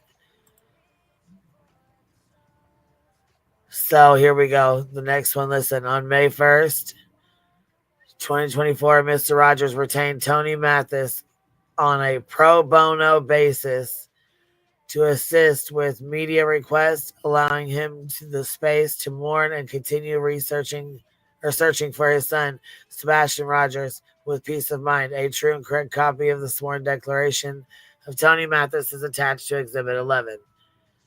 On May 20th, 2024, as the search for missing teen Sebastian Rogers approached the 3-month mark, his father, Rogers, called for renewed efforts and urged the FBI to take over the investigation, seeking a fresh perspective on his son's case. A true and correct copy of the sworn affidavit, blah, blah, blah. Let's see here. Calls the FBI to take over the investigation. Exhibit 12.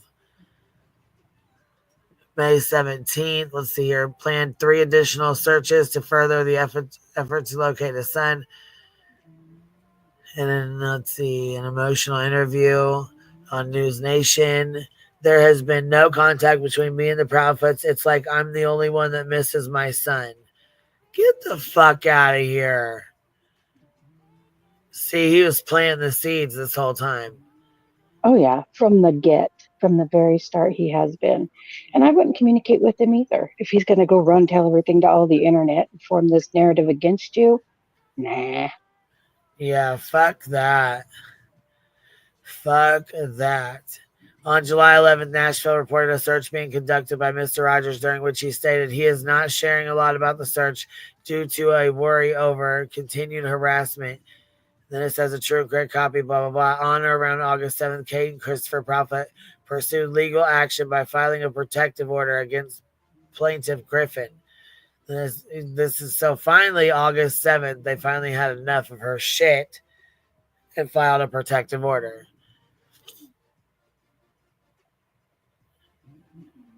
And I can't wait for the end of that. It's coming. Right. And I know she don't want to, but it is what it is, you know? Well, yeah.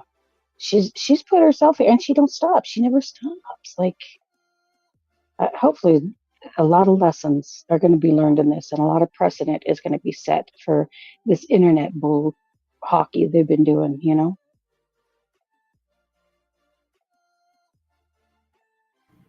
Oh, yeah. Yeah, I'm going to have to go through this. I'm about to go through this and pick out the ones that are like shot, you know, that are like of importance. Because there's a whole lot of shit to this. But with the exhibits that match up with it, you know, and put those together so we can look at them together. Because like I said, this is a whole lot of shit in here. But we need to read through some of this. Some of this is important to go back on. Yeah, definitely. I think there's just like a lot of hearing it. that where he tried to say that, you know, somebody sent Michaela in there with ulterior motives to sleep with him. That is a fucking I hope they paid her a lot of money. that is a fucking lie, and he knows it. Yeah, I mean, like special agent man, like right. Michaela just sneaking in, like holy fuck. Like they just have to like get into the I don't know, man. That's just crazy. That's absolutely bonkers, actually. Yeah, we're gonna have to go through it and like match up the where he lied with the exhibits and shit.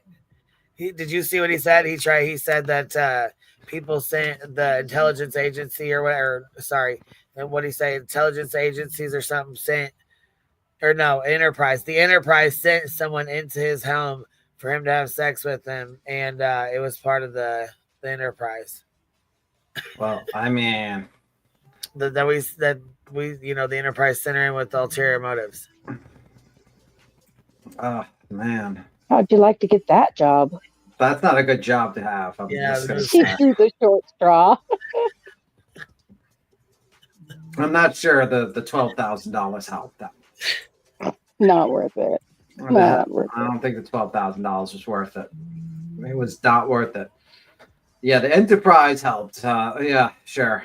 I just love how he just makes up fucking bullshit. Like, obviously, a judge is going to read this and be like, what the fuck am I reading? Who the fuck is filing this frivolous bullshit in my courtroom? Yeah, you would think. Go ahead. I gotta drop down now, you guys. I've got things I gotta do. So I just wanted to come up for a few minutes and let you know what I knew and then hang out till B-Tim got back. So well, thank you for coming up and hanging out. I appreciate you, baby. Thank you. Absolutely. If y'all go live later, I might come back and visit for a few. Yep, you know what? We probably will because we've been on here about 4 hours. I gotta get some stuff done. So all right. It's good to see you. Yep, I'll probably close this one down and then go through this to where it's like a little bit shortened up, or you know what I mean? Even do like a video to where we can play it. So it's a little shorter because I think that'd be better than having to read through like each one. I think there's some interesting stuff in here that we do need to go over. We do need to read it, you know. I think we went through a lot. Honestly, I think there's got to be a lot of fucking watch and repeat bullshit that they're gonna put in. Oh hell yeah! You know, and I think that's the whole situation. You Yeah, guys have a good day. It was good talking to you. Good you talk. too, love. Good talking to you All right. too. All right. You have a good All one. right. Bye bye. I'll see you, You Queen. too. Bye. We'll see you later, B Tim. Bye, guys. Thank you guys for hanging out. I appreciate y'all being here. Like I said, we was on here about 4 hours, and I got to get some stuff done before it gets too late in the afternoon. So I will catch you on the flip side. I will see you guys tonight. We'll come on and hang out for a little while. Bye, y'all. Thanks for showing love.